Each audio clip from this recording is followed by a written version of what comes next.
Hello everyone, hope you are doing very well.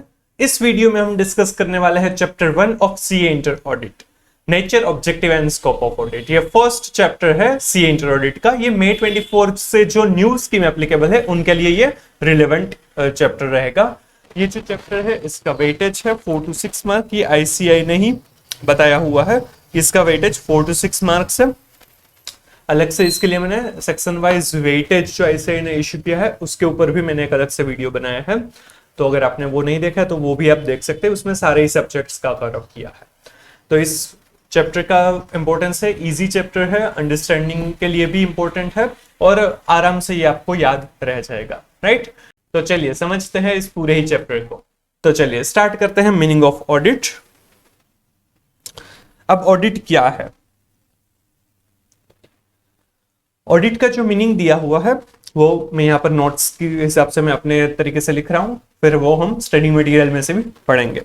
So audit is an independent examination. यहाँ पर सबसे important बात है कि ये इंडिपेंडेंट एग्जामिनेशन है। अब इंडिपेंडेंट मतलब क्या कि जो भी पर्सन इसे चेक कर रहा है वो इंडिपेंडेंट होना चाहिए। वो किसी भी तरीके से क्लाइंट जिसका भी ऑडिट किया जा रहा है उनसे रिलेटेड नहीं होना चाहिए। जो पर्सन ऑडिटर को अपॉइंट कर रहे हैं उनका उसके ऊपर कोई भी इंफ्लुएंस नहीं होना चाहिए। इंडिपेंडेंट होगा तभी वो जो भी ओपिनियन पर आ रहा है वो उसका काम है, वो क्वालिटी दे पाएगा उसके काम में। वो इंडिपेंडेंटली वर्क करेगा तभी किसी कोई लोग है वो ऑडिटर के ऊपर ट्रस्ट कर पाएंगे, right. So audit is an independent examination. किसी का भी इन्फ्लुएंस नहीं होना चाहिए ऑडिटर के ऊपर, राइट। इसीलिए रिलेटिव से या फिर अगर वहां पर ऑडिटर का कोई भी बायस हो रहा है कोई भी तरीके से या फिर कोई भी ऐसा इंटरेस्ट है तो वहां पर ऑडिटर को ऑडिट नहीं करना चाहिए। इंडिपेंडेंस हो तभी ऑडिट करना चाहिए। So audit is an independent examination. Examination मतलब हम वेरीफाई करेंगे, चेक करेंगे। क्या चेक करेंगे? तो फाइनेंशियल इंफॉर्मेशन चेक करेंगे, क्योंकि ऑडिट है उसमें फाइनेंशियल इंफॉर्मेशन इंपॉर्टेंट चीज है। फाइनेंशियल इंफॉर्मेशन में फाइनेंशियल स्टेटमेंट्स भी कवर अप होते हैं या फिर पार्ट ऑफ फाइनेंशियल स्टेटमेंट भी हो सकता है, राइट। फाइनेंशियल स्टेटमेंट की अगर बात करें तो फाइनेंशियल इंफॉर्मेशन इंडिपेंडेंट एग्जामिनेशन किसका होगा?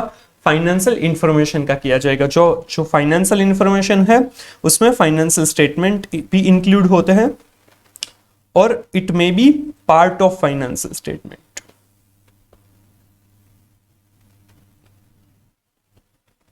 अब फाइनेंशियल स्टेटमेंट की अगर हम बात करें तो फाइनेंशियल स्टेटमेंट में क्या क्या कवर अप होता है? Generally balance sheet cover up होती है, देन पीएनएल अकाउंट होता है, देन कैश फ्लो स्टेटमेंट होता है and notes to accounts generally आता है उसमें। ये चार चीजें जनरली फाइनेंशियल स्टेटमेंट के अंदर कवर अप होती है। अगर इंडियस के हिसाब से फाइनेंशियल स्टेटमेंट्स प्रिपेयर हुआ है तो उसमें एक और स्टेटमेंट आएगा जो होगा statement of changes in equity. Statement of changes in equity ये इंडेस के हिसाब से जब फाइनेंशियल स्टेटमेंट्स प्रिपेयर होंगे तो उसमें ये बनाया जाएगा। बाकी एस के हिसाब से तो ये जो ऊपर चार हमने डिस्कस किए ये चार चीजें फाइनेंशियल स्टेटमेंट के अंदर होगी। बैलेंस शीट जिसमें से फाइनेंशियल पोजीशन पता चलेगी, असेट्स या फिर लायबिलिटी उसे statement of assets and liabilities भी कहा जाता है, PNL profit and loss account उसको इनकम एंड एक्सपेंडिचर अकाउंट भी कहा जाता है, जिसमें से बिजनेस का रिजल्ट जो है फाइनेंशियल रिजल्ट है वो पीएनएल में से पता चलेगा। कैश फ्लो स्टेटमेंट में कैश इनफ्लो और कैश आउटफ्लो की पोजीशन पता चलेगी। नोट्स टू अकाउंट्स में इन तीनों ही स्टेटमेंट का इन डिटेल इंफॉर्मेशन होगा, राइट। नोट्स टू अकाउंट्स भी कंपलसरी रहते हैं, राइट। तो ये फाइनेंशियल स्टेटमेंट भी हो सकता है या फिर फाइनेंशियल इंफॉर्मेशन का मतलब पार्ट ऑफ फाइनेंशियल स्टेटमेंट भी हो सकता है। पार्ट ऑफ फाइनेंशियल स्टेटमेंट मतलब कि सिर्फ परचेज का भी वेरिफिकेशन हो सकता है, सिर्फ सेल्स का वेरिफिकेशन हो सकता है, सिर्फ बोरोविंग्स सिर्फ शेयर कैपिटल या फिर असेट्स का वेरिफिकेशन भी हो सकता है, तो वो फाइनेंशियल इंफॉर्मेशन हो सकती है, राइट। तो फाइनेंशियल इंफॉर्मेशन है वो वाइडर टर्म है देन फाइनेंशियल स्टेटमेंट, राइट। उसमें ज्यादा कवर अप होता है। तो ये जो ऑडिट है वो इंडिपेंडेंट एग्जामिनेशन है of financial information of any entity. अब एनी एंटिटी मतलब कोई भी एंटिटी हो सकता है। एनी एंटिटी मतलब वो वेदर प्रॉफिट ओरिएंटेड और नॉट प्रॉफिट ओरिएंटेड, मतलब कि जिसका जो ऑब्जेक्टिव है प्रॉफिट अर्न करना है या फिर उसका ऑब्जेक्टिव सिर्फ सर्विसेज प्रोवाइड करना, मतलब कि किसी की सेवा करना है, चैरिटेबल ट्रस्ट वगैरह है तो उसका ऑब्जेक्टिव प्रॉफिट अर्न करना नहीं है, तो वो ट्रस्ट है तो वो भी उसका भी ऑडिट कर सकता है। तो ऑडिट है वो कोई भी एंटिटी का हो सकता है वेदर प्रॉफिट ओरिएंटेड और नॉट। और इवन इसकी साइज या फिर लीगल फॉर्म भी मैटर नहीं करता। तो respective of its size and legal form. अब साइज मतलब कि वो स्मॉल बिजनेस है या फिर लार्ज स्केल बिजनेस है, किसी का भी ऑडिट हो सकता है। ऑडिट के लिए साइज मैटर नहीं करेगी। एंड लीगल फॉर्म मतलब वो सोल प्रोप्राइटर भी हो सकता है, पार्टनरशिप, एलएलपी, कंपनी, कुछ भी हो सकता है, उसका लीगल फॉर्म भी मैटर नहीं करेगा। So audit is an independent examination of financial information of any entity whether profit oriented और not and irrespective of its size and legal form. अब ये सब कुछ हम करेंगे क्योंकि हम उसके ऊपर ओपिनियन एक्सप्रेस कर सके, with a view to expressing an opinion देयरओवर।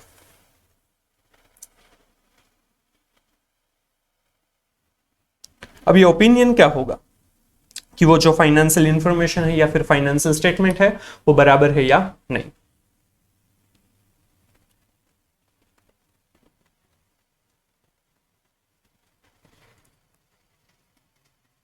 तो ये जो पूरा है ये ऑडिट का मीनिंग हो गया, डेफिनेशन हो गई। आई नो माय हैंडराइटिंग थोड़ा सा खराब है, बट ठीक है, आपको आई थिंक इतना पढ़ तो पा रहे होंगे, राइट। ऐसे कमेंट मत कीजिएगा कि आपको हैंडराइटिंग सुधारने की जरूरत है, ठीक है। I know that. चलिए, audit is an independent examination of financial information of any entity whether profit oriented और not and irrespective of its size and legal form with a view to expressing an opinion thereon। तो ये audit की meaning या फिर definition हो गई, right. अब ये ओपिनियन कौन से टाइप्स के होते हैं वो भी हम समझेंगे, बट पहले ये मीनिंग जो पूरा है वो एक बार हम स्टडी मटेरियल में से पढ़ लेते हैं। चलिए, ये आपको जो स्टडी मटेरियल है, अभी हाँ, अगर आप ओल्ड कोर्स वाले स्टूडेंट हैं तो भी आप न्यू जो कोर्स के लिए स्टडी मटेरियल इश्यू किए गए हैं उसी को कंसिडर कीजिएगा। ओल्ड कोर्स के जो मॉड्यूल्स है उसमें थोड़ा सा यहाँ पर न्यू कोर्स में चेंज किया गया है, तो इट इज नॉट एडवाइजेबल कि आप ओल्ड कोर्स की मॉड्यूल्स रिफर करें, न्यू कोर्स की ही मॉड्यूल को रिफर करना चाहिए। तो यहाँ पर जो न्यू कोर्स के मॉड्यूल है उसमें जो एक चीज है कि यहाँ पर ये जो स्टोरी दे गई है समीर की पूरी, वो आप इग्नोर कर सकते हैं, वो किसी काम की नहीं है, आप के एग्जाम पॉइंट ऑफ व्यू से भी कितनी काम की नहीं है, और ये आप नहीं पढ़ेंगे तो भी आपको ये पूरा चैप्टर समझ में आ जाएगा, राइट। तो ये आप इग्नोर कर सकते हैं। यहाँ पर जो इंट्रोडक्शन दिया हुआ है सबसे पहले वो भी आप इग्नोर कर सकेंगे। फिर ओरिजिन ऑफ ऑडिटिंग दिया है, ये भी आप इग्नोर कर सकेंगे क्योंकि इसमें कुछ खास इंपॉर्टेंट चीजें नहीं दी गई है। इसके बाद meaning and nature of auditing दिया है पेज नंबर 1.5 पर, तो वो हम समझते हैं।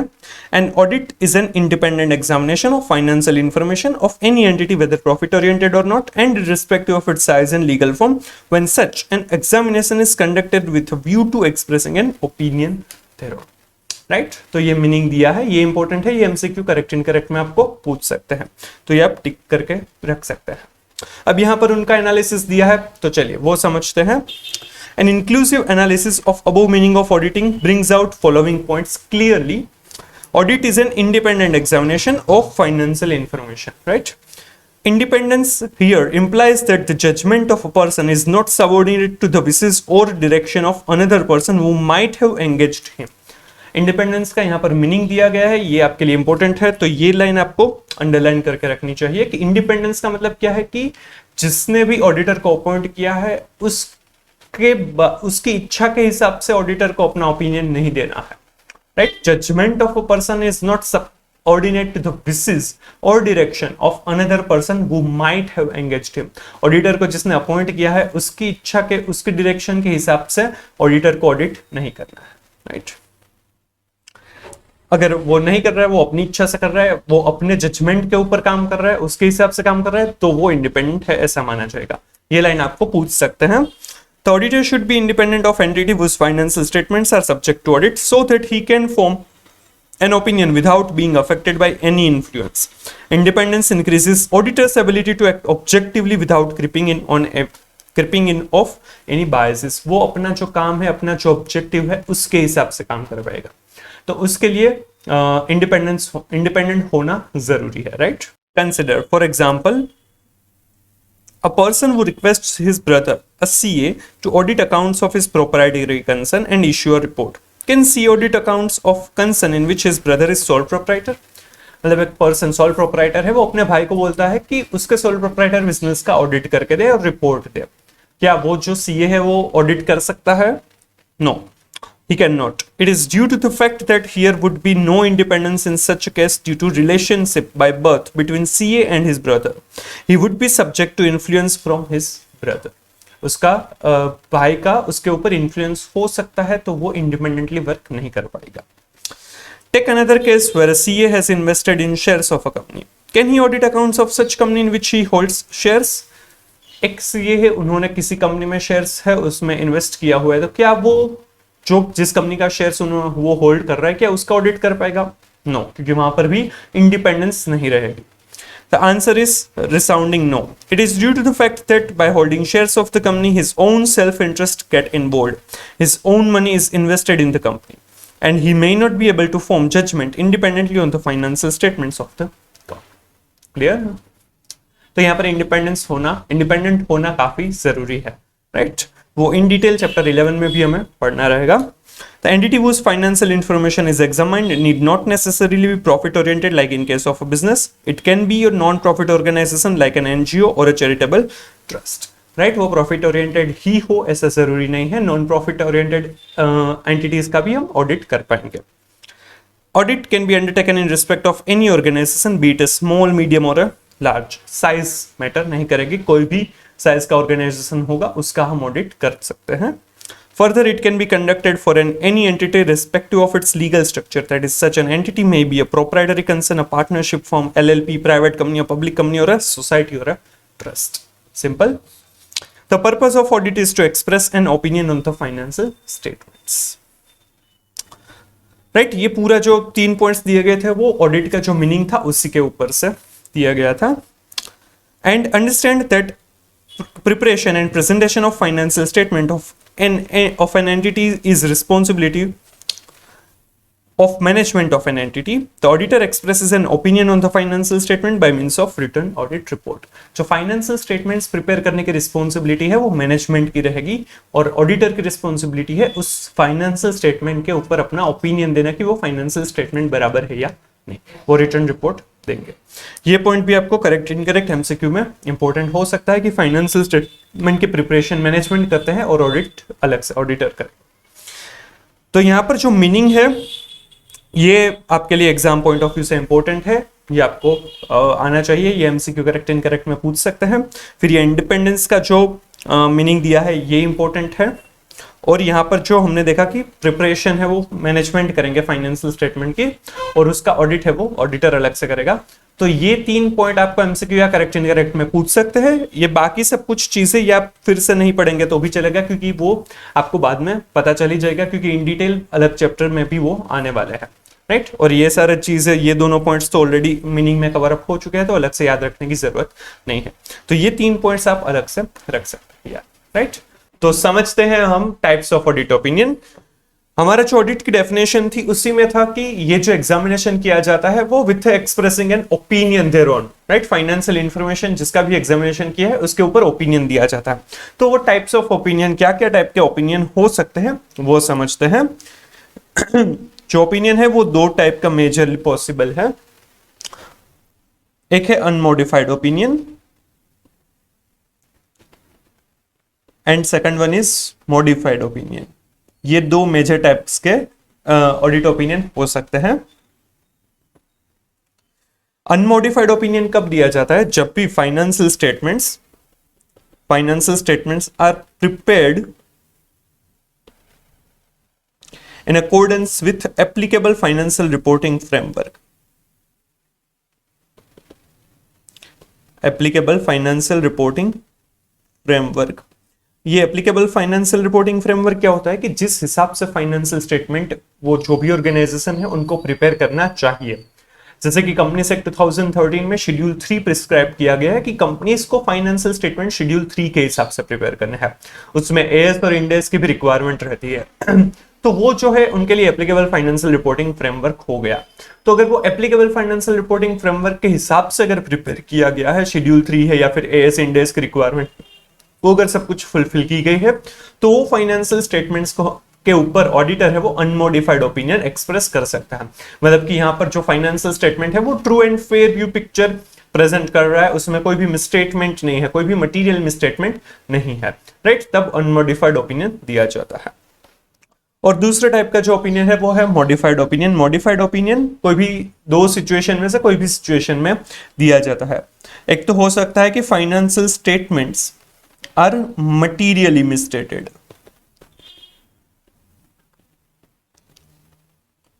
जब भी हमें सफिशिएंट अप्रोप्रिएट ऑडिट एविडेंसेस मिला है, सफिशिएंट मतलब कि जितनी क्वांटिटी हमें चाहिए ऑडिट एविडेंसेस की वो हमें मिली है, या फिर जिस क्वालिटी के एविडेंसेस हमें चाहिए, मतलब कि अप्रोप्रिएटनेस जो होनी चाहिए ऑडिट एविडेंस की, वो अगर हमें बराबर मिल चुका है, sufficient and appropriate audit evidence. क्योंकि हमें फाइनेंशियल स्टेटमेंट के ऊपर अगर ओपिनियन देना है तो उसके लिए हमें वेरियस टाइप्स के डॉक्यूमेंट्स चाहिए, डिस्कशन करना रहेगा, कुछ एनालिसिस करना रहेगा, तो उसके ऊपर से हमें ऑडिट एविडेंसेस मिलेंगे। तो वो एविडेंसेस के बेसिस पर ही हम कोई ओपिनियन पर आएंगे। तो वो जो ओपिनियन पर आ रहे हैं, अगर उसके लिए हमें सफिशिएंट अप्रोप्रिएट ऑडिट एविडेंसेस मिल गए हैं और फिर हमें लग रहा है कि उसमें मटेरियल मिसस्टेटमेंट है। मिसस्टेटमेंट मतलब क्या? मिसस्टेटमेंट मतलब कि डिफरेंस है। डिफरेंस किस में? तो एक तो अमाउंट में हो सकता है, क्लासिफिकेशन में हो सकता है, प्रेजेंटेशन या फिर डिस्क्लोजर में हो सकता है।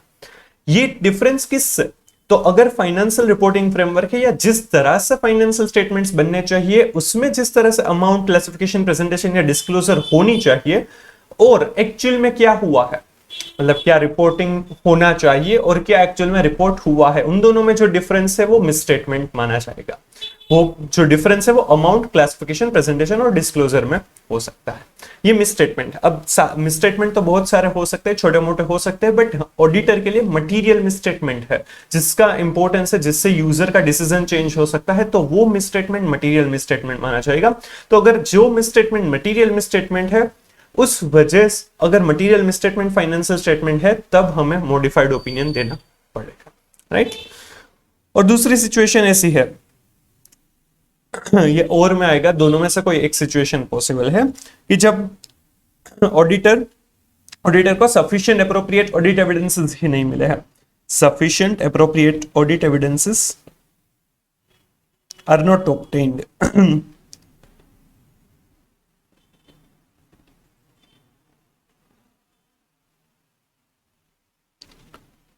जब भी ये ऑडिट एविडेंसेस ही नहीं मिले हैं, तब भी हमें मॉडिफाइड ओपिनियन एक्सप्रेस करना रहेगा। सफिशिएंट अप्रोप्रिएट ऑडिट एविडेंसेस जो नेसेसरी है टू फॉर्म एन ओपिनियन कि उसमें मिसस्टेटमेंट है या नहीं, वो जानने के लिए जो हमें एविडेंसेस चाहिए, अगर वो हमें इनफ नहीं मिल रहे हैं तो भी हम मॉडिफाइड ओपिनियन प्रेजेंट करेंगे। या तो उसमें मटेरियल मिसस्टेटमेंट मिला है, या फिर सफिशिएंट अप्रोप्रिएट ऑडिट एविडेंसेस नहीं मिला है to conclude whether it contains any misstatement और नॉट, राइट। और हमें लग रहा है कि इसमें मिसस्टेटमेंट होंगे, हमें एविडेंसेस नहीं मिले तो हमें लग रहा है कि इसमें मिसस्टेटमेंट होने के चांसेस है, तब मॉडिफाइड ओपिनियन एक्सप्रेस करना चाहिए, राइट। ये दो मेजर टाइप्स है। मॉडिफाइड ओपिनियन के सब टाइप्स भी है, 3 सब टाइप्स है। First one is qualified opinion, second one is adverse opinion, and third one is disclaimer of opinion.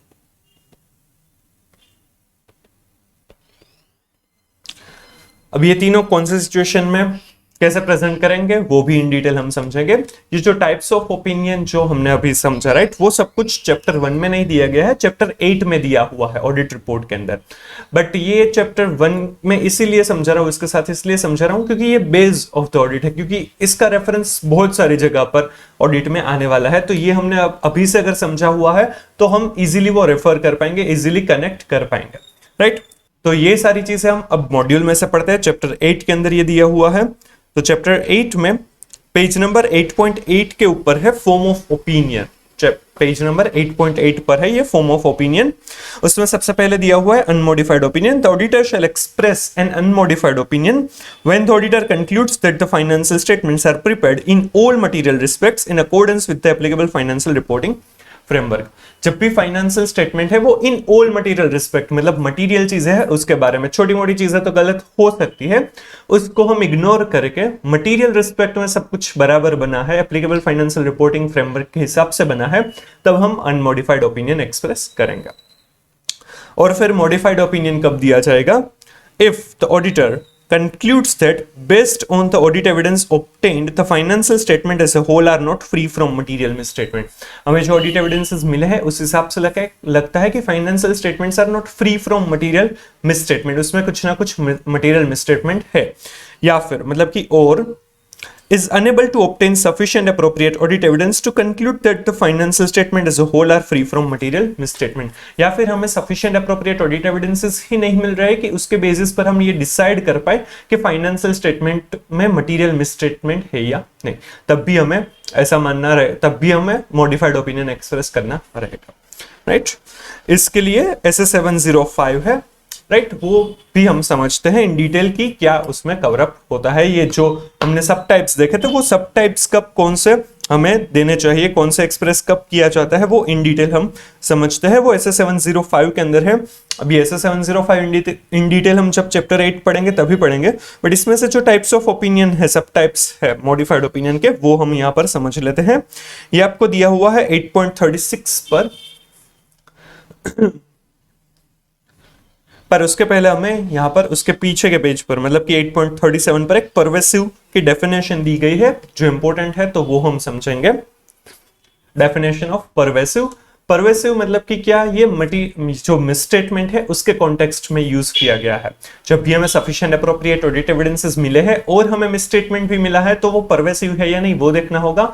और अगर हमें सफिशिएंट अप्रोप्रिएट ऑडिट एविडेंसेस नहीं मिले हैं और पॉसिबल मिसस्टेटमेंट होने के चांसेस है तो क्या वो परवेसिव है या नहीं वो हमें देखना होगा।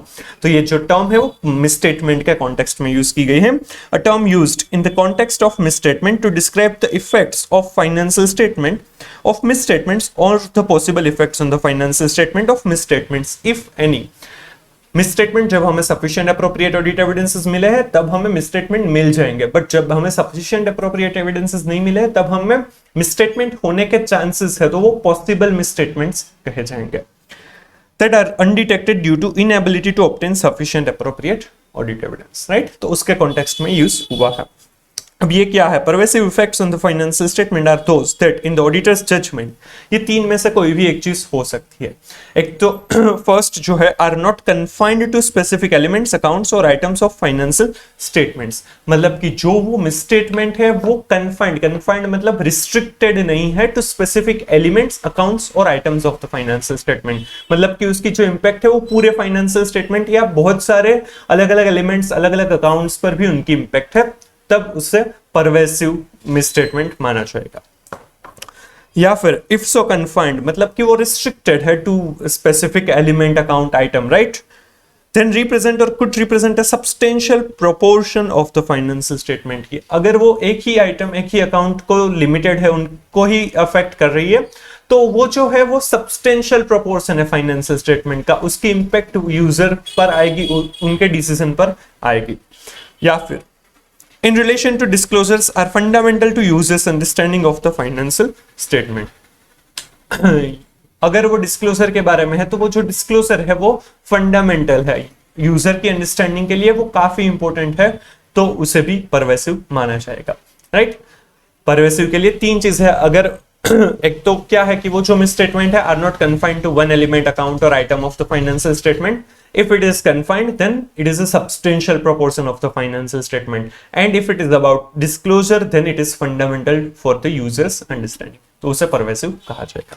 ये काफी इंपॉर्टेंट है, ये आपको करेक्ट इनकरेक्ट एमसीक्यू या डिस्क्रिप्टिव क्वेश्चन में पूछ सकते हैं, राइट।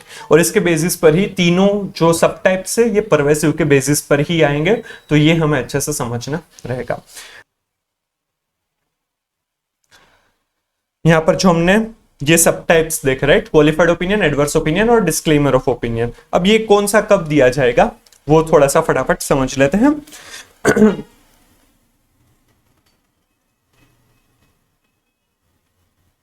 ये क्वालिफाइड ओपिनियन कब दिया जाएगा, for adverse opinion and disclaimer of opinion.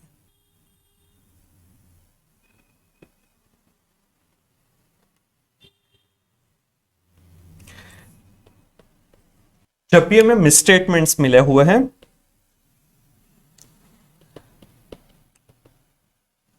Misstatements हमें मिले हुए हैं और वो मिसस्टेटमेंट है वो मटीरियल है बट नॉट परवेसिव, तो हम क्वालिफाइड ओपिनियन एक्सप्रेस करेंगे। मिसस्टेटमेंट है वो मटेरियल बट नॉट परवेसिव, तो क्वालिफाइड ओपिनियन दिया जाएगा। मतलब कि उसकी इंपैक्ट क्या है, वो मिसस्टेटमेंट मटेरियल है बट उसकी इंपैक्ट बहुत ज्यादा नहीं है, तो वो क्वालिफाइड ओपिनियन तब दिया जाएगा। बट अगर मिसस्टेटमेंट है वो मटेरियल भी है और परवेसिव भी है, तो हम एडवर्स ओपिनियन देंगे। मटेरियल एंड परवेसिव, तो हम एडवर्स ओपिनियन एक्सप्रेस करेंगे, राइट। और अगर हमें सफिशिएंट अप्रोप्रिएट ऑडिट एविडेंसेस ही नहीं मिले हैं, sufficient and appropriate audit evidences are not obtained,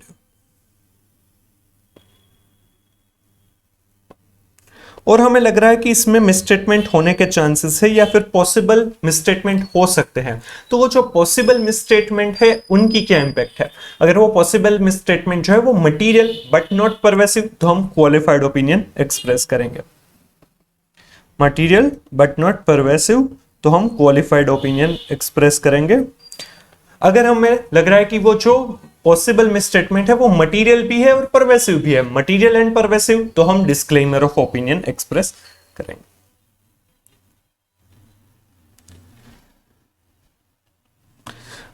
मतलब कि अगर जो मिसस्टेटमेंट्स हमें मिले हैं, राइट, वो material but not pervasive, then it is qualified opinion. If it is material and pervasive, तो एडवर्स ओपिनियन। अगर हमें सफिशिएंट अप्रोप्रिएट ऑडिट एविडेंसेस ही नहीं मिले हैं और पॉसिबल मिसस्टेटमेंट्स जो हो सकते हैं वो material but not pervasive, then we need to express qualified opinion. अगर वो पॉसिबल मिसस्टेटमेंट वो मटेरियल एंड परवेसिव है, तो डिस्क्लेमर ऑफ ओपिनियन हम देंगे, राइट। ये सिंपल समरी हो जाएगी। अब इन डिटेल वो चैप्टर में से पढ़ते हैं। चलिए अब फिर से आ जाइए 8.36 के ऊपर। 8.36 पर यहां पर क्वालिफाइड ओपिनियन क्या है वो यहां पर दिया गया है। Auditor shall express a qualified opinion when the auditor having obtained sufficient appropriate audit evidence concludes that misstatements individually और in the aggregate are material but not pervasive to the financial statement, और the auditor is unable to obtain sufficient appropriate audit evidence on which to base the opinion, but the auditor concludes that the possible effects on the financial statements of undetected misstatements, if any, could be material but not pervasive. अगर हमें misstatements मिले हैं और उसकी impact material but not pervasive, then qualified opinion, या फिर sufficient appropriate audit evidence नहीं मिले हैं और उनकी possible impact है कि undetected misstatements हो सकते हैं, तो उसकी impact material but not pervasive, तो हम qualified opinion express करेंगे, राइट। इसके नीचे यहां पर इलस्ट्रेशन 9 दिया हुआ है, वो आपको एक बार अभी पढ़ लेना चाहिए। Pause the video and read this illustration, तो आपको ये क्वालिफाइड ओपिनियन पूरा समझ में आ जाएगा, राइट। फिर यहां पर एडवर्स ओपिनियन दिया है। The auditor shall express an adverse opinion when the auditor, having obtained sufficient appropriate audit evidence, concludes that misstatements individually or in aggregate are both material and pervasive to the financial statements. जब भी हमें लग रहा है कि जो misstatements हमें मिले, मतलब कि सफिशिएंट अप्रोप्रिएट ऑडिट एविडेंसेस मिल गए हैं और मिसस्टेटमेंट्स भी मिले हैं, और वो जो मिसस्टेटमेंट्स है वो मटेरियल एंड परवेसिव है, तो हम एडवर्स ओपिनियन एक्सप्रेस करेंगे। सिंपल। चलिए और यहां पर इलस्ट्रेशन 10 है, वो एडवर्स ओपिनियन के ऊपर है, तो वो भी आप एक बार रीड कर लीजिए, समझ में आ जाएगा। Then disclaimer of opinion. The auditor shall disclaim an opinion when the auditor is unable to obtain sufficient appropriate audit evidence on which to base the opinion, and the auditor concludes that the possible effects on the financial statements of undetected misstatements, if any, could be both material and pervasive. जब भी sufficient appropriate audit evidences नहीं मिले हैं और जो possible misstatement हो सकते हैं वो material and pervasive होंगे, तो ये disclaimer of opinion हमें express करना रहेगा। The auditor shall disclaim an opinion when, in extremely rare circumstances involving multiple uncertainties, the auditor concludes that, notwithstanding having obtained sufficient appropriate audit evidence regarding each of the individual uncertainties, it is not possible to form an opinion on the financial statements due to the potential interaction of the uncertainties and their possible cumulative effect on the financial statements. जब भी हमें sufficient appropriate audit evidence नहीं मिल रहे और बहुत सारी uncertainties है, हमें बहुत सारी चीजों के ऊपर पता नहीं है कि इसमें मिसस्टेटमेंट है या नहीं, हम उसको ऊपर कंक्लूजन पर नहीं आ पाए हैं, तब हमें डिस्क्लेमर ऑफ ओपिनियन एक्सप्रेस करना चाहिए। मतलब हम डिस्क्लेम करेंगे कि हम कोई भी ओपिनियन नहीं दे पाएंगे, राइट क्योंकि हमें सफिशिएंट अप्रोप्रिएट ऑडिट एविडेंस मिले ही नहीं है, तो हम कोई ओपिनियन के ऊपर कैसे आए, राइट। इलस्ट्रेशन 11 इसी के ऊपर है, तो आप ये एक बार रीड कर लीजिए, आपको समझ में आ जाएगा। Which type of opinion is appropriate? The decision regarding which type of modified opinion is appropriate depends upon the nature of the matter giving rise to the modification, that is, whether the financial statements are materially misstated or in the case of an inability to obtain sufficient appropriate audit evidence may be materially misstated।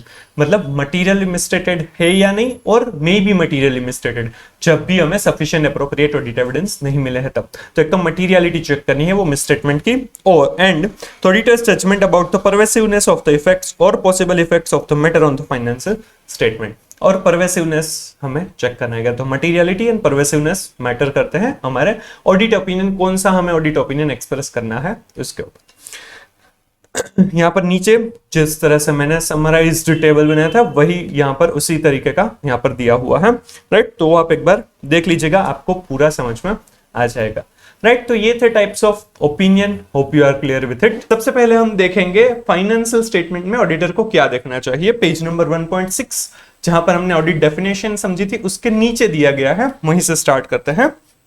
In doing सो, मतलब कि जो audit करेगा उसके लिए auditor को in doing so he has to see that financial statement would not mislead anybody by ensuring that. Auditor को ये देखना है कि ये फाइनेंशियल स्टेटमेंट किसको मिसलीड नहीं कर रहे हैं, वो देखने, वो उसके ऊपर सेटिस्फेक्शन लाने के लिए ऑडिटर को क्या क्या चीजें देखनी चाहिए वो यहां पर दी गई है। 6 पॉइंट्स दे रखे हैं, काफी सिंपल है। The accounts have been drawn up with reference to entries in the books of accounts.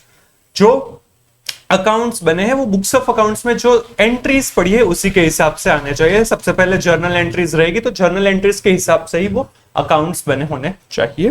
The entries in the books of account are adequately supported by sufficient appropriate evidences. Sufficient मतलब कि quantity of evidences जो necessary है कि इतने evidences होने चाहिए, और appropriateness मतलब कि quality of audit evidence.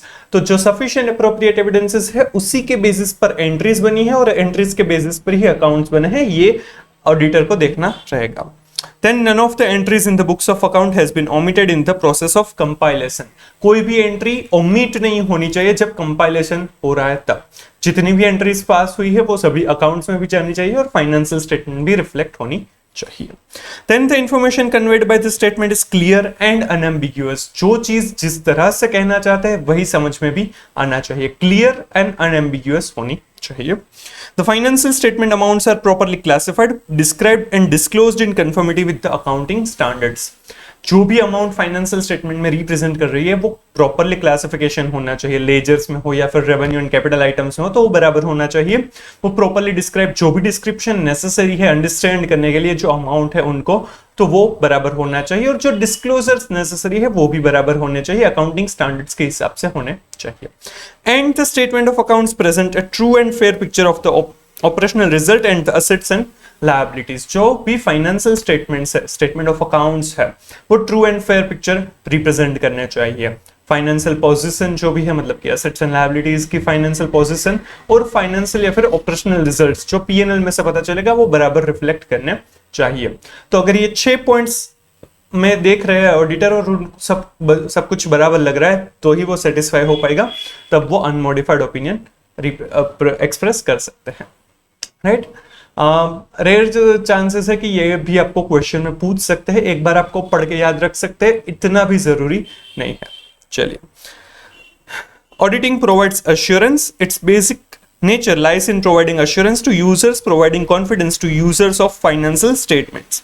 Such an assurance lends credibility of the financial statement। Financial statement के ऊपर हमें रिलाई करना, मतलब कि जो थर्ड पार्टी है उनको रिलाई करना चाहिए या नहीं, वो ऑडिटर के स्टेटमेंट, ऑडिटर के ओपिनियन के बेसिस पर वो रिलाई कर पाएगा। फाइनेंशियल स्टेटमेंट जो भी एंटिटी ने प्रेजेंट किए हैं उनके ऊपर वो शायद रिलाई नहीं करेगा जब तक वो ऑडिटेड नहीं है तब तक। इसीलिए ऑडिटर है वो अश्योर करता है कि हाँ ये फाइनेंशियल स्टेटमेंट बराबर है, अगर उसमें कुछ गलती है तो वो एक्सप्रेस करता है अपने ओपिनियन थ्रू, तभी थर्ड पार्टी है वो उसके ऊपर रिलाई कर सकती है।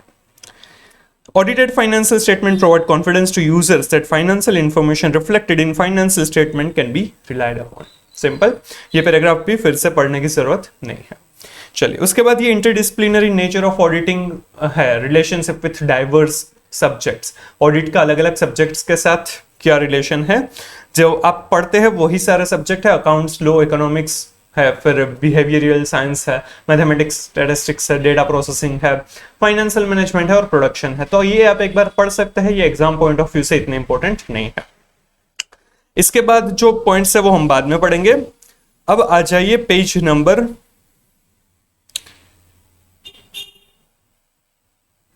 1.17 पर आ जाइए, वहां पर है what is an engagement.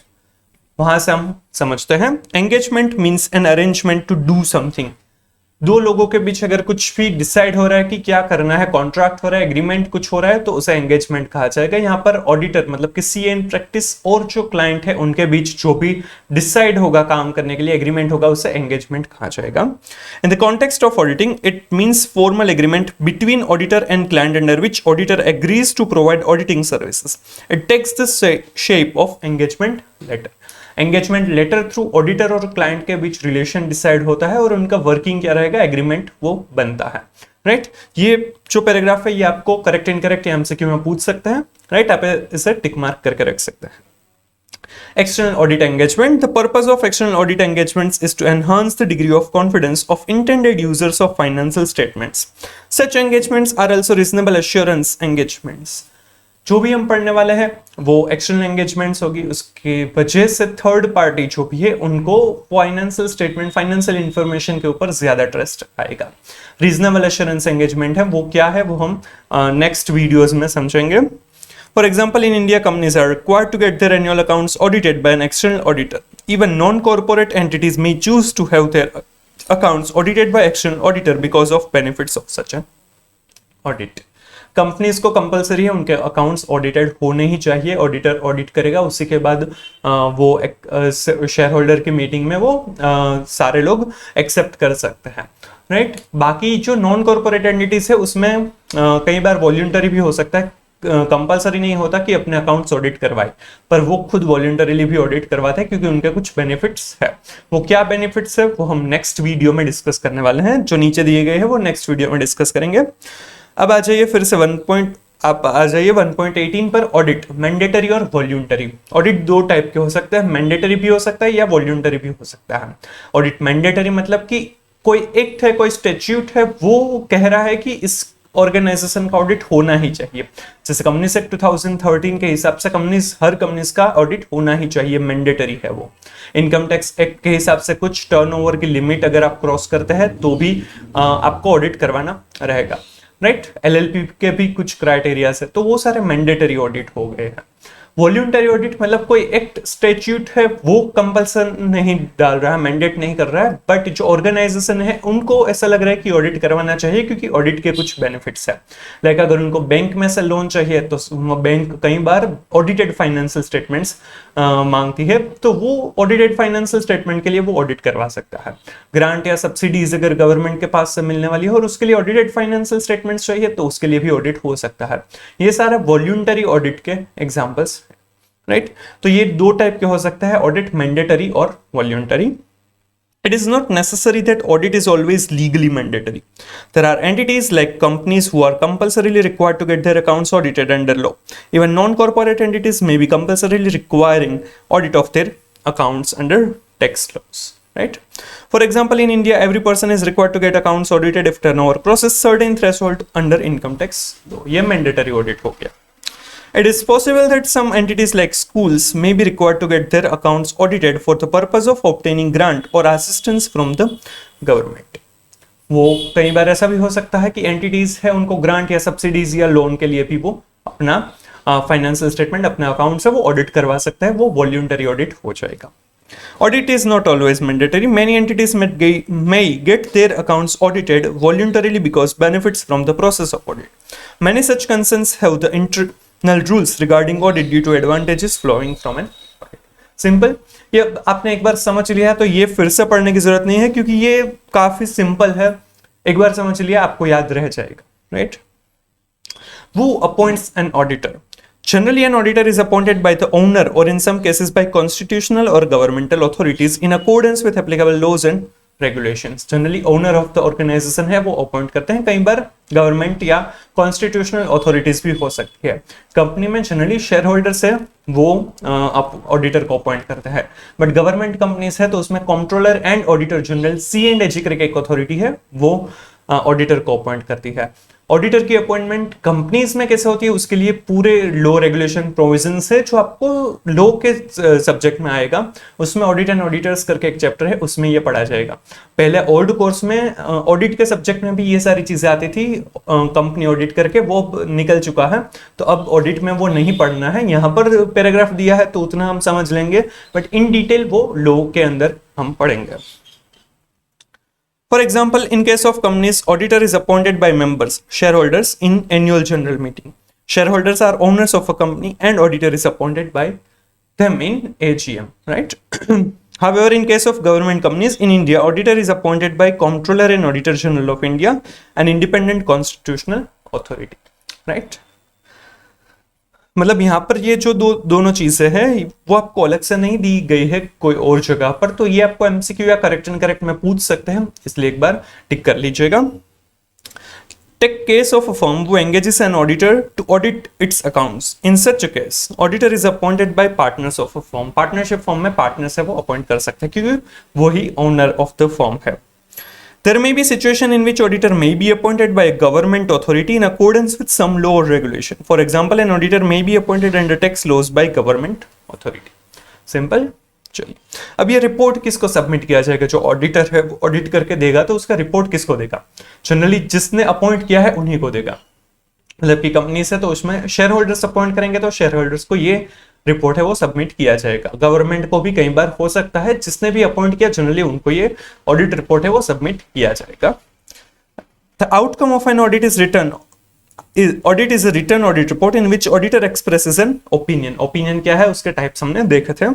The report is submitted to a person making the appointment. In case of companies, these are shareholders. In case of firm, to partners who have engaged him. We shall now discuss understanding. ठीक है, मतलब ये तो case study है, ये कुछ काम नहीं। ये एक जो पैराग्राफ है वो हमें आपको याद रखना चाहिए क्योंकि ये करेक्ट इनकरेक्ट या एमसीक्यू में पूछ सकते हैं, राइट? तो ये कुछ बेसिक और मिसलेनियस कॉन्सेप्ट्स थे ऑडिट के जो चैप्टर 1 में दिए गए थे, जो हमारे समझने के लिए जरूरी थे। कुछ पॉइंट्स ऐसे भी थे तो जो करेक्ट इनकरेक्ट या एमसीक्यू में पूछ सकते हैं, राइट? वो मैंने आपको बता दिया। Hope you are clear with all this miscellaneous points, right? तो चलिए समझते हैं benefits of audit, why audit is needed. वैसे देखने जाए तो बेनिफिट्स ऑफ ऑडिट आपको डिस्क्रिप्टिव क्वेश्चन में पूछने के बिल्कुल चांस नहीं है क्योंकि ये बहुत ही सिंपल क्वेश्चन है, ये पूछ नहीं सकते, इतना टेक्निकल नहीं है। बट हाँ, ये एमसीक्यूज या करेक्ट इनकरेक्ट में इसमें से कोई पॉइंट आपको कंसिडर करके पूछ सकते हैं, इसलिए मैं ये अलग से कॉन्सेप्ट वाइज वीडियोस में इसको कवर अप कर रहा हूँ। तो चलिए स्टार्ट करते हैं। ये आपको दिया है पेज नंबर 1.17 के ऊपर दिया हुआ है। प्रीवियसली हमने ऑडिट की definition, types of audit opinion और कुछ मिसलेनियस कॉन्सेप्ट्स डिस्कस किए हुए हैं। आगे बढ़ते हैं। Audited accounts provide high quality information. जो भी फाइनेंशियल स्टेटमेंट, जो भी अकाउंट्स है वो उसका ऑडिट अगर हुआ है तो वो हाई क्वालिटी इंफॉर्मेशन प्रोवाइड करते हैं, उसके ऊपर लोग ट्रस्ट कर सकते हैं क्योंकि वो ऑडिटर ने चेक करके उसके ऊपर ओपिनियन दिया है, इसलिए। It gives confidence to users that information on which they are relying is qualitative and it is the outcome of an exercise carried out by following auditing standards recognized globally. Audit हुआ है तो जो भी third party है वो जो accounts के ऊपर रिलाई कर रही है वो मान सकते हैं कि ये जो ऑडिट हुआ है वो बराबर हुआ है, ऑडिट प्रोसीजर जिस तरह से होनी चाहिए वो उस तरह से फॉलो की गई है क्योंकि उसके लिए स्टैंडर्ड्स ऑन ऑडिटिंग स्टैंडर्ड्स दिए हुए हैं। जैसे अकाउंटिंग के स्टैंडर्ड एएस आप पढ़ते हैं वैसे ही ऑडिट में है स्टैंडर्ड्स ऑन ऑडिटिंग एसएस। तो एसएस के हिसाब से अगर ये ऑडिट हुआ है तो उसके ऊपर ट्रस्ट ज्यादा बढ़ जाता है। In case of companies, shareholders may or may not be involved in daily affairs of the company. Company के केस में shareholders है वो डे टू डे ऑपरेशंस में जनरली इन्वॉल्व नहीं होते हैं। तो financial statements are prepared by management consisting of directors. As the shareholders are owners of the company, they need an independent mechanism so that financial information is qualitative and reliable. Hence, their interest is safeguarded by an audit. Company के case में जो share holders है वो owners है, right? तो owners के पैसे उसमें लगे हुए हैं, बट वो डे टू डे ऑपरेशंस में इन्वॉल्व नहीं है, तो उसको पता नहीं है कि उनके जो मनी इन्वॉल्व है उसके साथ क्या हो रहा है। तो उसी के लिए फेयर मैकेनिज्म होना चाहिए कि वो जो फाइनेंशियल स्टेटमेंट है वो बराबर हो। इसी के लिए ऑडिट है वो काफी इंपॉर्टेंट हो जाता है, क्योंकि अगर ऑडिटेड फाइनेंशियल स्टेटमेंट्स है तो उसके ऊपर शेयर होल्डर से वो रिलाई कर सकते हैं, राइट? इसलिए ऑडिट इंपॉर्टेंट हो जाएगा। An audit acts as a moral check on employees from committing frauds for the fear of being discovered by audit. Audit है वो एज ए मोरल चेक भी वर्क करता है कि ऑडिट आएगा तो शायद पकड़े जाएंगे, उस वजह से शायद हो सकता है कि एम्प्लॉइज है वो फ्रॉड कम करे, या फिर जो एम्प्लॉय अगर डर लग रहा है तो वो फ्रॉड कम कर सकता है या फिर नहीं करेगा, राइट? ऑडिट की वजह से कुछ एम्प्लॉइज तो चेक नहीं, कुछ एम्प्लॉइज तो फ्रॉड नहीं करेंगे, वो नक्की है, कुछ तो होते ही है ऐसे दबंग, तो वो कर लेंगे, बाकी कई सारे एम्प्लॉइज उस वजह से भी फ्रॉड नहीं करते हैं।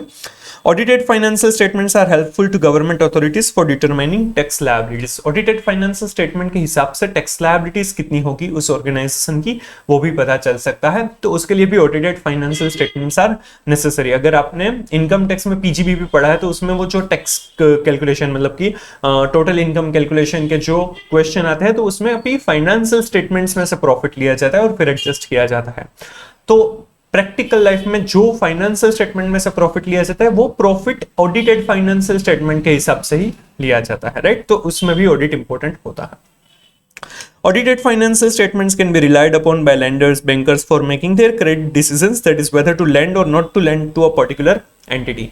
ऑडिटेड फाइनेंशियल स्टेटमेंट्स होंगे तो उसके बेसिस पर जो भी लेंडर है, बैंकर है, वो लोन देनी है या नहीं देनी है वो डिसीजन ले पाएंगे, कितनी लोन देनी है या फिर सिक्योरिटीज या फिर इंटरेस्ट के रेट नेगोशिएट हो सकते हैं। तो उसके लिए भी ऑडिटेड फाइनेंशियल स्टेटमेंट हेल्पफुल हो सकता है। एन ऑडिट में ऑल्सो डिटेक्ट फ्रॉड और एरर और बोथ।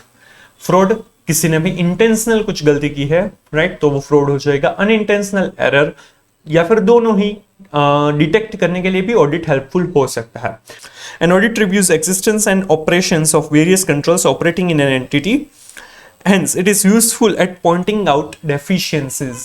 कंट्रोल से वो काफी इंपॉर्टेंट चीज होती है कि कोई भी अनऑथोराइज्ड पर्सन है वो जो भी एंटिटी है उनके डेटा, उनके फाइल्स या फिर स्टॉक है उनको एक्सेस ना कर सके अनऑथोराइज्ड पर्सन। उसके लिए अगर कैमरा है या फिर सिक्योरिटी गार्ड है, अटेंडेंस ली जाती है, फिजिकल वेरिफिकेशन होता है अगर इन्वेंटरी का, तो ये सारी चीजें कंट्रोल्स कही जा सकती है। तो ये जो कंट्रोल्स है वो बराबर है या नहीं, वो बराबर से डिजाइन हुए हैं या नहीं, वो बराबर से ऑपरेट हो रहे हैं या नहीं, वो भी ऑडिट में हम देखेंगे तो पता चल जाएगा कि अगर उसमें कुछ भी डेफिशिएंसी है तो, क्योंकि ये डेफिशिएंसी हो सकता है कि फिलहाल कोई लॉस नहीं करवा रही है बट इन फ्यूचर उस वजह से लॉस हो सकता है, तो वो डेफिशिएंसी को हम पहले ही बता देंगे तो वो लॉस से बचा जा सकता है। तो इसके लिए भी ऑडिट हेल्पफुल हो सकता है, राइट? तो ये थे benefits of audit, hope you are clear with it. ये एमसीक्यूज और करेक्ट इनकरेक्ट के लिए ज्यादा इंपॉर्टेंट है, ये डिस्क्रिप्टिव क्वेश्चन के लिए आपको फिर से पढ़ने की जरूरत नहीं है। ये क्वेश्चन अगर आपने यहाँ पर अच्छे से समझ लिया तो फिर से ये टॉपिक आप नहीं पढ़ेंगे तो चलेगा, ये याद रखने की तो बिल्कुल जरूरत नहीं है, राइट? इस कॉन्सेप्ट वाइज वीडियो में हम डिस्कस करने वाले हैं objectives of audit as per SA 200। It is one of the most important question या one of the most important concept of chapter 1। ये आपको एज ए क्वेश्चन एग्जाम में पूछने के भी चांसेस बहुत ज्यादा है और ये समझने के लिए भी काफी इंपॉर्टेंट है क्योंकि इसके ऊपर पूरा ऑडिट बेस रहेगा, राइट? तो ये समझना जरूरी है।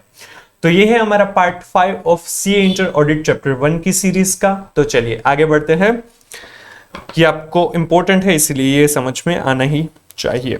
ये जो ऑब्जेक्टिव्स ऑफ ऑडिट है वो हमारा एसए 200 के अंदर दिया है। अब ये एसए क्या है? एसए का मेरे बारे में मैंने थोड़ा सा बताया था प्रीवियस पार्ट में। एसए मतलब कि स्टैंडर्ड्स ऑन ऑडिटिंग, जैसे अकाउंटिंग के स्टैंडर्ड्स है अकाउंटिंग स्टैंडर्ड एस, वैसे ही ऑडिट के लिए भी स्टैंडर्ड्स है स्टैंडर्ड्स ऑन ऑडिटिंग एस। ये आईसीआई ने ही इश्यू किए हैं, ग्लोबली जो स्टैंडर्ड्स थे उसके बेसिस पर जो इंडियन कल्चर लॉ रेगुलेशन के हिसाब से चेंज करके स्टैंडर्ड्स ऑन ऑडिटिंग है वो इश्यू किए गए हैं। तो उसका सबसे पहला स्टैंडर्ड है एसए 200, राइट? ये एसए के बारे में हम थोड़ा सा डिटेल में आगे भी पढ़ेंगे और ये एसेस आपके सिलेबस में भी बहुत सारे एसेस आपके सिलेबस में है, राइट? तो वो भी हमें समझना है। उसका सबसे पहला एसे है एसए 200। इसका नाम थोड़ा सा लंबा है, अच्छे से याद रखना भी जरूरी होगा। Overall objectives of independent auditor, independent काफी इंपॉर्टेंट वर्ड है हमारे ऑडिट में, ये आपको पता है, हमने पहले ही सेशन में, पहले ही वीडियो में देखा था, right. Overall objectives of independent auditor and conduct of an audit in accordance with standards on auditing.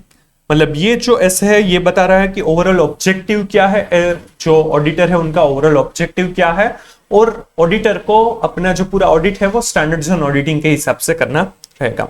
So conduct of an audit in accordance with standards on auditing, ये उसका पूरा नाम है। Ideally you should remember the names of ऐसे, क्योंकि ये important होते हैं, कहीं आपको डायरेक्टली नहीं पूछेंगे बट वो आपके आंसर में आना चाहिए, तो वो ज्यादा बेटर रहता है। तो ये जो overall objectives of independent auditor and conduct of an audit in accordance with SA standards on auditing, ये एसए 200 का नाम है। इसमें ओवरऑल ऑब्जेक्टिव दिया है कि ऑडिटर का ओवरऑल ऑब्जेक्टिव क्या है, यही है ऑब्जेक्टिव ऑफ ऑडिट। तो ये जो ओवरऑल ऑब्जेक्टिव है ऑडिट का, राइट, उस हिसाब से इसमें फर्स्ट ऑब्जेक्टिव है उसको मैंने डिवाइड कर दिया है, 3-4 पार्ट है। To obtain reasonable assurance, auditor का जो ऑब्जेक्टिव है वो है to obtain reasonable assurance. Reasonable assurance किसके ऊपर? About whether financial statements are in all material respect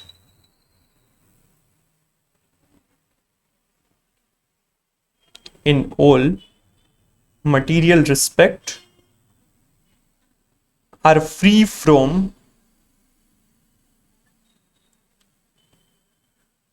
material misstatement। Misstatement क्या है वो हमने प्रीवियस वीडियोस में डिस्कस किया हुआ है। मिसस्टेटमेंट मतलब कि जो डिफरेंस है इन अमाउंट, क्लासिफिकेशन, प्रेजेंटेशन या फिर disclosure as required by the financial reporting framework and as reported in the financial statement, मतलब क्या होना चाहिए और क्या हुआ है, उन दोनों में अगर डिफरेंस है तो वो मिसस्टेटमेंट माना जाएगा। वो मिसस्टेटमेंट हमारे लिए कौन सा इंपॉर्टेंट होगा? वो अगर मटेरियल है तो हमें ये देखना है कि to obtain reasonable assurance about whether the financial statement in all material respect are free from material misstatement. आर मैंने 2 बार लिख दिया है, ठीक है। Financial statement in all material respect are free from material misstatement, और मटेरियल मिसस्टेटमेंट 2 वजह से हो सकता है, वेदर ड्यू टू फ्रॉड और एरर। अगर वो इंटेंशनल है तो वो फ्रॉड माना जाएगा, अगर वो अनइंटेंशनल है तो वो एरर होगा। तो वेदर ड्यू टू फ्रॉड और एरर, ये मिसस्टेटमेंट, मटेरियल मिसस्टेटमेंट किस टाइप के हो सकते हैं, उसको जस्ट एक्सटेंशन है या फिर उसको ज्यादा समझाने के लिए फ्रॉड और एरर यूज होता है, क्योंकि मिसस्टेटमेंट फ्रॉड या एरर से हो सकता है। तो फ्रॉड या एरर से, वो मटेरियल मिसस्टेटमेंट से वो फाइनेंशियल स्टेटमेंट फ्री है या नहीं, उसके ऊपर हमें रीजनेबल एश्योरेंस लेना है। उस वजह से क्या होगा, thereby enabling an auditor to express an opinion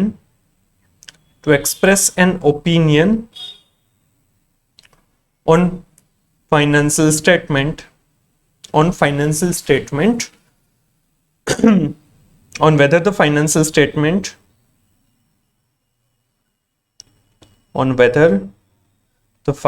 statement are prepared in all material respect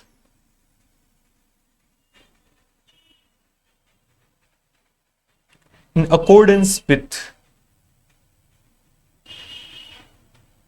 applicable financial reporting framework।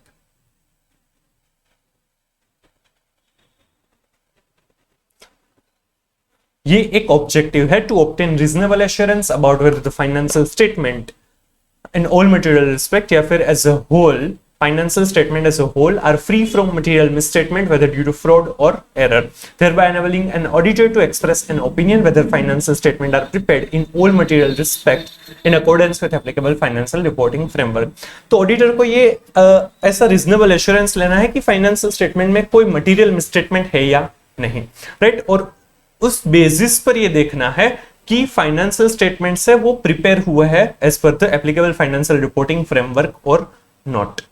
अब फाइनेंशियल स्टेटमेंट में मिसस्टेटमेंट, मटेरियल मिसस्टेटमेंट होना चाहिए, राइट। हम जो भी देखेंगे, परचेस है, सेल्स है, एक्सपेंस है, इनकम है, उसमें कोई भी मटेरियल मिसस्टेटमेंट नहीं है ना, उसमें कोई फ्रॉड या एरर नहीं हुआ है ना, वो हमें देखना है। और ये भी देखना है कि फाइनेंशियल स्टेटमेंट है वो एप्लीकेबल फाइनेंशियल रिपोर्टिंग फ्रेमवर्क, उनको जो फाइनेंशियल रिपोर्टिंग फ्रेमवर्क है, जैसे कि कंपनी से तो शेड्यूल 3 है, उनके लिए एप्लीकेबल फाइनेंशियल रिपोर्टिंग फ्रेमवर्क हो जाएगा। एएस या इंड एस है, उस हिसाब से फाइनेंशियल स्टेटमेंट्स प्रिपेयर हुए हैं या नहीं, उसके ऊपर हमें अश्योरेंस लेना है। पर ये अश्योरेंस कैसा है? रीजनेबल है। रीजनेबल मतलब कि मोटा मोटी सही है या नहीं। रीजनेबल एश्योरेंस का ऑपोजिट हो सकता है एब्सोल्यूट एश्योरेंस। एब्सोल्यूट एश्योरेंस मतलब कि ये फाइनेंशियल स्टेटमेंट में कुछ गलती है ही नहीं, हम गारंटी देंगे तब। बट ऐसा पॉसिबल नहीं है, क्योंकि फाइनेंशियल स्टेटमेंट बहुत बड़े हो सकते हैं, उसमें बहुत सारे ट्रांजैक्शंस हो सकते हैं, हम सारी चीजें नहीं देख पाएंगे, राइट। इतना टाइम नहीं रहता है, हम पूरा देख भी नहीं सकते, सैंपलिंग करेंगे। इस फाइनेंशियल स्टेटमेंट के अंदर कुछ जजमेंट्स भी रहेंगे जो पर्सन टू पर्सन इंटरप्रिटेशन से चेंज हो सकते हैं। कुछ ऐसी वजह से हम कभी भी एब्सोल्यूट एश्योरेंस नहीं ले सकते कि हाँ ये फाइनेंशियल स्टेटमेंट में ऑडिटर ने जितना बोला है उतना ही गलतियां है, उसके अलावा कोई भी गलती नहीं है। और अगर वो बोल रहा है कि इसमें कुछ भी गलती नहीं है तो उसका मतलब कि फाइनेंशियल स्टेटमेंट में कुछ गलती ही नहीं है। बट ऐसा कभी भी नहीं हो सकता, ऐसे कभी भी गारंटी कोई भी नहीं दे सकता। इट्स वेरी डिफिकल्ट एंड वो पॉसिबल ही नहीं है, क्योंकि ऑडिट की कुछ इनहेरेंट लिमिटेशंस है। वो इनहेरेंट लिमिटेशंस क्या है वो हम अपकमिंग वीडियोस में डिस्कस करेंगे। उस वजह से कभी भी एब्सोल्यूट एश्योरेंस नहीं मिल पाएगा। एब्सोल्यूट एश्योरेंस मतलब गारंटी, इसमें कुछ भी गलती नहीं है, वो हम नहीं कह पाएंगे। हम सिर्फ रीजनेबल एश्योरेंस ले सकेंगे, राइट। तो हम रीजनेबल एश्योरेंस लेंगे कि फाइनेंशियल स्टेटमेंट है उसमें वो फ्री फ्रॉम मटेरियल मिसस्टेटमेंट है या नहीं, and financial statements are prepared in accordance with applicable financial reporting framework और नोट। एंड सेकंड ऑब्जेक्टिव है to report on financial statement and communicate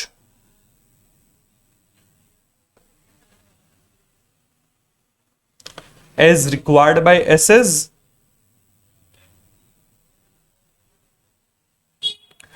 in accordance with auditor's findings.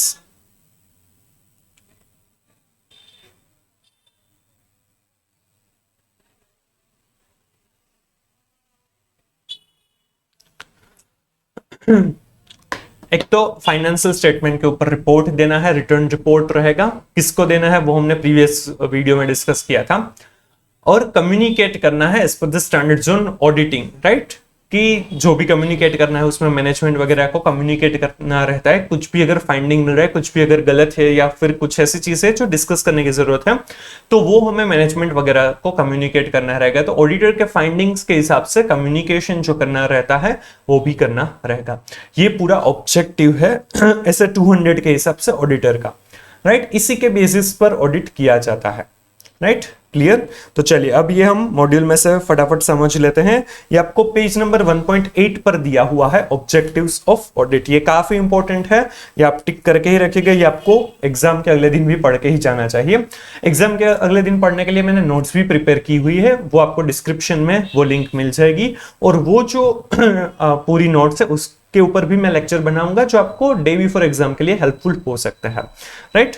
चलिए, in conducting audit of financial statements, objectives of auditor in accordance with SA 200, overall objectives of the independent auditor and the conduct of an audit in accordance with standard zone auditing are to obtain reasonable assurance about whether the financial statement as a whole are free from material misstatement, whether due to fraud or error, thereby enabling the auditor to express an opinion on whether the financial statement are prepared in all material respects in accordance with an applicable financial reporting framework. Simple. And to report on the financial statement and communicate as required by the SS in accordance with the auditor's findings, जो हमने अभी समझा। उसके लिए कुछ points दिए हैं, ये आपके लिए इंपॉर्टेंट होंगे। An analysis of above brings out following points clearly. Auditor's objective is to obtain a reasonable assurance whether the financial statement as a whole are free from material misstatement, whether due to fraud or error, right. ये हमारा reasonable assurance लेने का objective है कि वो financial statement free from material misstatement है या नहीं। Reasonable assurance is to be distinguished from absolute assurance. Absolute assurance is a complete assurance or a guarantee that financial statement are free from material misstatement. Absolute assurance का मतलब हो जाएगा कि guarantee दे रहे कि इसमें हमने जितना बोला है उतनी ही गलतियां है, उसके अलावा कुछ भी नहीं है। या फिर अगर हम बोल रहे हैं कि इसमें कोई भी मटेरियल मिसस्टेटमेंट नहीं है, अनमोडिफाइड ओपिनियन दे रहे हैं, तो ऐसा माना जाएगा कि इसमें कोई भी गलती नहीं है। बट ऐसे गारंटी कभी भी हम नहीं दे सकते। However, reasonable assurance is not a complete guarantee, although it is a high level of assurance, but it is not a complete assurance. Right? अब reasonable assurance है, वो high level of assurance है, but वो कभी भी guarantee नहीं है, वो complete assurance नहीं है. ये पैराग्राफ काफी इंपॉर्टेंट है, इसमें से करेक्ट एंड करेक्ट एमसीक्यू आ सकते हैं कि reasonable assurance है वो कैसा होगा. एब्सोल्यूट एश्योरेंस अलग है. एब्सोल्यूट एश्योरेंस का मतलब ही गारंटी होता है, जबकि रीजनेबल एश्योरेंस का मतलब है high level of assurance but not a complete guarantee. Clear. और हमारा जो ऑब्जेक्टिव वो रीजनेबल एश्योरेंस लेना है. एब्सोल्यूट एश्योरेंस हम कभी भी नहीं ले सकते due to inherent limitations of audit, जो हम नेक्स्ट वीडियोस में डिस्कस करेंगे. Audit of financial statement is carried out by the auditor with professional competence and skills in accordance with standards on auditing. उसके लिए प्रोफेशनल स्किल्स कंपिटेंस की जरूरत पड़ेगी, तो उसी हिसाब से ऑडिट होना चाहिए. Audit procedures are applied in accordance with SAs. Audit evidence is obtained and evaluated. इसके लिए ऑडिट प्रोसीजर्स की जाएगी. ऑडिट एविडेंसेस भी हम ऑब्टेन करेंगे. वो कैसे करेंगे वो हम धीरे धीरे ऑडिट में समझेंगे. On the basis of that conclusions are drawn and opinion is formed. It leads to high level of assurance which is called reasonable assurance but is not a absolute assurance. Clear. ये point important है. ये अलग भी है, ये objective में नहीं दिया है बट उसको समझाया हुआ है, ये आपको पूछ सकते हैं. Misstatement in the financial statement can occur due to fraud or error or both. Right? The auditor seeks to obtain reasonable assurance whether the financial statement as a whole are free from material misstatement caused by fraud or error. He has to see effects of misstatements on financial statement as a whole in totality. Misstatements मतलब अगर हम audit कर रहे हैं तो हम 100% audit कभी भी नहीं कर पाएंगे, हमें सैंपल बेसिस पर ऑडिट करना है. बट हमारा जो अश्योरेंस है, हमें जो रिपोर्ट करना है वो पूरे ही फाइनेंशियल स्टेटमेंट पर देना रहेगा. तो हमें देखना रहेगा कि हम जो ऑडिट प्रोसीजर्स कर रहे हैं उससे पता चल रहा है कि ये फाइनेंशियल स्टेटमेंट में किस किस जगह पर मिसस्टेटमेंट हो सकते हैं और वो हमें मिल रहे हैं या नहीं, वो हमें कंसिडर करना रहेगा. Obtaining reasonable assurance that financial statements as a whole are free from material misstatement enables the auditor to express an opinion on whether financial statements are prepared in all material respect in accordance with an applicable financial reporting framework. जो ये objective में था वही चीज यहाँ पर है. The opinion is reported and communicated in accordance with audit findings through a written report as required by standards on auditing. वो written report थ्रू दिया जाएगा. ये इन डिटेल हम बाद में समझेंगे. तो ये था ऐसे 200 के हिसाब से ऑब्जेक्टिव. ये इंपॉर्टेंट है, ये आपको समझना भी चाहिए और याद भी रखना जरूरी है.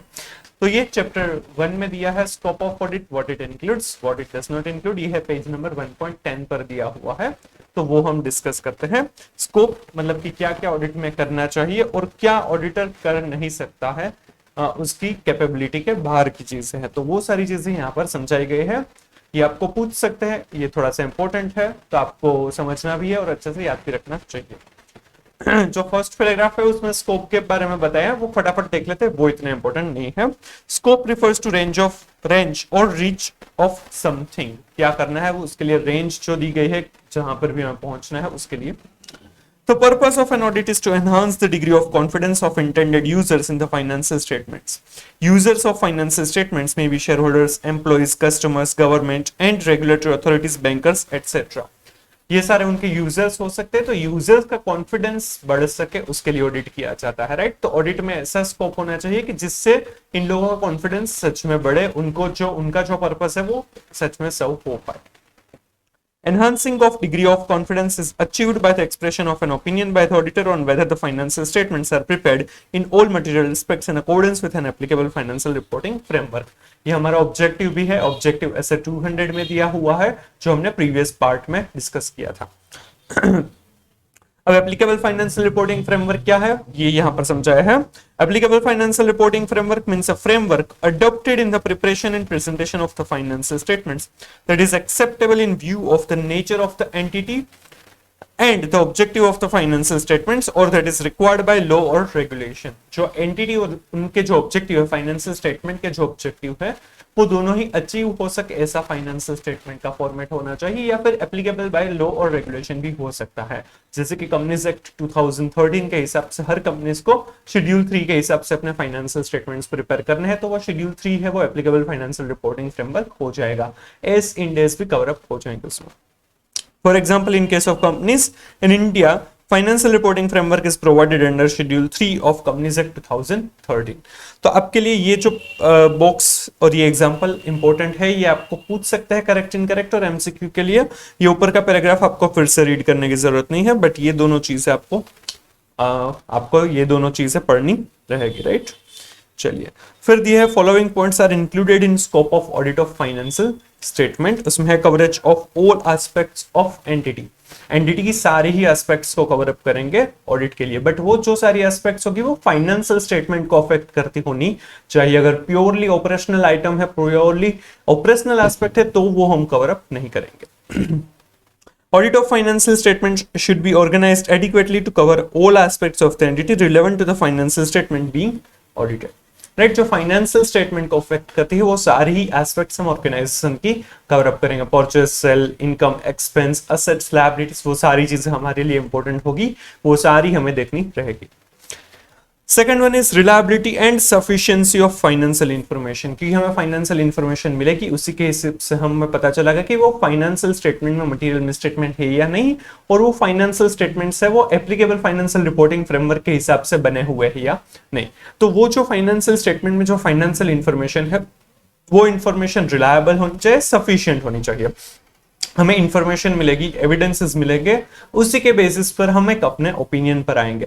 तो उसके लिए हमें रिलायबिलिटी और सफिशिएंसी ऑफ इंफॉर्मेशन चेक करनी रहेगी। उसके लिए वेरियस ऑडिट प्रोसीजर्स करेंगे, वेरियस इंक्वायरी अंडरस्टैंडिंग लेंगे, तो उसके ऊपर से हमें पता चलेगा कि वो रिलायबल एंड सफिशिएंट है या नहीं।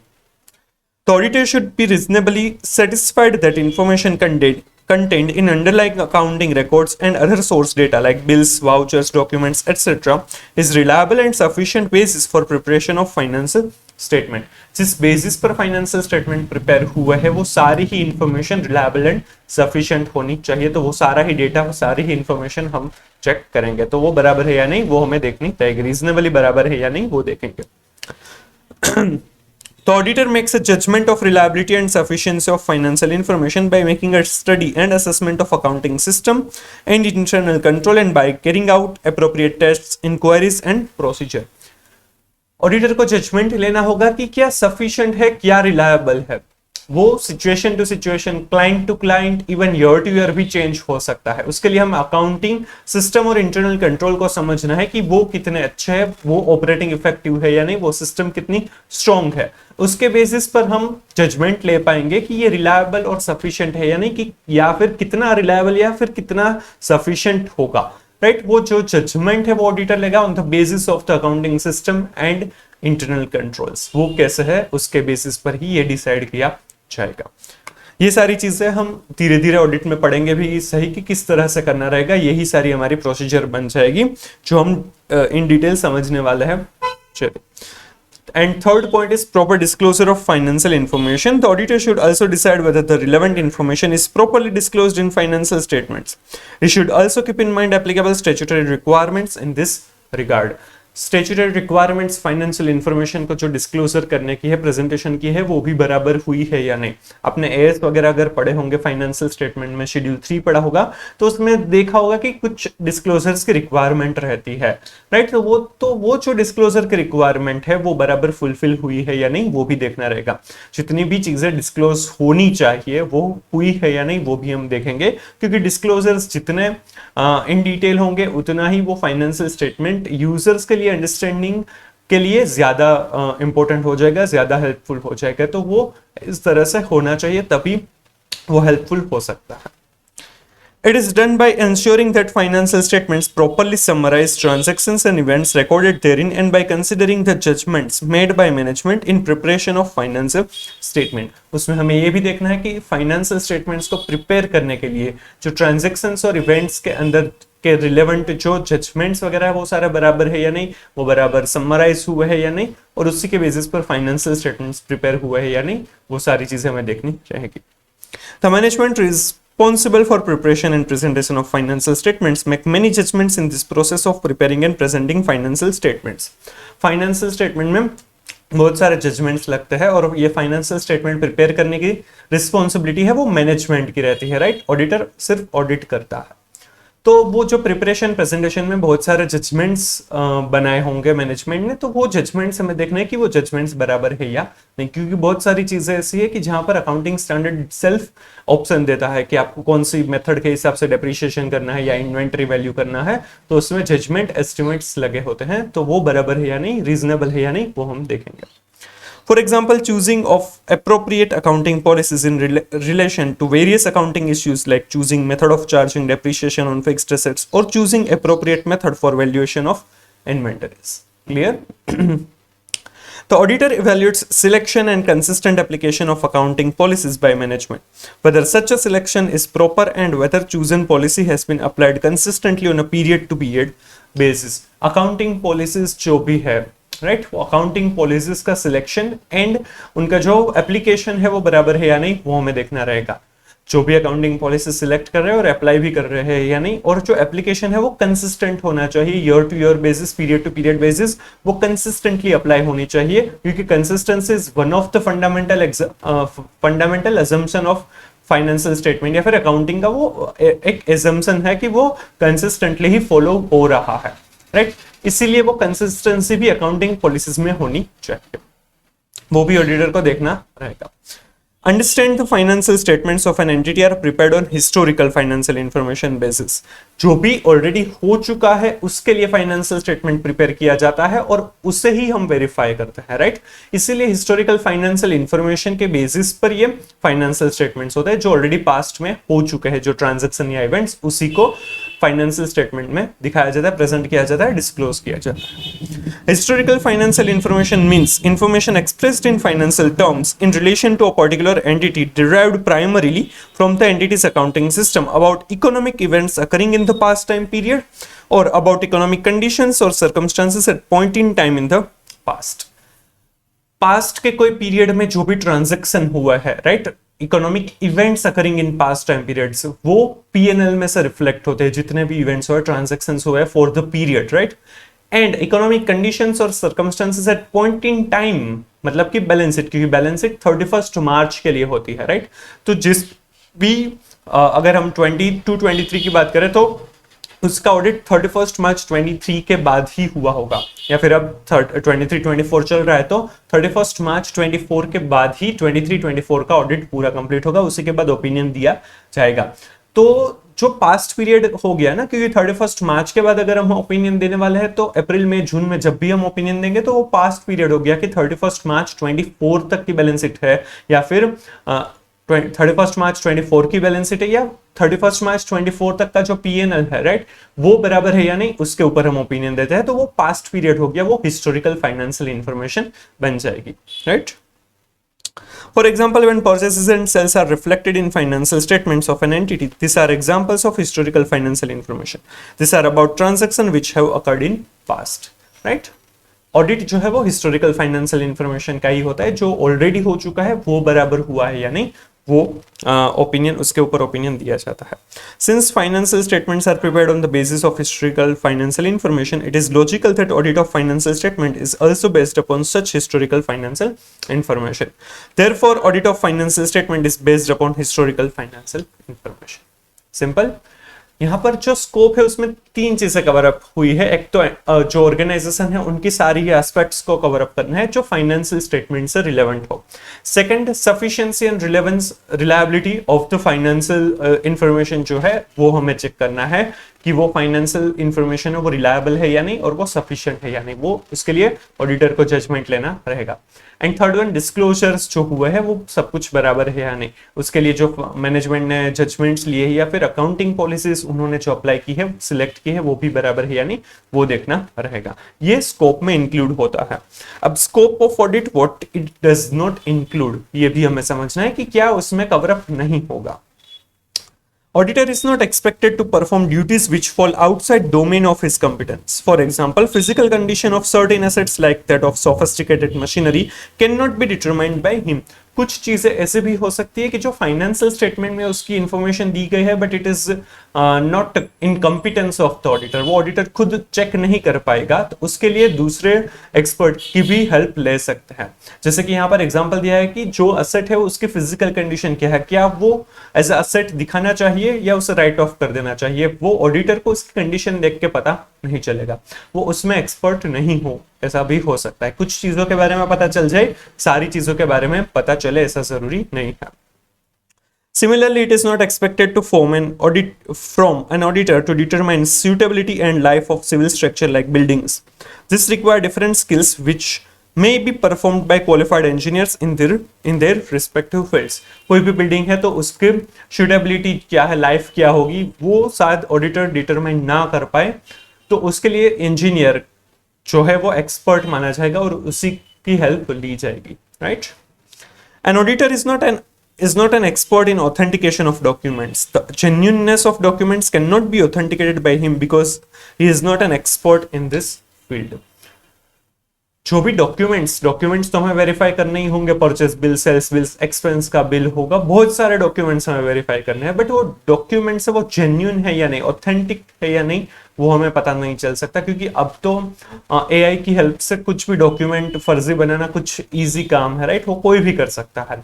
तो उसकी जेन्युइननेस है वो ऑडिटर हर बार चेक नहीं कर पाएगा, कुछ ऐसी चीजें, कुछ हिंट मिलेगी तो पता चल पाएगा, but every time it's not possible, right. तो वहां पर वो पूरे स्कोप में नहीं आएगा कि वो डॉक्यूमेंट ऑथेंटिकेट है या नहीं, राइट, क्योंकि ऑडिटर उसके लिए एक्सपर्ट है ही नहीं।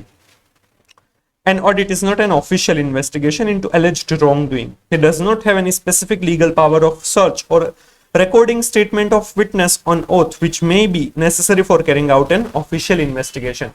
Audit है वो investigation नहीं है। Investigation का पर्पस ये है कि यहाँ पर कुछ गलत है और वो गलत को ढूंढना, जबकि ऑडिट का जो ऑब्जेक्टिव है वो गलत को ढूंढना नहीं है, उसके ऊपर रीजनेबल एश्योरेंस लेना है कि वो बराबर है या नहीं। फाइनेंशियल स्टेटमेंट में अगर कुछ गलत है तो बताना है, बट जरूरी नहीं है, हमारा जो परसिव्ड माइंड, हम प्रीडिटरमाइंड माइंड लेकर नहीं जाएंगे कि इसमें कुछ गलत है और वो हमें ढूंढना है, उसमें गलत है या नहीं उसके लिए हमें अश्योरेंस लेना हमारा मेन ऑब्जेक्टिव है। So audit is not an official investigation नहीं है, इसलिए हम किसी को वो शपथ या फिर ओथ लेकर हमेशा नहीं कहवाएंगे कि जो बोलेगा वो सही बोलेगा, राइट, वो चीज यहाँ पर पॉसिबल नहीं है। यहाँ पर गलत भी कुछ हो सकता है और वो सारी चीजें ऑडिटर ढूंढ नहीं पाएगा, क्योंकि उसका पहले से फ्रॉड है, फ्रॉड ढूंढने के लिए नहीं ऑडिट किया जाता।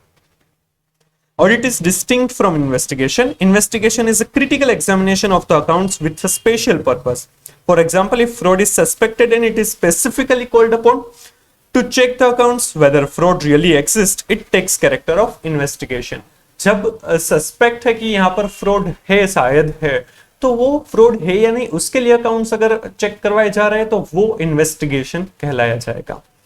The objective of audit, on the other hand, as has already been discussed, is to obtain reasonable assurance about whether the financial statement as a whole are free from material misstatement, whether due to fraud or error, thereby enabling the auditor to express an opinion. हमारा जो objective हो reasonable assurance लेना है कि financial statement material misstatement से free है या नहीं, और फाइनेंशियल स्टेटमेंट है वो एप्लीकेबल फाइनेंशियल रिपोर्टिंग फ्रेमवर्क के हिसाब से बना है या नहीं, उसके ऊपर हमारा ओपिनियन देना, ये हमारा ऑब्जेक्टिव है। तो उसमें फ्रॉड डिटेक्ट करना हमारा ऑब्जेक्टिव नहीं है, राइट।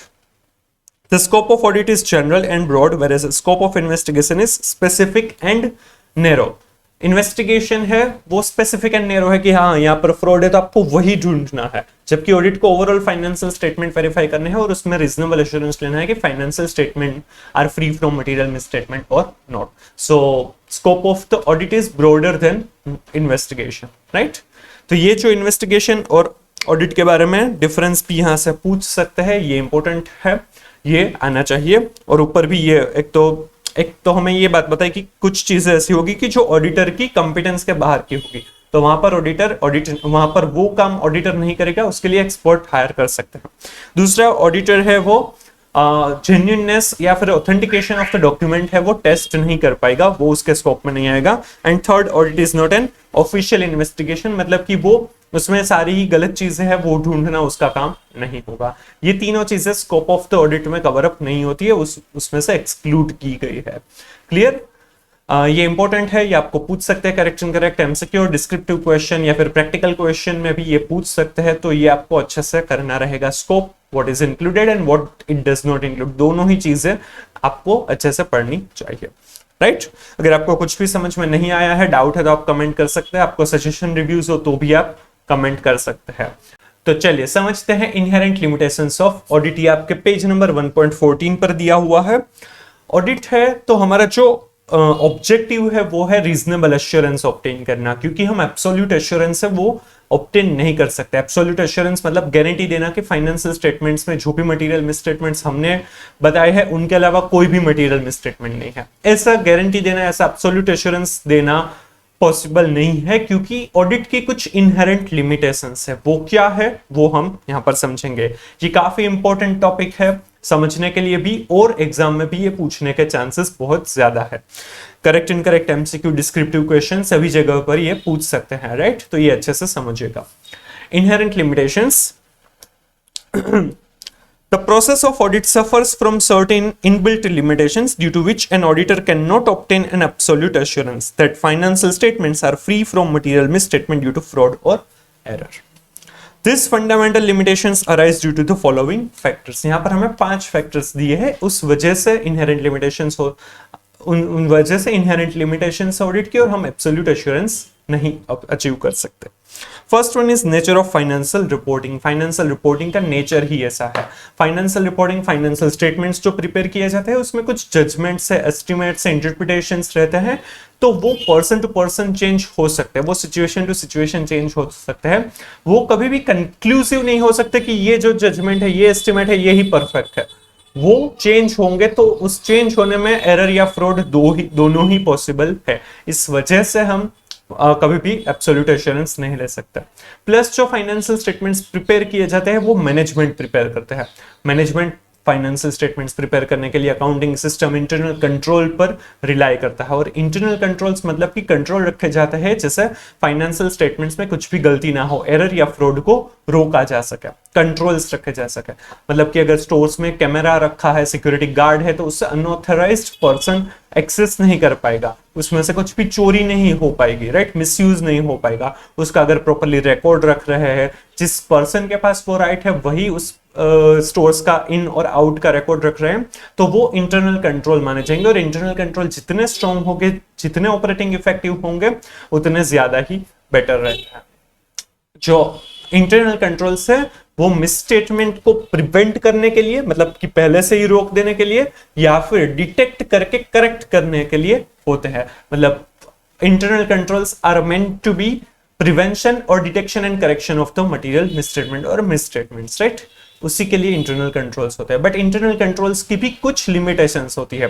जैसे आपको भी पता है कि सिक्योरिटी गार्ड अगर है तो वो सो सकता है, उसको कोई मतलब उसको कोई पैसे देकर कुछ भी गलत काम करवा सकता है। कैमरा है तो वो हो सकता है कि कई बार उसका पूरा एरिया कवर अप ना हो जाए, कुछ एरिया ऐसा हो सकता है कि जो छूट जाए, तो वहां पर कुछ गलत हो सकता है। इसीलिए इंटरनल कंट्रोल की कुछ लिमिटेशंस है। उसी वजह से फाइनेंशियल स्टेटमेंट्स कभी भी 100% परफेक्ट नहीं होते, उसमें मटेरियल मिसस्टेटमेंट होने के चांसेस रह जाते हैं। इस वजह से एब्सोल्यूट एश्योरेंस हम नहीं ले पाते, राइट। चलिए, preparation of financial statements involves making many judgments by management. These judgments may involve subjective decisions or a degree of uncertainty. Judgments लिए जाते हैं तो वो subjective होंगे और उसमें uncertainty भी रहेगी, right? Therefore, auditor may not be able to obtain absolute assurance that financial statements are free from material misstatement due to fraud or errors. Simple. One of the premises for conducting an audit is that management acknowledges its responsibility of preparation of financial statements in accordance with applicable financial reporting framework and for devising suitable internal controls. However, such controls may not have operated to produce reliable financial information due to their own limitations. Internal controls की खुद की limitations की वजह से हो सकता है कि वो operating effective ना हो, बराबर वो operate ना हुए हो, और वो उस वजह से financial statement में कुछ misstatements हो सकते हैं। Consider, for example, the management of a company has devised a control that all purchase bills should reflect stamp and signatures of an authorized person in goods receiving section of the company stating the date and the time of receiving goods in premises. जो भी purchase bills है उसके ऊपर stamp और signature होना चाहिए जब actual में गुड्स रिसीव हो, उसका कितने बजे आया है, किसने रिसीव किया है, वो सारी चीजें परचेस बिल के अंदर होनी चाहिए। उसी के बाद परचेस बिल है वो रिकॉर्ड होना चाहिए। It is an example of internal control devised by the company to ensure that only those purchase bills are produced for payment for which goods have been actually received. ये internal control है कि जो purchase bill के सामने actual में goods receive हुए हैं उसे ही हम परचेस रिकॉर्ड करेंगे, उसी के लिए पेमेंट किया जाएगा, बाकी के लिए पेमेंट नहीं किया जाएगा। Now, what happens if concerned account and authorized person in goods receiving section collude? कॉल्यूड मतलब वो दोनों मिलकर कुछ गलत कर सकते हैं, फ्रॉड कर सकते हैं। मतलब कि जो परचेस डिपार्टमेंट मतलब जो गुड्स रिसीव कर रहा है वहां से और अकाउंट्स डिपार्टमेंट में से गलत कर सकते हैं, दोनों मिलकर कुछ गलत कर सकते हैं। It is case of overriding of internal controls devised by the company due to collusion between two persons. यहाँ पर ऐसा हो सकता है कि अकाउंट्स डिपार्टमेंट और परचेसिंग डिपार्टमेंट या फिर गुड्स रिसीविंग सेक्शन है, उन दोनों के जो पर्सन है वो मिलकर कुछ गलत करे और पेमेंट है वो कोई भी फिक्टिशियस वेंडर को या फिर एक्चुअल में जिसके लिए गुड्स नहीं मिले हैं उनको पेमेंट कर दे, वो खुद उसमें से कुछ कमा रहे हो कमीशन या फिर पूरा ही पेमेंट उनको जा रहा है। तो ऐसी कुछ चीजें हो सकती है, ये कॉल्यूजन है, मतलब कि फ्रॉड यहां पर हुआ। तो ये इंटरनल कंट्रोल है वो ओवरराइड किए गए हैं। तो इंटरनल कंट्रोल है बट उसकी लिमिटेशन है, उस वजह से फाइनेंशियल स्टेटमेंट्स कभी भी 100% परफेक्ट नहीं होंगे। Such a probable collusion is one of the limitations of internal control itself. Simple. तो ये नेचर ऑफ फाइनेंशियल रिपोर्टिंग की वजह से कभी भी 100% गारंटी नहीं मिल सकती। Second one is nature of audit procedures. Audit procedures का नेचर ऐसा है कि उस वजह से भी हम 100% एश्योरेंस नहीं ले सकते, एब्सोल्यूट एश्योरेंस नहीं ले सकते, क्योंकि एक तो मतलब ऑडिट की लीगल और प्रैक्टिकल लिमिटेशंस है।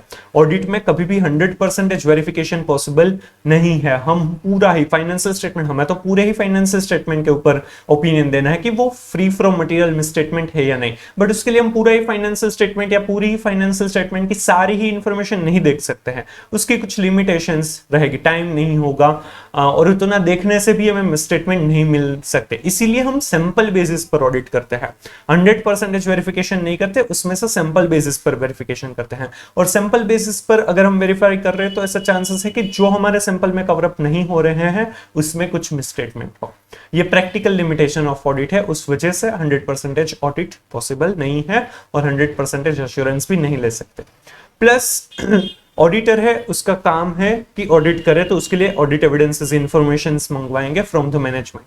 बट मैनेजमेंट ऐसा हो सकता है कि मैनेजमेंट इंटेंशनल या फिर अनइंटेंशनली सारी इंफॉर्मेशन दे ही ना, तो उस वजह से ऑडिटर है वो सब कुछ चेक नहीं कर पाएगा। यहाँ पर लीगल लिमिटेशन आ जाएगी। ऑडिटर है उनको फोर्स नहीं कर सकता कि भाई हमें ये सारे रिपोर्ट सारी इंफॉर्मेशन चाहिए, क्योंकि ऑडिट इन्वेस्टिगेशन नहीं है। इन्वेस्टिगेशन में फोर्स कर सकते हैं, ऑडिट में फोर्स नहीं कर सकते, सिर्फ रिक्वेस्ट कर सकते हैं, और अगर फिर भी मैनेजमेंट ना दे तो मैक्सिमम रिपोर्ट कर सकते हैं, राइट। तो यहां पर ये लीगल लिमिटेशन आ जाएगी। प्लस मैनेजमेंट है वो कुछ फ्रॉड भी कर सकता है, राइट। वो मिलकर कुछ सोफिस्टिकेटेड वे में फ्रॉड करे तो वो शायद ऑडिटर को पता ही ना चले, सारे फर्जी डॉक्यूमेंट्स बना देंगे, राइट। तो वहां पर भी ऑडिटर कुछ नहीं कर पाएगा, वो ढूंढ नहीं पाएगा सारे फ्रॉड्स। और इवन ऑडिटर है वो एक्सपर्ट नहीं है टू आइडेंटिफाई कि वो जो इंफॉर्मेशन दी गई है, वो जो डॉक्यूमेंट्स है वो जेन्युइन है या नहीं। फैब्रिकेटेड डॉक्यूमेंट्स है तो वो वेरीफाई नहीं कर पाएगा, तो वहां पर भी ऑडिटर की लिमिटेशन आ जाएगी। नेचर ऑफ ऑडिट प्रोसीजर ही ऐसा बन जाएगा। Even related party transaction and related party relationships है वो भी रिस्की होती है, उसमें कुछ भी गलत हो सकता है, तो उसमें भी ऑडिटर है वो हर बार एश्योरेंस नहीं ले पाएगा। तो ये 5 पॉइंट्स की वजह से ऐसा हो सकता है कि ऑडिटर है वो 100% एश्योरेंस ना ले पाए, एब्सोल्यूट एश्योरेंस पॉसिबल नहीं हो पाएगा। The auditor carries out his work by obtaining audit evidence through performance of audit procedures. However, there are practical and legal limitations on ability of auditor to obtain audit evidence. For example, an auditor does not test all transactions and balances. He forms his opinion only by testing samples. It is an example of practical limitations on auditor's ability to obtain audit evidence. वो सारे ही चीजें नहीं check कर पाएगा, sample basis पर ही verify करेगा, तो ये प्रैक्टिकल लिमिटेशन ऑफ ऑडिट है। Management may not provide complete information as requested by auditor. Auditor ने जितनी इंफॉर्मेशन मांगी है वो सारी इंफॉर्मेशन ना दे। There is no way by which auditor can force management to provide complete information as may be requested by auditor. In case he is not provided with required information, he can only report. अगर उनको requested information नहीं मिलती है तो वो सिर्फ report कर सकता है, कोई भी तरीके से फोर्स नहीं कर पाएगा. It is an example of legal limitation on auditor's ability to obtain audit evidence. The management may consist of dishonest and unscrupulous people and may be itself involved in fraud. जो भी organisation है उसमें कोई employees भी कुछ गलत कर सकते हैं या फिर खुद मैनेजमेंट है वो भी कुछ गलत कर सकते हैं. It may be engaged in concealing fraud by designing sophisticated and carefully organised schemes which may be hard to detect by the auditor. It may produce fabricated documents before auditor to lead him to believe that audit evidence is valid. However, in reality, such documents could be fake or non-genuine. Fraud कर सकते हैं, वो कुछ भी गलत दिखा सकते हैं, right? तो वो genuineness check नहीं कर पाएंगे. We have already discussed under section on scope of audit that an auditor is not an expert in authentication of documents. Therefore, he may be led to accept invalid audit evidence on the basis of unauthentic documents. Clear? And the last one, it is quite possible that entity may have entered into some transaction with related parties. Such transactions may be only paper transactions and may not have actually occurred. Related party के साथ जो transaction हुए हैं वो actual में transaction नहीं हुए हैं, सिर्फ paper transaction है, तो वो भी सही हुए हैं या नहीं उसको अलग से verify करना काफी difficult हो जाता है. The auditor may not be aware of such related party relationships or audit procedures may not be able to detect probable wrongdoing in such transactions. Clear? तो audit procedure, nature of audit procedure में एक तो sampling होता है, इसलिए वो practical limitation हो जाएगी. मैनेजमेंट को कभी भी फोर्स नहीं कर सकता इंफॉर्मेशन देने के लिए, वो रिक्वेस्ट ही कर सकता है, तो वो लीगल लिमिटेशन हो जाएगी. मैनेजमेंट है वो खुद फ्रॉड कर सकते हैं. फोर्थ, वो जेन्युइननेस ऑफ ऑडिट डॉक्यूमेंटेशन, जो भी डॉक्यूमेंटेशन है वो वेरीफाई नहीं कर सकता auditor. And related party relationship and transaction हो सकते हैं. तो ये पांचों चीजों की वजह से नेचर ऑफ ऑडिट प्रोसीजर ऐसी है, उस वजह से इनहेरेंट लिमिटेशन बन जाएगी और एब्सोल्यूट एश्योरेंस अचीव नहीं कर पाएंगे. Clear? Then third is not in nature of investigation. Audit is not an investigation. As already discussed, audit is not an official investigation. Hence, auditor cannot obtain absolute assurance that financial statements are free from material misstatement due to fraud or errors. Audit है वो official investigation नहीं है कि इसमें से financial statements में से सारी चीजें जो है वो पता चल पाए, सारे ही फ्रॉड्स हम डिटेक्ट कर पाए, राइट? इसीलिए एब्सोल्यूट एश्योरेंस नहीं ले पाएंगे. Fourth, timeliness of financial reporting and decrease in relevance of information over time. Financial reporting की भी एक टाइमलाइन होती है, तो उस वजह से हमें एक टाइम के अंदर ये सब कुछ ऑडिट खत्म करना होता है. तो हमारे पास अनलिमिटेड टाइम नहीं होता, वो एक स्पेसिफाइड टाइम होता है. तो वहां पर भी हमें ध्यान रखना है, फाइनेंशियल रिपोर्टिंग टाइमली देना है, कंप्लीट करना है ऑडिट. तो टाइम कम होता है तो कई बार कुछ चीजें छूटने के चांसेस रहते हैं. Plus decrease in relevance of information over time. कई बार वो टाइम चला जाता है तो उसके बाद वो इंफॉर्मेशन इतनी रिलेवेंट नहीं होती और उसको जो रिलेवेंट वो जो इंफॉर्मेशन है उसको रिट्राइव करने में ज्यादा टाइम या फिर कॉस्ट लग जाता है. The relevance of information decreases over time and auditor cannot verify each and every matter. Therefore, a balance has to be struck between reliability of information and cost of obtaining it. इसीलिए कई बार सारी चीजें देख नहीं पाते हैं, वो time पर अवेलेबल नहीं होती या फिर वो एक टाइम के बाद रिलेवेंट नहीं होती इतनी. Consider, for example, an auditor who is conducting audit of a company since last 2 years. During these 2 years, he has sought detailed information from management of company regarding various matters. During his 3rd year stint, he chooses to rely upon some information obtained as a part of audit procedures of 2nd year. However, it could be possible that something new has happened and that information is not relevant. So, the information being relied upon by auditor is not timely and may have lost its reliability. जो पिछले 2 सालों में कुछ audit किया था तब कोई information मिली थी वो हमने 3rd ईयर में भी यूज की, बट वो जो पहले हमें इन्फॉर्मेशन मिली थी वो अब रिलेवेंट नहीं है, वो अब इतनी रिलेवेंट नहीं है, तो उसको हम यूज करेंगे तो हमारा जो ऑडिट और उस बेसिस पर हम जो कंक्लूजन पर पहुंचे होंगे तो वो गलत हो सकता है. इसीलिए टाइम के साथ कुछ चीजें बदल जाती है तो वो अपडेट भी रहना पड़ता है. अपडेट नहीं रहेंगे तो वहां पर गलती होने के चांसेस है. And the last inherent limitation है वो है future events. Future events or conditions may affect an entity adversely. Future में कुछ ऐसे इवेंट्स हो सकते हैं, कंडीशंस ऐसी हो सकती है कि जो एंटिटी को एडवर्सली अफेक्ट करे, उस वजह से उसकी इंपैक्ट होगा ऑपरेशनल रिजल्ट या फिर फाइनेंशियल रिजल्ट में अफेक्ट हो सकता है। उसके लिए कभी भी ऑडिटर है वो गारंटी नहीं दे पाएगा। Adverse events may seriously affect ability of an entity to continue its business. The business may cease to exist in future due to change in market conditions, emergence of new business models or products due to onset of some adverse events. कुछ ऐसी चीजें ऐसी वजह हो सकती है जिसके कारण और जो बिजनेस है वो कंटिन्यू नहीं कर पाता है, उनको बंद करना पड़ता है अपना बिजनेस, तो वो गोइंग कंसर्न जो अफेक्ट करेगा उसमें भी ऑडिटर है वो कोई गारंटी नहीं दे सकता कि फ्यूचर में भी ये जो अभी फाइनेंशियल स्टेटमेंट है वो उसी तरीके से चलता रहेगा, तो वो एब्सोल्यूट एश्योरेंस नहीं दे पाएंगे कि फ्यूचर में भी कुछ प्रॉब्लम नहीं होगी, राइट। यहां पर इनहेरेंट लिमिटेशन बनती है, राइट।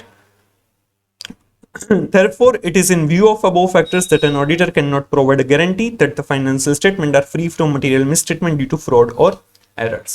Simple. यहाँ पर फिर ओवरव्यू दिया हुआ है, उसमें जो ये फर्स्ट पॉइंट है उसमें पॉइंट इंपॉर्टेंट है। ऐसे 200 overall objectives of the independent auditor and conduct of an audit in accordance with standards on auditing, the auditor is not expected to and cannot reduce audit risk to zero because there are inherent limitations of audit. Audit risk क्या है? Audit risk जो यहां पर दिया है, right, audit risk मतलब कि जो ऑडिटर ओपिनियन दे रहा है वो ओपिनियन है वो इनअप्रोप्रिएट है when financial statements are materially misstated. मतलब कि मैं ऑडिटर हूं, मैंने ओपिनियन दिया कि अनमोडिफाइड ओपिनियन है, यहाँ ये फाइनेंशियल स्टेटमेंट बराबर है, मटेरियल मिसस्टेटमेंट नहीं है, financial statements are prepared in accordance with applicable financial reporting framework, but actually वो फाइनेंशियल स्टेटमेंट में मटेरियल मिसस्टेटमेंट है जो मुझे नहीं मिले हैं, तो वो ऑडिट रिस्क है। ऑडिट रिस्क को हमें हो सके उतना जीरो करना है कि वहां पर अगर मटेरियल मिसस्टेटमेंट है तो वो मुझे मिल ही जाए, राइट। कभी भी ऐसा ना हो कि financial statements are materially misstated और वो ऑडिटर को ना मिले, उस वजह से ऑडिट रिस्क को एक्सेप्टेबली लो लेवल पर लेकर आना है, बट वो कभी भी जीरो नहीं कर सकता। Auditor is not expected to, उसके पास एक्सपेक्टेशन भी नहीं रखी जाती और वो कैन नॉट, वो कर भी नहीं सकता, ऑडिटर्स को जीरो नहीं कर सकता क्योंकि ऑडिट की इनहेरेंट लिमिटेशंस है, वो ऑडिटर्स जीरो नहीं हो सकता, इसीलिए हम एब्सोल्यूट एश्योरेंस नहीं ले पाते हैं, राइट। तो ये जो सेंटेंस है ये इंपॉर्टेंट है, ये आपको ऊपर नहीं दिया था बट यहां पर समरी में दिया हुआ है, ये भी आपको क्वेश्चन के लिए पूछ सकते हैं। तो चलिए, ये थी इनहेरेंट लिमिटेशंस। 5 इनहेरेंट लिमिटेशंस के लिए फैक्टर्स दिए हुए हैं। First is nature of financial reporting, उसमें जजमेंट्स रहते हैं और इंटरनल कंट्रोल की भी अपनी लिमिटेशंस है, उस वजह से nature of financial reporting is one of the factor of inherent limitations. Second one is nature of audit procedures. Audit procedure में प्रैक्टिकल और लीगल लिमिटेशंस है, सैंपल के बेसिस पर हम ऑडिट करेंगे तो वो प्रैक्टिकल लिमिटेशन है। मैनेजमेंट को फोर्स नहीं कर सकते, सिर्फ रिक्वेस्ट कर सकते हैं टू प्रोवाइड इंफॉर्मेशन, तो वो लीगल लिमिटेशन है। प्लस मैनेजमेंट फ्रॉड भी कर सकता है, उसमें फैब्रिकेटेड डॉक्यूमेंट्स हो सकते हैं, तो जो ऑडिटर उसकी जेन्युइननेस चेक नहीं कर सकता। And related party relationship and transactions are also prone to risk, right. तो उस वजह से नेचर ऑफ ऑडिट प्रोसीजर्स वो इनहेरेंट लिमिटेशन बन जाएगी। Third, audit is not an official investigation, इसलिए हमारा काम फ्रॉड फाइंडिंग नहीं है, राइट। इसमें फ्रॉड अगर हमें मिल जाएंगे ऑडिट प्रोसीजर से देन इट्स फाइन, बट हमारा काम फ्रॉड ढूंढना नहीं है, इसीलिए वो भी एक ऑडिट की इनहेरेंट लिमिटेशन बन जाएगी। Then fourth, timeliness of financial reporting, और जो इंफॉर्मेशन है वो टाइम के साथ वो उसके रिलेवेंस से वो रिड्यूस हो जाती है, तो इसीलिए हमने पहले कुछ इन्फॉर्मेशन मिली है तो वो शायद अब रिलेवेंट ना हो और उसके बेसिस पर अगर हमने ऑडिट कर लिया तो वो भी गलत हो सकता है। और टाइमलाइन भी होती है, इसलिए हम कुछ चीजें स्किप हो जाती है, तो उस वजह से भी इनहेरेंट लिमिटेशन बन जाएगी। And fifth one is future events. Future में भी ऐसे इवेंट्स हो सकते हैं कि जिस वजह से ये बिजनेस बंद हो जाए, और वो ऑडिट करने से पता नहीं चलेगा कि फ्यूचर में क्या होने वाला है, क्योंकि हम हिस्टोरिकल फाइनेंशियल इंफॉर्मेशन को वेरीफाई करते हैं, फ्यूचर के लिए कोई भी गारंटी नहीं देते हैं। तो ये 5 फैक्टर्स हैं इनहेरेंट लिमिटेशंस के, ये काफी इंपॉर्टेंट है, इसी वजह से हम रीजनेबल एश्योरेंस देते हैं। ये आपको एग्जाम में भी पूछ सकते हैं और ये समझने के लिए भी जरूरी है। Hope you are clear with it. तो चलिए समझते हैं केस स्टडी 1 जो इंपॉर्टेंट है। अभी जो एमसीक्यू बेस्ड केस स्टडीज पूछने वाले हैं वो आपकी मॉड्यूल में जो क्वेश्चंस दे रखे हैं वो काफी इंटरेस्टिंग, काफी एनालिसिस वाले, स्किल्स वाले है, क्योंकि अगर वो इसी टाइप के क्वेश्चन पूछेंगे तो आपको ये डिफिकल्ट भी लग सकता है। उसके लिए आपकी कॉन्सेप्चुअल क्लैरिटी ज्यादा अच्छी होनी चाहिए, रट के आप सिर्फ नहीं पास हो पाएंगे। ये काफी अच्छे क्वेश्चंस दिए गए हैं, तो वो समझते हैं केस स्टडी 1 जो दिया है वो। Rohit, Gurpreet, Ali, and Gorati are friends since their school days based in Mumbai. They have cleared CA foundation exams in the same attempt and now plan to appear for CA intermediate exams. All of them are avid news listeners and regularly keep track of business news even on social media. मतलब आपके जैसे ही students होंगे, ये चारों friends है, वो foundation की exam पास कर ली है और CA इंटरमीडिएट की एग्जाम अब वो देने वाले हैं. राइट, यहां तक आपके जैसे स्टोरी है. उसके बाद आपके जैसे नहीं होगी कि न्यूज लिसनर्स है या फिर सोशल मीडिया में भी बिजनेस न्यूज देखते हैं. आप सोशल मीडिया में बिजनेस न्यूज तो नहीं देखते होंगे. राइट, उसके अलावा की स्टोरी आपसे रिलेट कर पाएंगे. They are trying to understand new subjects including auditing. Rohit, Gurpreet, and Ali have also started attending live coaching classes LCC being conducted by Board of Studies of ICAI. ICAI जो lecture conduct करता है, उनकी यहाँ पर advertisement की गई है. मतलब यहाँ पर 3 जो फ्रेंड्स है वो लेक्चर्स भी देखने स्टार्ट कर दिए हैं. Gorati has not been able to join live coaching classes yet as she was away on holiday with her parents. However, she plans to catch it up with her friends very soon. Ali had also joined the classes, but he had skipped some lectures. Right, तो यहाँ पर जो 4 friends है, रोहित और गुरप्रीत है, उन्होंने सारे ही lectures देखे हैं. अली है, उन्होंने स्टार्ट किए थे बट फिर भी स्किप किए हैं बीच में कुछ लेक्चर्स, और गोरेती ने अब तक स्टार्ट नहीं किए हैं. During one informal get-together, the discussion centered around new subject of auditing. They discussed many things regarding its nature, scope, benefits, and other general practical issues जो हमने already discuss किए हुए हैं. Gorati was regular in keeping track of audited results of companies being published in leading newspapers. जो publish होते हैं newspapers के अंदर फाइनेंशियल स्टेटमेंट्स या ऑडिटेड रिजल्ट्स है, वो गोरेती है वो देखती रहती है. Her views was that audited financial statements of companies give 100% guarantee to different stakeholders. उसका ऐसा मानना है कि जो ऑडिट है उसका मतलब है कि ये जो कंपनीज के फाइनेंशियल स्टेटमेंट्स है वो 100% उसके ऊपर गारंटी दी जाती है. राइट, उसने लेक्चर अटेंड नहीं किए थे, वो साफ साफ दिख रहा है. राइट, क्योंकि रीजनेबल एश्योरेंस हम देते हैं, एब्सोल्यूट एश्योरेंस नहीं दे सकते क्योंकि इनहेरेंट लिमिटेशंस ऑडिट की. It is the main reason behind so much reliance upon auditing, but she could not understand why wrongdoings in financial matters are being discovered after many years have gone by. फिर उसको ये भी doubt हो रहा है कि फिर ऐसा क्यों होता है कि सालों बाद कुछ पुराने फाइनेंशियल स्टेटमेंट्स में से कुछ फ्रॉड या फिर ऐसा कुछ रॉन्ग डूइंग मिल जाता है. ऑडिट हुआ है, फिर भी उस साल में ऑडिट हुआ था, फिर भी सालों बाद उसमें कुछ फ्रॉड वगैरह है वो मिल जाता है, क्योंकि ऑडिट की इनहेरेंट लिमिटेशन है, इसलिए कभी भी वो एब्सोल्यूट एश्योरेंस नहीं देता, रीजनेबल एश्योरेंस है, और उसमें फ्रॉड होने के चांसेस है जो सारे ही ऑडिटर है वो डिटेक्ट नहीं कर पाएगा. Ali also concurred with her view and added that when financial statements are audited, each and every transaction appearing in books of account is verified. However, he could not give clarity to Gorati. Ali का भी ऐसा मानना है कि हाँ, जो गोरेती कह रही है वो सही है, सारे ही ट्रांजैक्शंस देखे जाते हैं, each and every transaction appearing in financial statement में बुक्स ऑफ अकाउंट्स है वो ऑडिट किए जाते हैं, फिर भी ऐसा क्यों होता है वो क्लैरिटी नहीं दे पाता. यहाँ पर भी पता चल रहा है कि अली ने कुछ सेशंस स्किप किए हैं. राइट, आपको नहीं करना चाहिए या ऐसा ही होगा, अली जैसे हाल होंगे. राइट, ऐसा ना हो इसलिए आपको सारे ही लेक्चर्स देखने चाहिए. चलिए, Gurpreet was of the opinion that audit was conducted on the basis of sample checking. He was also of the view that audited financial statements are not a guarantee against probable wrongdoing in financial matters of the companies. Gurpreet का ऐसा opinion था कि जो sample basis पर एक तो audit किया जाता है और ऑडिटेड फाइनेंशियल स्टेटमेंट से वो गारंटी नहीं है कि इसमें सारे ही रॉन्ग डूइंग है वो पता चल गए या फिर इसमें कोई रॉन्ग डूइंग है ही नहीं. Not to be left behind, Rohit also jumped in the fray. He supported Gurpreet and also did something of his own. Rohit भी गुरप्रीत को साथ देता है और वो भी इस डिस्कशन में जुड़ जाता है. चलिए, उसके बेसिस पर हमें एमसीक्यूज दिए हैं. Right, Gurpreet was of the view that audited financial statements are not a guarantee against probable wrongdoings in financial statements of company. What kind of assurance does audited financial statement provide? Gurpreet का ऐसा मानना है कि जो financial statement audit हुए हैं वो wrong doing के सामने कोई गारंटी नहीं देता. तो फिर ये जो ऑडिट किया जाता है वो किस टाइप का अश्योरेंस देता है? A, it provides reasonable assurance meaning a moderate level of assurance. It provides a reasonable assurance meaning a low level of assurance. It provides reasonable assurance meaning a high level of assurance, and it provides reasonable assurance meaning an absolute level of assurance. यहाँ पर हम क्या देते हैं, reasonable assurance देते हैं, जो हमारा ऑब्जेक्टिव है टू ऑब्टेन रीजनेबल एश्योरेंस। और रीजनेबल एश्योरेंस कैसा एश्योरेंस है, हाई लेवल ऑफ एश्योरेंस है, वो गारंटी नहीं है, right, it's a high level of assurance. तो आंसर होगा सी। क्लियर?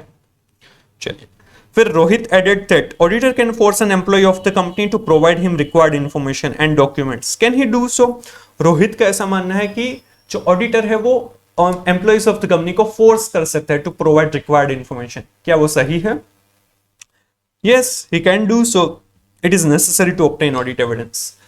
मतलब ऐसा कहा कि ऑडिटर हाँ वो कर सकता है, वो ऑडिट एविडेंस ऑब्टेन करने के लिए नेसेसरी है। Second option, yes he can do so, there are express right given to him in this respect. हाँ वो कर सकता है क्योंकि उसको स्पेसिफिकली राइट्स दिए गए हैं फोर्स करने के लिए। C, no, he cannot do so. He can only request for providing him with necessary information and documents, but it cannot be forced by him. तीसरा ऑप्शन है कि वो नहीं कर सकता, उसको अगर इंफॉर्मेशन चाहे तो उसके लिए सिर्फ रिक्वेस्ट कर सकता है, वो फोर्स नहीं कर सकता। And fourth, no he can not do so, he has no right of seeking information and documents, therefore question of forcing does not arise. वो नहीं कर सकता क्योंकि उसके पास राइट ही नहीं है इंफॉर्मेशन मांगने का। अगर राइट ही नहीं है इंफॉर्मेशन मांगने का तो फोर्स तो कर ही नहीं सकता। ये चार ऑप्शन दिया है, इसमें से करेक्ट आंसर है C, no he can not do so, he can only request for providing him with necessary information and documents, but it can not be forced by him. वो रिक्वेस्ट कर सकता है, force नहीं कर सकता। ये हमारी इनहेरेंट लिमिटेशंस में दिया हुआ है कि ऑडिटर है वो मैनेजमेंट के पास से रिक्वेस्ट कर सकता है, इंफॉर्मेशन मांग सकता है, बट वो फोर्स नहीं कर सकता, उसके पास ऐसा राइट नहीं है। वो मैक्सिमम अगर वो इंफॉर्मेशन मैनेजमेंट नहीं देते हैं तो वो रिपोर्ट कर सकता है, फोर्स नहीं कर सकता। ये legal limitation on the auditor है, उनके पास ऐसा राइट नहीं है कि वो फोर्स कर सके। क्लियर? चलिए, third one, Ali had listened in one of the classes that audit covers all aspects of an entity and concluded that each and every transaction of entity is verified by the auditor. Ali ने ऐसा सुना था कि जो भी audit किया जाता है उसमें all aspects of an entity verify की जाती है, इसलिए each and every transactions of an entity is verified by the auditor. And Goretti also seemed to be in agreement with him, but she was of the view that besides this, it also meant that audit should be organized to cover all areas of an entity. गोरेती का ऐसा भी मानना था कि वो agree तो करती है अली के स्टेटमेंट के साथ, प्लस ऐसा भी मानते हैं कि ऑल एरियाज ऑफ एंटिटी है वो कवर अप होने चाहिए। Which of the following statement is appropriate in this regard?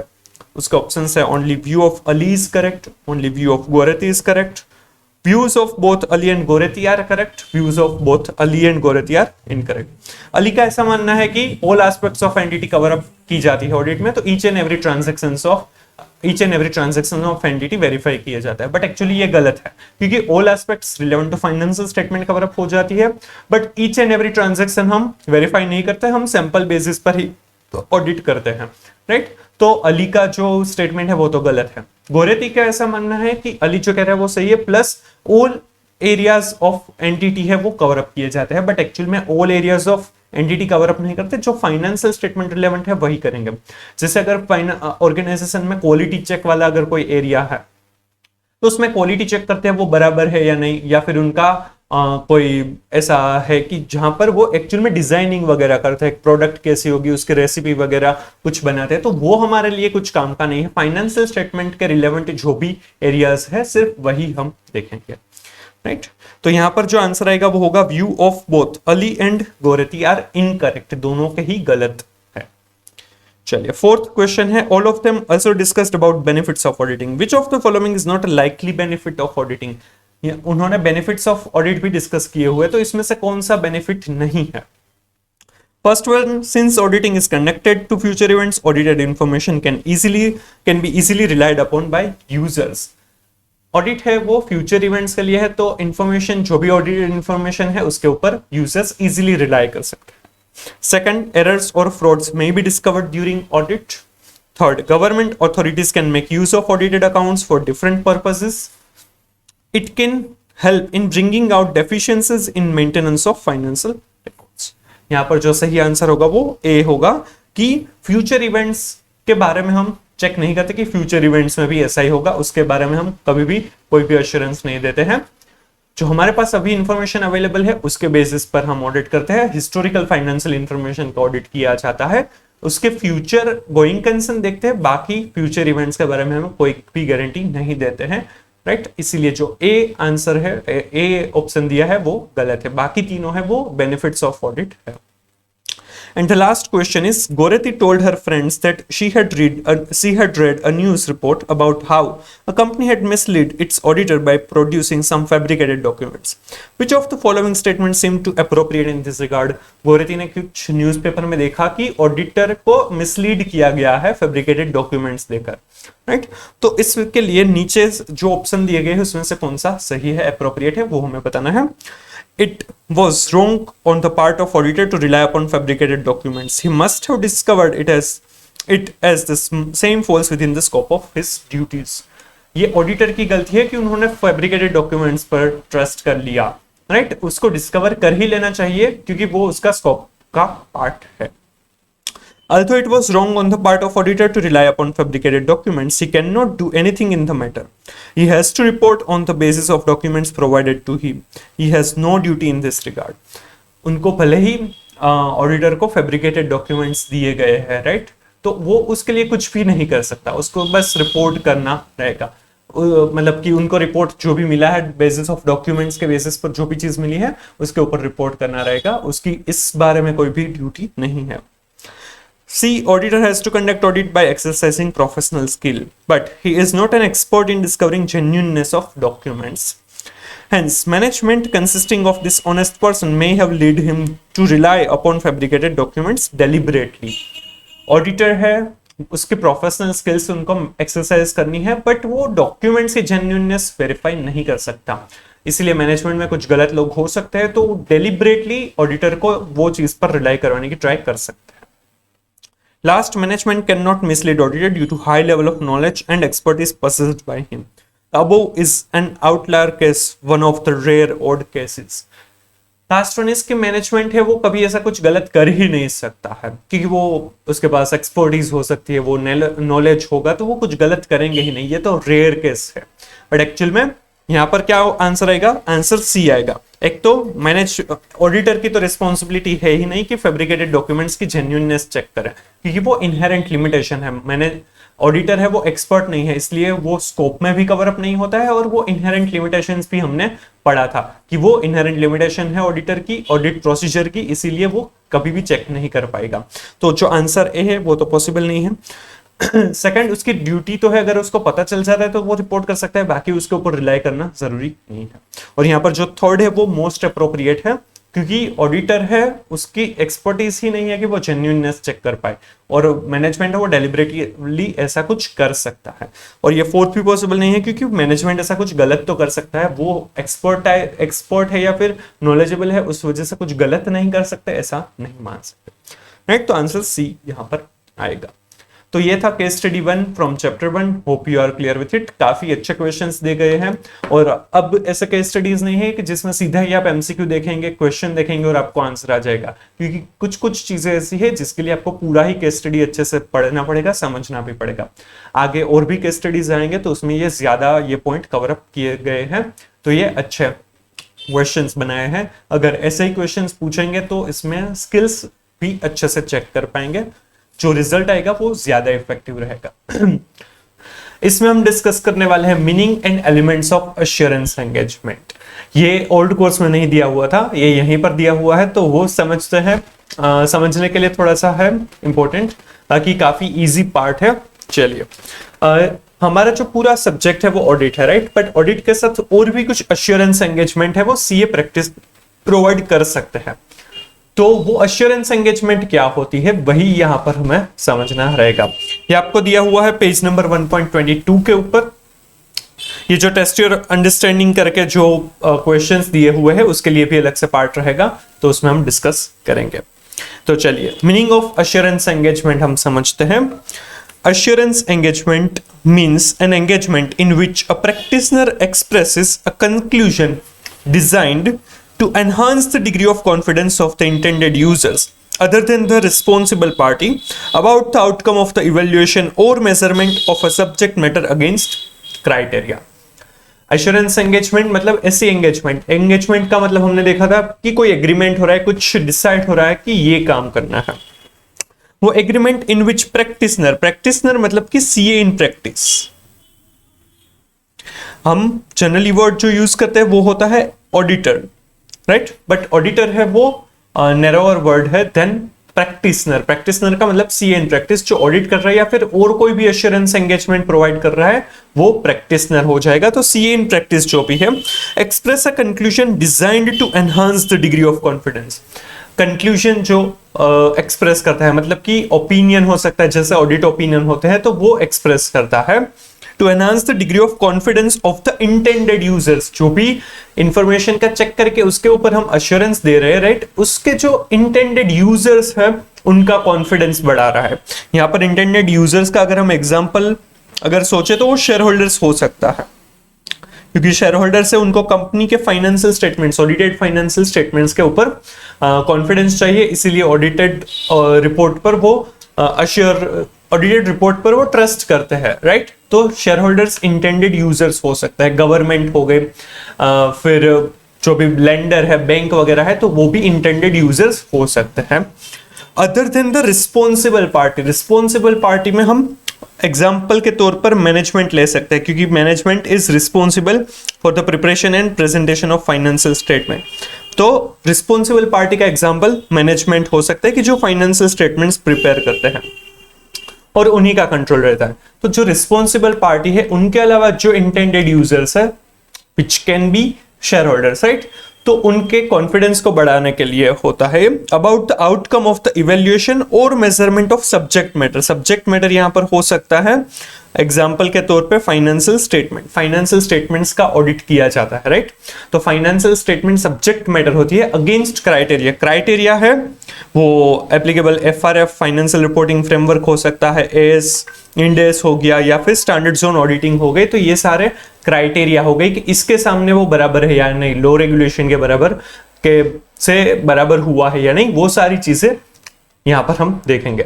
तो अश्योरेंस एंगेजमेंट का मतलब कि जो सीए इन प्रैक्टिस है वो एक्सप्रेस करता है अपना ओपिनियन या फिर जो भी उनको कंक्लूजन पर आना है, ताकि जो इंटेंडेड यूजर्स है, शेयर होल्डर, गवर्नमेंट, जो भी है, बैंक वगैरह, उनका कॉन्फिडेंस बढ़े, right. Other than responsible party जो इन्हें बनाती है, उनके अलावा जो पार्टी है इंटेंडेड यूजर्स है, उनका कॉन्फिडेंस बढ़े इसके लिए। और ये जो कॉन्फिडेंस बढ़ाने के लिए वो जो चेक करते हैं वो क्या करते हैं, कोई भी subject matter, financial statement, financial information जो भी है, अगेंस्ट क्राइटेरिया, जो भी उनके क्राइटेरिया है जैसे होना चाहिए, लो रेगुलेशन, स्टैंडर्ड जोन ऑडिटिंग और भी अलग अलग स्टैंडर्ड्स है, उसके हिसाब से वो बराबर है या नहीं वो देखना, उसे अश्योरेंस एंगेजमेंट कहा जाएगा, राइट। तो ये मीनिंग है, ये इंपॉर्टेंट है, इसमें से क्वेश्चन पूछ सकता है, करेक्ट इनकरेक्ट एमसीक्यू आने के चांसेस ज्यादा है।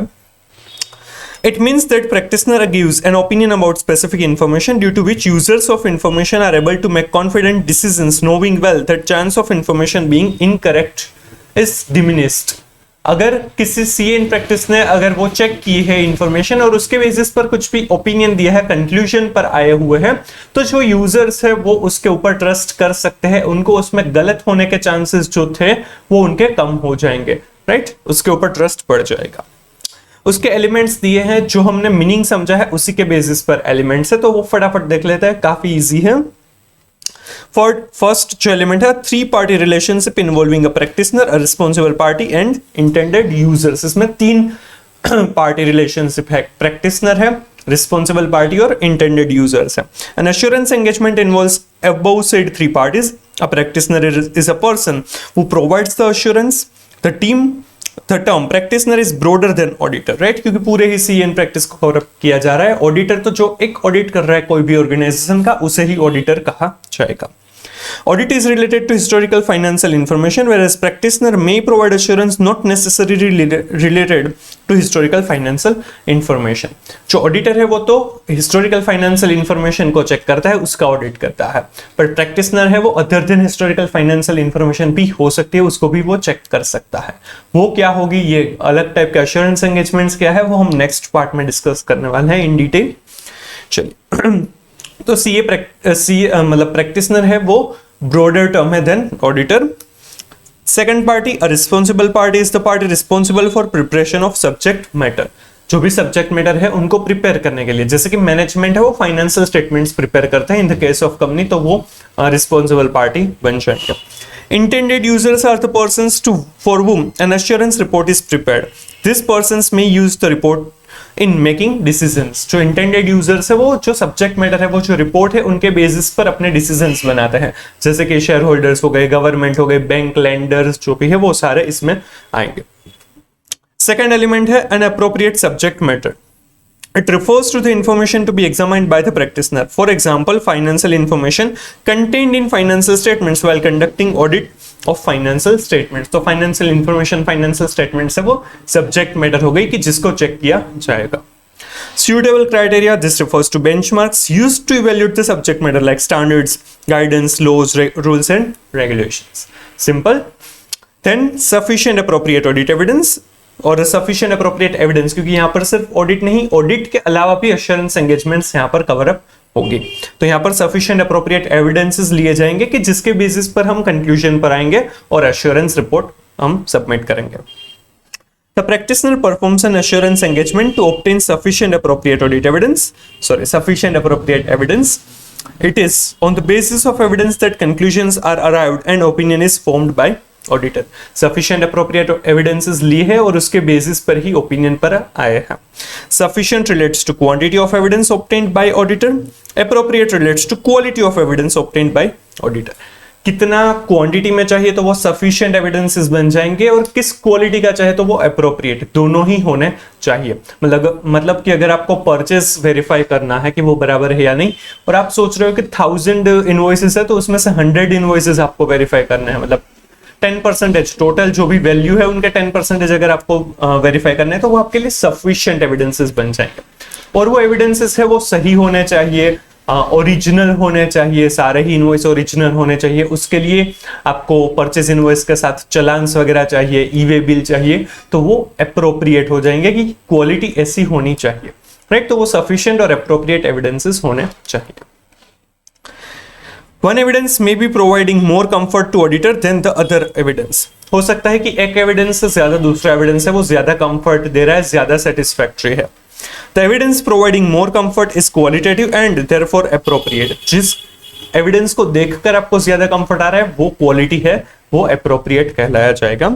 Evidence should be both sufficient and appropriate. Simple. And last element is a return assurance report in an appropriate form. A written report is provided containing conclusion that conveys the assurance about the subject matter. A written assurance report is the outcome of an assurance engagement. जो भी assurance engagement है उनका outcome होगा वो return report होगा. Simple. तो ये 5 elements, एक तो 3 पार्टी रिलेशनशिप होगी, practitioner, responsible party and intended users. Second element जो था कि सब्जेक्ट मैटर है वो इंपॉर्टेंट है, right. Financial statement, financial information, whatever है. थर्ड पॉइंट था क्राइटेरिया, सूटेबल क्राइटेरिया होना चाहिए, लो रेगुलेशन स्टैंडर्ड्स वगैरह जो है. फोर्थ था sufficient appropriate evidences. Sufficient relates to the quantity of the evidences and appropriate relates to the quality of the evidence. And fifth one return report दिया जाएगा, right. ये assurance engagements के बारे में था. वो एश्योरेंस एंगेजमेंट का मीनिंग और एलिमेंट हमने समझा. तो चलिए समझते हैं टाइप्स ऑफ एश्योरेंस एंगेजमेंट. ये दिया हुआ है पेज नंबर 1.24 के ऊपर. यहाँ पर जो meaning of review, audit versus review जो है ये भी इसी के साथ हम समझते हैं.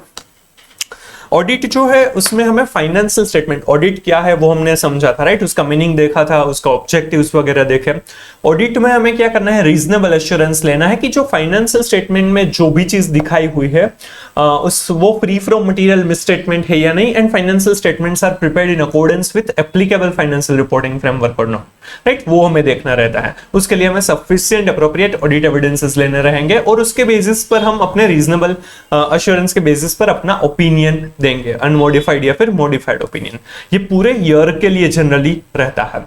सो ऑडिट है वो एवरी ईयर जनरली करवाना रहता है अगर जिसको भी एप्लीकेबल होता है, राइट. रिव्यू जो है वो लिमिटेड एश्योरेंस एंगेजमेंट है. ऑडिट है वो रीजनेबल एश्योरेंस एंगेजमेंट है, वो हाई लेवल ऑफ एश्योरेंस है, जबकि रिव्यू है वो लिमिटेड एश्योरेंस एंगेजमेंट है, मतलब कि वो मॉडरेट लेवल ऑफ एश्योरेंस है. इसमें ऑडिट से कम एश्योरेंस लिया जाएगा बट इसमें लोअर लेवल बिल्कुल नहीं लेना है ऐसा नहीं है, काम करना है, चेक भी करना है, सफिशिएंट अप्रोप्रिएट एविडेंसेस भी लेने हैं, क्योंकि अश्योरेंस है। अश्योरेंस का मतलब ही ये है कि जो सीए इन प्रैक्टिस है वो चेक करके बताएगा कि ये इंफॉर्मेशन बराबर है या नहीं। अगर ऑडिट होगी तो उसके लिए ज्यादा इन डिटेल उनको चेक करना पड़ेगा, रिव्यू होगा तो वो कंपेयर टू ऑडिट वो कम, उसमें चेकिंग वगैरह प्रोसीजर्स वगैरह कम करनी रहती है। जनरली रिव्यू है वो क्वार्टरली किया जाता है, लिस्टेड कंपनीज में रिव्यू क्वार्टरली करके उनके रिजल्ट्स इश्यू पब्लिश करना इज कंपलसरी, वो करने ही रहते हैं, तो वहां पर रिव्यू आता है। जो पूरे साल का होता है वो ऑडिट होता है, राइट। तो ये ऑडिट और रिव्यू रहते हैं, तो वो समझते हैं। We have learned that audit is a reasonable assurance engagement. It provides reasonable assurance. However, review is a limited assurance engagement. It provides lower level of assurance than audit. जो review है वो audit से lower level of assurance provide करते हैं। ये आपको correct incorrect MCQ में पूछ सकते हैं। Further, review involves fewer procedures and gather sufficient appropriate evidence on the basis of which limited conclusion can be drawn. However, both audit and review are related to financial statements prepared on the basis of historical financial information.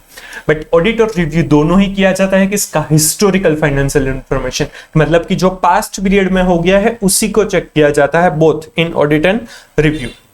Audit है वो पूरे साल का होता है, वो year and होता है, उसके बाद ओपिनियन दिया जाता है।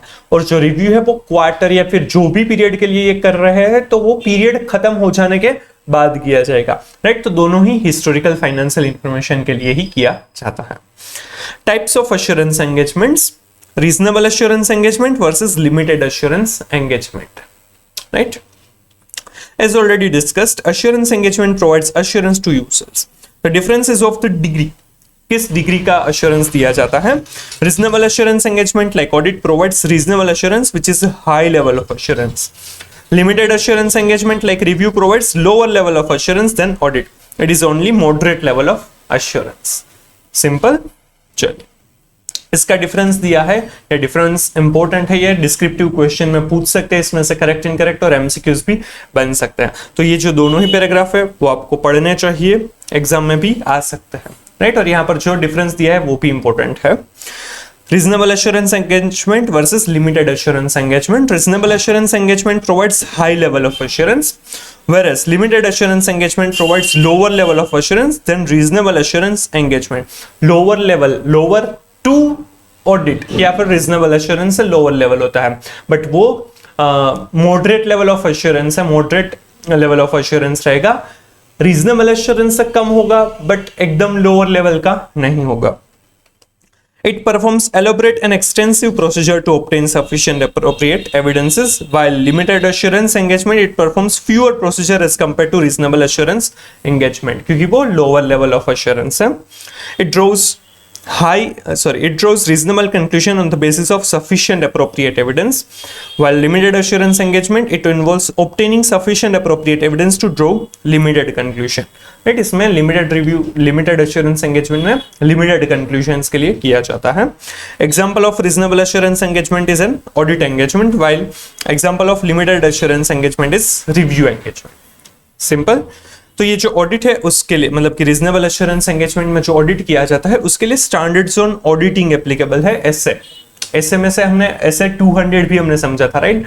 Overall objective of independent auditor and conduct of an audit in accordance with standards on auditing, जिसके हिसाब से हमने ओवरऑल ऑब्जेक्टिव समझा था और इनहेरेंट लिमिटेशंस में भी उनका रेफरेंस दिया गया था।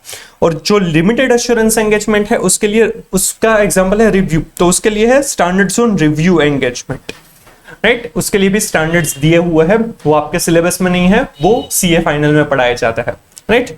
तो ये दोनों ही स्टैंडर्ड्स इनके लिए दिया गया है, क्योंकि स्टैंडर्ड्स होंगे तभी वो क्वालिटी से काम हो पाएगा, राइट। ऑडिट और रिव्यू है उसकी क्वालिटी मेंटेन हो पाएगी, स्टैंडर्डाइजेशन रहेगा। ये जो स्टैंडर्ड्स है वो हम नेक्स्ट वीडियो में इन डिटेल डिस्कस करेंगे। चलिए, फिर besides reasonable assurance engagements and limited assurance engagement, there is another kind of assurance which is related to matter other than historical financial information. मतलब कि एक हो गया ऑडिट, दूसरा हो गया रिव्यू। और इसके अलावा ऑडिट और रिव्यू मतलब कि हिस्टोरिकल फाइनेंस, ऑडिट और रिव्यू दोनों ही हिस्टोरिकल फाइनेंशियल इंफॉर्मेशन का किया जाता है। उसके अलावा की इंफॉर्मेशन के लिए अश्योरेंस एंगेजमेंट होगा तो वो other than assurance engagement on historical financial information भी एक टाइप है, जिसमें प्रोस्पेक्टिव फाइनेंशियल इंफॉर्मेशन मतलब कि जो फ्यूचर की फाइनेंशियल इंफॉर्मेशन है वो बराबर है या नहीं उसके ऊपर एश्योरेंस दिया जाता है, राइट। और इसके अलावा इंटरनल कंट्रोल्स भी बराबर है या नहीं उसको भी वेरीफाई करने के लिए अश्योरेंस एंगेजमेंट रहती है। Such an assurance may relate to prospective financial information and not to historical financial information. It may relate to providing assurance on internal controls in an entity. तो ये दोनों है वो other than historical financial information के assurance engagement के अलावा के examples कह सकते हैं कि prospective financial information and internal controls को verify किया जाएगा। Prospective financial information means financial information based on assumptions about events that may occur in the future and possible actions by an entity. It can be in the form of a forecast or projection or a combination of both. Future में क्या होने वाला है उनके projection से कि कितना sales रहेगा या कितने प्रॉफिट होने वाला है, क्योंकि उसके बेसिस पर उनको लोन मिल सकती है, इन्वेस्टमेंट मिल सकता है, उस वजह से ये प्रोस्पेक्टिव फाइनेंशियल इंफॉर्मेशन है वो प्रिपेयर किए जाते हैं। तो जो सीए इन प्रैक्टिस प्रैक्टिशनर है उनको ये चेक करना होगा कि ये जो प्रोस्पेक्टिव फाइनेंशियल इंफॉर्मेशन है वो बराबर है या नहीं। उसको हम ऐसा अश्योर नहीं कर पाएंगे कि वो जो फ्यूचर में वो जो उन्होंने प्रोजेक्शन किए हैं वही होंगे, हम ऐसा अश्योर नहीं कर रहे हैं। हम ऐसा अश्योर करेंगे कि उसके लिए जो असम्पशंस लिए गए हैं या जो बेस डेटा है वो बराबर है या नहीं, उसी के बेसिस पर उन्होंने प्रोस्पेक्टिव फाइनेंशियल इंफॉर्मेशन बनाई है या नहीं उसके ऊपर हम अश्योरेंस देंगे। It is to be noted that in such type of assurance engagements, examination is not of historical financial information. उसके लिए हम historical financial information को चेक नहीं करेंगे कि वो बराबर है या नहीं। जो historical financial information होगा वो बेस बनेगा, तो वो जो बेस है वो सही लिया है या नहीं वो हमें देखना रहेगा। Here, it is important to note the difference between historical financial information and prospective financial information. The former मतलब कि जो historical financial information है, it relates to information expressed in financial terms of an entity about economic events, conditions or circumstances occurring in past periods. Past period में जो हुआ है वो यहाँ पर चेक किया जाता है। In case of historical financial information है तो पास्ट पीरियड में जो हुआ वो यहाँ पर रिकॉर्ड किया जाता है। The latter relates to financial information based on assumptions about occurrence of future events and possible actions by an entity. जबकि prospective financial information मतलब कि future में क्या होने वाला है और उसके लिए entity क्या actions लेने वाली है। Therefore, historical financial information is rooted in past events which have already occurred, whereas prospective financial information is related to future events. Simple? चलिए। In assurance reports involving prospective financial information, the practitioner obtains sufficient appropriate evidence to the effect that management's assumptions on which the prospective financial information is based are not unreasonable. The prospective financial information is properly prepared on the basis of assumptions and it is properly presented and all material assumptions are adequately disclosed. assumptions जो ली है वो reasonable है या नहीं वो देखेंगे और उसी को assumptions के बेसिस पर ही वो फाइनेंशियल इंफॉर्मेशन है वो बनाई गई है या नहीं, और उसके लिए जो भी प्रेजेंटेशन है और डिस्क्लोजर्स होने चाहिए assumptions के वो बराबर है या नहीं वो जो भी प्रैक्टिशनर है उनको देखना रहेगा, उसके ऊपर हमें एश्योरेंस देना रहेगा। Prospective financial information relates to future events, while evidence may be available to support the assumptions on which the prospective financial information is based. Such evidence is itself generally future-oriented. The auditor is therefore not in position to express an opinion as to whether the results shown in the prospective financial information will be achieved. ये पूरे जो prospective financial information होंगे वो future के लिए होंगे, तो उसके evidences भी कुछ ऐसे होंगे कि जो future oriented होंगे। तो हम ये ऐसे गारंटी नहीं देने वाले हैं कि ये जो results दिखाए हैं या जो भी numbers दिखाए हैं वो achieve होंगे, राइट। हमें तो assumptions जो लिए है, जो डेटा लिया है वो बराबर है या नहीं वो हमें देखना रहेगा, उसके ऊपर ही assurance देना रहेगा। Therefore, in such assurance engagements, practitioner provides a report assuring that nothing has come to practitioner attention to suggest that these assumptions do not provide a reasonable basis for the projection.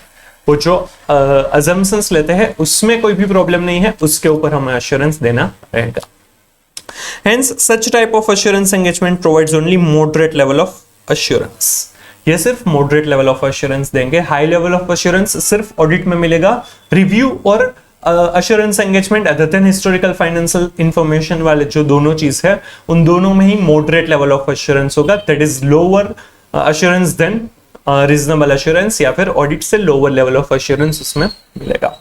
यहाँ पर summary दी गई है, वो आप देख सकते हैं, right, ये भी वही है।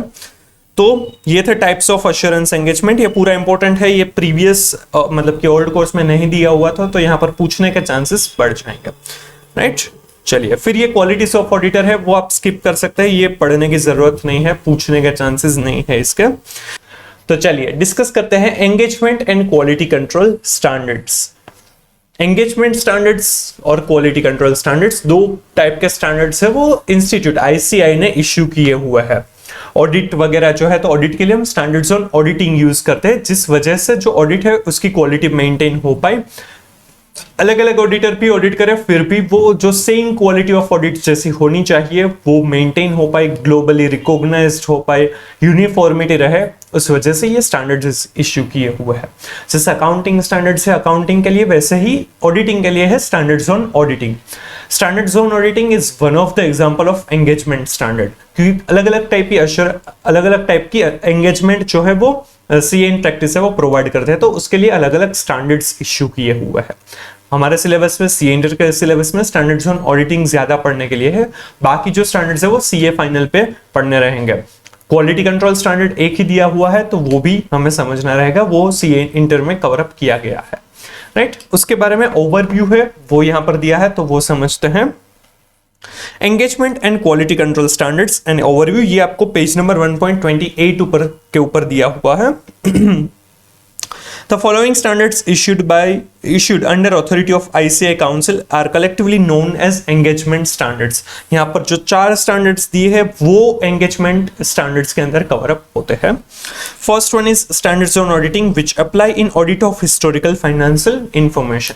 हिस्टोरिकल फाइनेंशियल इंफॉर्मेशन है, उसका अगर ऑडिट किया जाएगा तो उसके लिए है standards on auditing. Audit is a reasonable assurance engagement, high level of assurance जो है, राइट, वो हमने आगे के सेशंस में डिस्कस किया हुआ है, राइट। तो ऑडिट अगर हिस्टोरिकल फाइनेंशियल इंफॉर्मेशन का किया जाएगा तो उसके लिए स्टैंडर्ड्स ऑन ऑडिटिंग है वो कंप्लाई करने होंगे।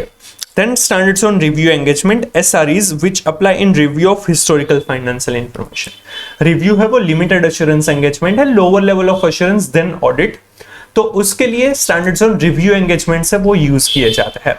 इसमें रिव्यू किया जाता है कि फाइनेंशियल इंफॉर्मेशन जो है वो बराबर है या नहीं, जनरली वो क्वार्टरली हो सकता है, तो उसमें SREs एप्लीकेबल हो जाएंगे, राइट। रिव्यू क्या है, वो one of the type of assurance engagement है जो हमने प्रीवियस सेशन में डिस्कस किया था। Standards on assurance engagement SAEs which apply in assurance engagements other than audits and review of historical financial information. Standards on assurance engagement जो है SAEs, वो assurance engagement other then of audit and review of historical financial information, मतलब कि prospective financial information या फिर internal controls को check करने वाली जो अश्योरेंस एंगेजमेंट है उसके लिए स्टैंडर्ड्स ऑन अश्योरेंस एंगेजमेंट है वो एप्लीकेबल होते हैं, राइट। SREs SAEs ये दोनों ही CA फाइनल में पढ़ने के लिए आएंगे। स्टैंडर्ड्स ऑन ऑडिटिंग है वो हमें यहाँ पर पढ़ने रहेंगे, सारे स्टैंडर्ड्स नहीं आएंगे, काफी सारे स्टैंडर्ड्स आने वाले हैं, तो वो हमारे सिलेबस का पार्ट है। तो ये तीनों ही अश्योरेंस एंगेजमेंट में भी थी, टाइप ऑफ अश्योरेंस एंगेजमेंट है। इस तीनों में हम अश्योरेंस देते हैं कि फाइनेंशियल इंफॉर्मेशन जो है वो बराबर है या नहीं। And the last one is standards on related services. ये last type of engagement standards है, standards on related services which apply in agreed upon procedures to information compilation engagements and other related service engagement। इसमें assurance नहीं दिया जाता, ये other than assurance engagement है जिसमें हम अश्योर नहीं करेंगे कि जो इन्फॉर्मेशन है बराबर है, सिर्फ हम कंपाइल करके देंगे, कोई भी एक प्रोसीजर डिसाइड की है वो हम करके देंगे, ये सारी सर्विसेज है इसमें कवर अप होती है। तो ये है स्टैंडर्ड्स ऑन रिलेटेड सर्विसेज, ये भी CA फाइनल के सिलेबस में कवर अप किया गया है, यहाँ पर सिर्फ इंट्रोडक्शन दिया हुआ है, राइट। तो ये 4 टाइप के एंगेजमेंट स्टैंडर्ड्स है, standards on auditing, standards on review engagement, standard on assurance engagement and standards on related services.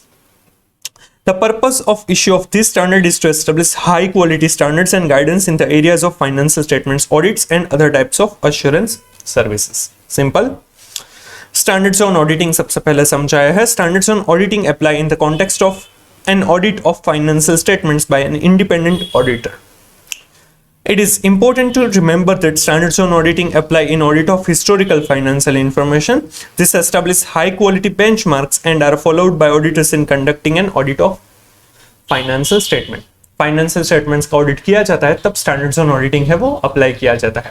Planning कैसे कर सकते हैं, डॉक्यूमेंटेशन क्या करना है, एविडेंसेस कौन से लेने हैं, वो सारे चीजों के लिए स्टैंडर्ड्स दिए गए हैं। हमने एक स्टैंडर्ड्स ऐसे 200 स्टैंडर्ड्स ऑन ऑडिटिंग 200 जो है वो समझा था। 200 है वो सबसे पहला स्टैंडर्ड है, इसके जो नंबर्स है वो ऐसे ही अलग अलग तरीके से दिए हुए हैं, तो ये जो नंबर है वो ग्लोबली स्टैंडर्ड्स है उनके बेसिस पर लिए गए हैं, राइट। तो ऐसे 200 है वो overall objective of independent auditor and conduct of an audit in accordance with standards on auditing है वो सबसे पहला ऐसे है जो हमने समझा है उसके लिए। बाकी के स्टैंडर्ड्स हम धीरे धीरे चैप्टर्स में अलग अलग चैप्टर्स में समझने वाले हैं। तो यहाँ पर जो दिए ये सारे एग्जाम्पल्स ही दिए हुए हैं जो आपको पढ़ने की जरूरत नहीं है क्योंकि ये आपके सिलेबस में कवर अप हो ही जाएंगे, तो ये अलग से समझने की जरूरत नहीं है। ये फर्स्ट पैराग्राफ है, ये इंपॉर्टेंट है। Then standards on review engagement है। Standards on review engagements apply in context of review of financial statements. We have already understood the review is limited assurance engagement and it provides assurance which is lower than that provided by audit. Audit से इसमें lower level of assurance provide किया जाता है। It is due to the fact that the review involves fewer procedure as compared to audit. Since the review also provides assurance to users, it also involves obtaining sufficient appropriate evidences.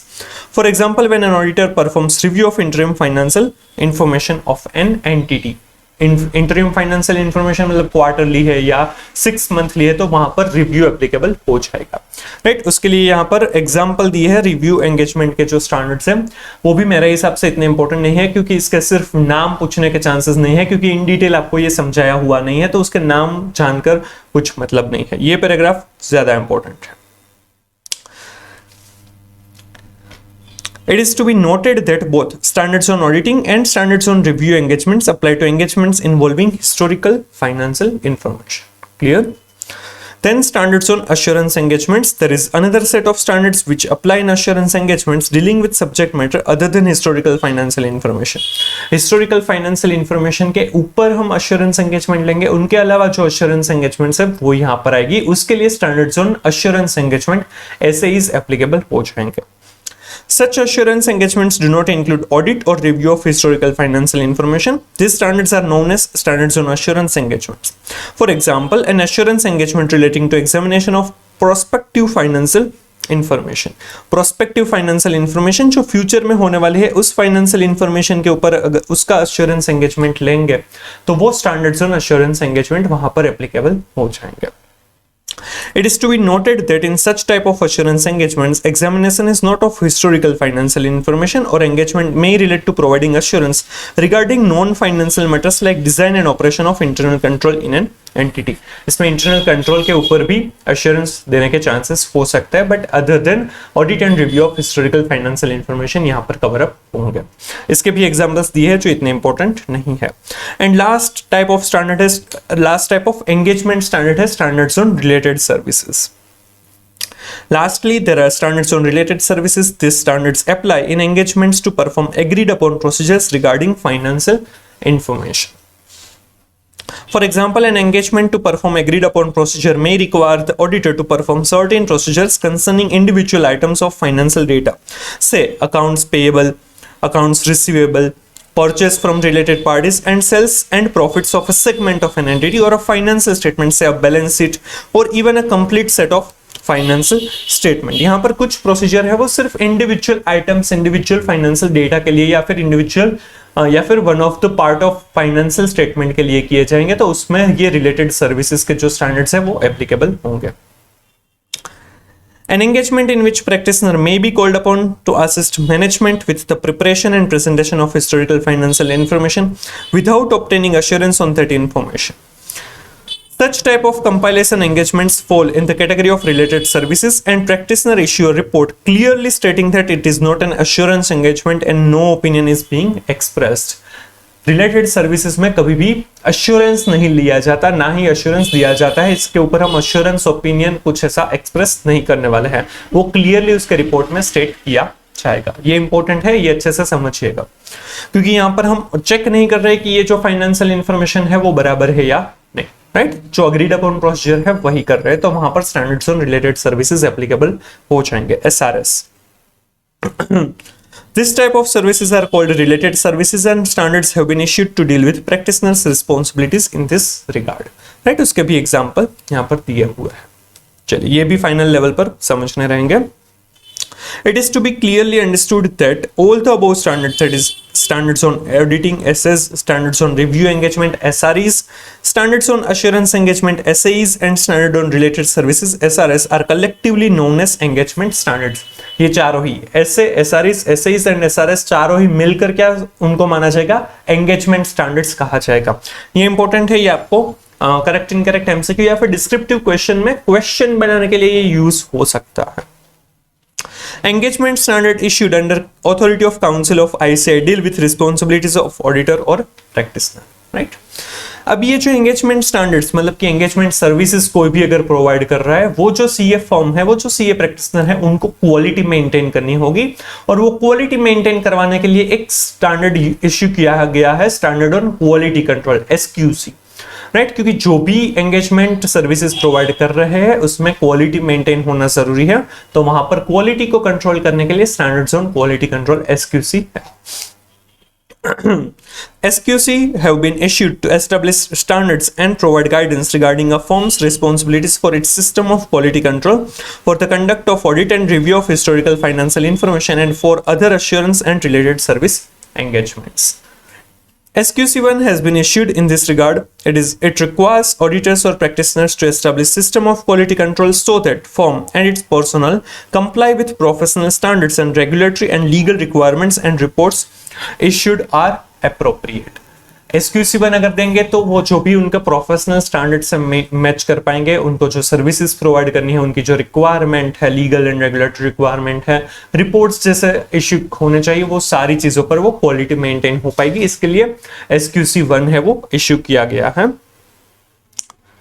Its basic objective is that while rendering services to which engagement standards apply, there should be system of quality control within a firm to ensure complying with professional standards, legal requirements. System of quality control ensures issuing to appropriate reports in the circumstances. Quality control की अगर policies होंगी, right, तो वो qualitative services provide कर पाएंगे जो CA practitioners है वो, इसीलिए स्टैंडर्ड्स ऑन क्वालिटी कंट्रोल है वो दिया गया है ताकि क्वालिटी मेंटेन हो पाए और जो सिचुएशन में जिस तरीके का रिपोर्ट इश्यू होना चाहिए वही टाइप का report issue. Further, it is also to be remembered that standards on quality control SQCs are to be applied for all services covered by engagement standard. मतलब जिनको भी engagement standards applicable होंगे, कोई भी engagement standard applicable होगा, उनको standard on quality control SQC है वो applicable हो जाएगा.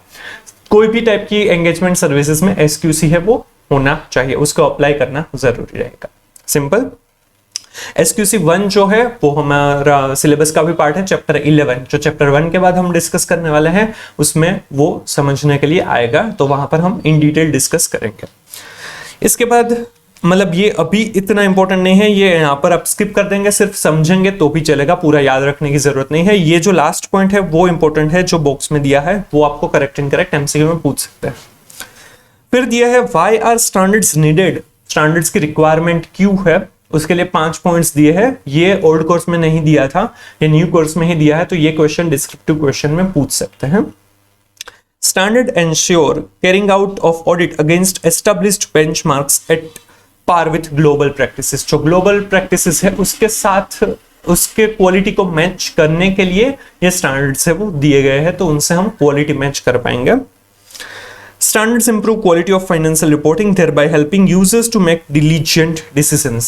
Standards की वजह से जो फाइनेंशियल रिपोर्टिंग की क्वालिटी बढ़ सकती है और जो यूजर्स है वो अच्छे से अपने डिसीजन है वो ले पाएंगे. Standards promote uniformity as audit of financial statement is carried out following this standards. Standards को यूज करके जो भी एंगेजमेंट करेंगे, एश्योरेंस सर्विसेज प्रोवाइड करेंगे, तो वो यूनिफॉर्मिटी रहेगी. सारे ही सीए इन प्रैक्टिस है वो सेम टाइप के सर्विसेज प्रोवाइड करेंगे और सभी में क्वालिटी भी मेंटेन हो पाएगी. Standards equip professional accountants with professional knowledge and skill. Standards है वो प्रोफेशनल अकाउंटेंट्स को स्किल्स और प्रोफेशनल नॉलेज प्रोवाइड करते हैं और उस वजह से वो क्वालिटी मेंटेन हो पाएगी, वो स्टैंडर्डाइजेशन आ पाएगा. And last one, standard assurance ensure audit quality, उसकी ऑडिट क्वालिटी को भी एंश्योर करता है, इसीलिए स्टैंडर्ड्स होने चाहिए। ये डिस्क्रिप्टिव में पूछ सकते हैं, करेक्ट इनकरेक्ट या एमसीक्यू में भी आने के चांसेस है, राइट। तो ये अच्छे से समझिएगा। एंड लास्ट पार्ट जो हमें इस चैप्टर में समझना है वो है duties in relation to engagement and quality control standards. Auditor की रिस्पॉन्सिबिलिटी या फिर सीए इन प्रैक्टिस की रिस्पॉन्सिबिलिटी है कि जो भी एंगेजमेंट स्टैंडर्ड्स या फिर क्वालिटी कंट्रोल स्टैंडर्ड्स है वो उनको अप्लाई करने हैं whenever they are providing any engagement services, right. तो उसमें वो स्टैंडर्ड्स अप्लाई होने ही चाहिए अगर एप्लीकेबल होते हैं तो, और अगर वो अप्लाई नहीं कर रहे हैं तो उसके रिपोर्ट में वो मेंशन भी होना चाहिए कि क्यों वो फॉलो नहीं कर रहे, उसके रीजंस उनको मेंशन करने रहेंगे। It is the duty of professional accountants to see that standards are followed in engagements undertaken by them. Ordinarily, these are to be followed by professional accountants. However, a situation may arise when a specific procedure as required in standards would be ineffective in a particular engagement. कई बार ऐसा हो सकता है कि जो standards में mention की गई चीजें हैं वो प्रोसीजर है वो पॉसिबल नहीं है या फिर इनइफेक्टिव है, तो शायद हम यूज नहीं करेंगे। In such a case, he is required to document how alternative procedure performed achieve the purpose of required procedure. उस केस में देखना है कि अल्टरनेटिव प्रोसीजर कोई पॉसिबल है कि जिस वजह से जो हमारा पर्पस है वो ऑब्जेक्टिव है वो हम अचीव कर पाए। Also, reason for departure has also to be documented unless it is clear. अगर वो डिपार्चर है वो क्लियर नहीं है तो वो डिपार्चर क्यों हमने वो स्टैंडर्ड में दी गई प्रोसीजर फॉलो नहीं कर रहे, क्यों हम अल्टरनेटिव प्रोसीजर कर रहे हैं, वो स्पेसिफिकली मेंशन करना होगा। Further, his report should draw attention to such departures. It is also to be noted that mere disclosure in the report does not absolve a professional accountant from complying with applicable standards. वो जो departure है उनको specifically disclose भी करना होगा ताकि user को पता चले, और सिर्फ डिस्क्लोजर करने से जो ऑडिटर है जो प्रैक्टिशनर है वो छूट नहीं जाएगा अपनी जो प्रोफेशनल रिस्पॉन्सिबिलिटीज है कि चलो मैंने डिस्क्लोज कर दिया अब मैं ना फॉलो करूँ तो चलेगा। अगर फॉलो करना पॉसिबल नहीं है तो ही वो डिपार्चर कर सकता है, otherwise he should not, right.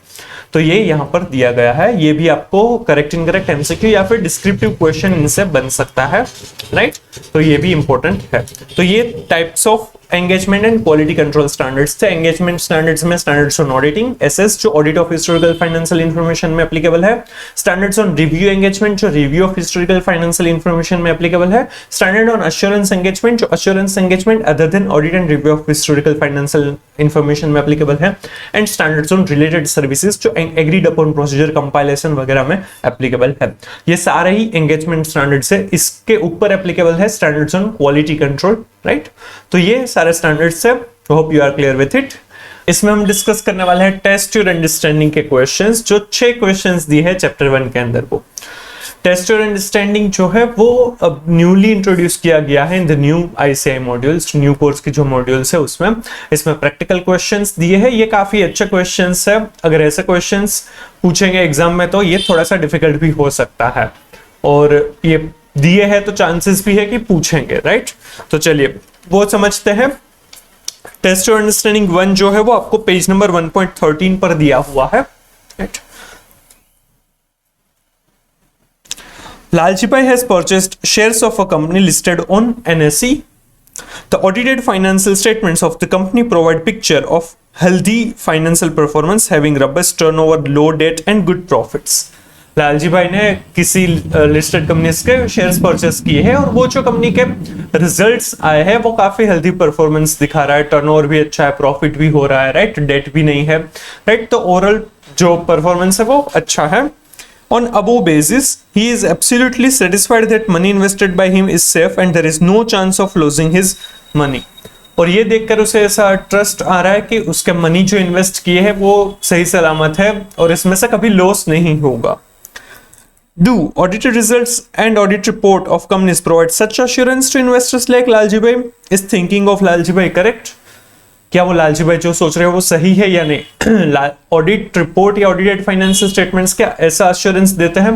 बिल्कुल नहीं, क्योंकि ऑडिट रिपोर्ट है वो हिस्टोरिकल फाइनेंशियल इंफॉर्मेशन का किया जाता है कि ये financial statements are free from material misstatement और नॉट, इसमें कोई गारंटी नहीं दी जाती कि फ्यूचर में भी एज इट इज रहेगा। अभी प्रॉफिट हो रहा है तो फ्यूचर में भी होगा, वो काम ऑडिट का नहीं है। अभी फाइनेंशियल स्टेटमेंट्स में कोई मिसस्टेटमेंट है या नहीं, उसके लिए हम अश्योरेंस देते हैं, राइट। तो फ्यूचर के लिए कुछ भी हम अश्योरेंस नहीं देते हैं। तो जो लालजी भाई का थिंकिंग है वो गलत है। ऑडिट रिपोर्ट है वो फ्यूचर की कोई गारंटी नहीं देगा। फ्यूचर में उसके शेयर प्राइसेस भी कम हो सकता है, प्रॉफिट से लॉस भी हो सकता है, टर्नओवर भी कम हो सकता है। चलिए इसका आंसर देखते हैं। ये आंसर है आपको लास्ट पेज पर दिया हुआ है, 1.41 पर दिया हुआ है। ये जो चैप्टर खत्म हो रहा है वहां पर आपको ये सारे आंसर्स दिए हैं। जो फर्स्ट आंसर है, an audit does not provide assurance to investors in shares regarding safety of his money.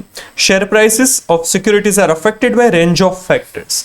Share prices की जो शेयर प्राइसेस को चेंज होने के लिए बहुत सारे फैक्टर्स हो सकते हैं, सिर्फ फाइनेंशियल स्टेटमेंट नहीं होगा, उसके अलावा भी इकोनॉमिक फैक्टर, एक्सटर्नल फैक्टर्स, सारी चीजें अफेक्ट करेगी।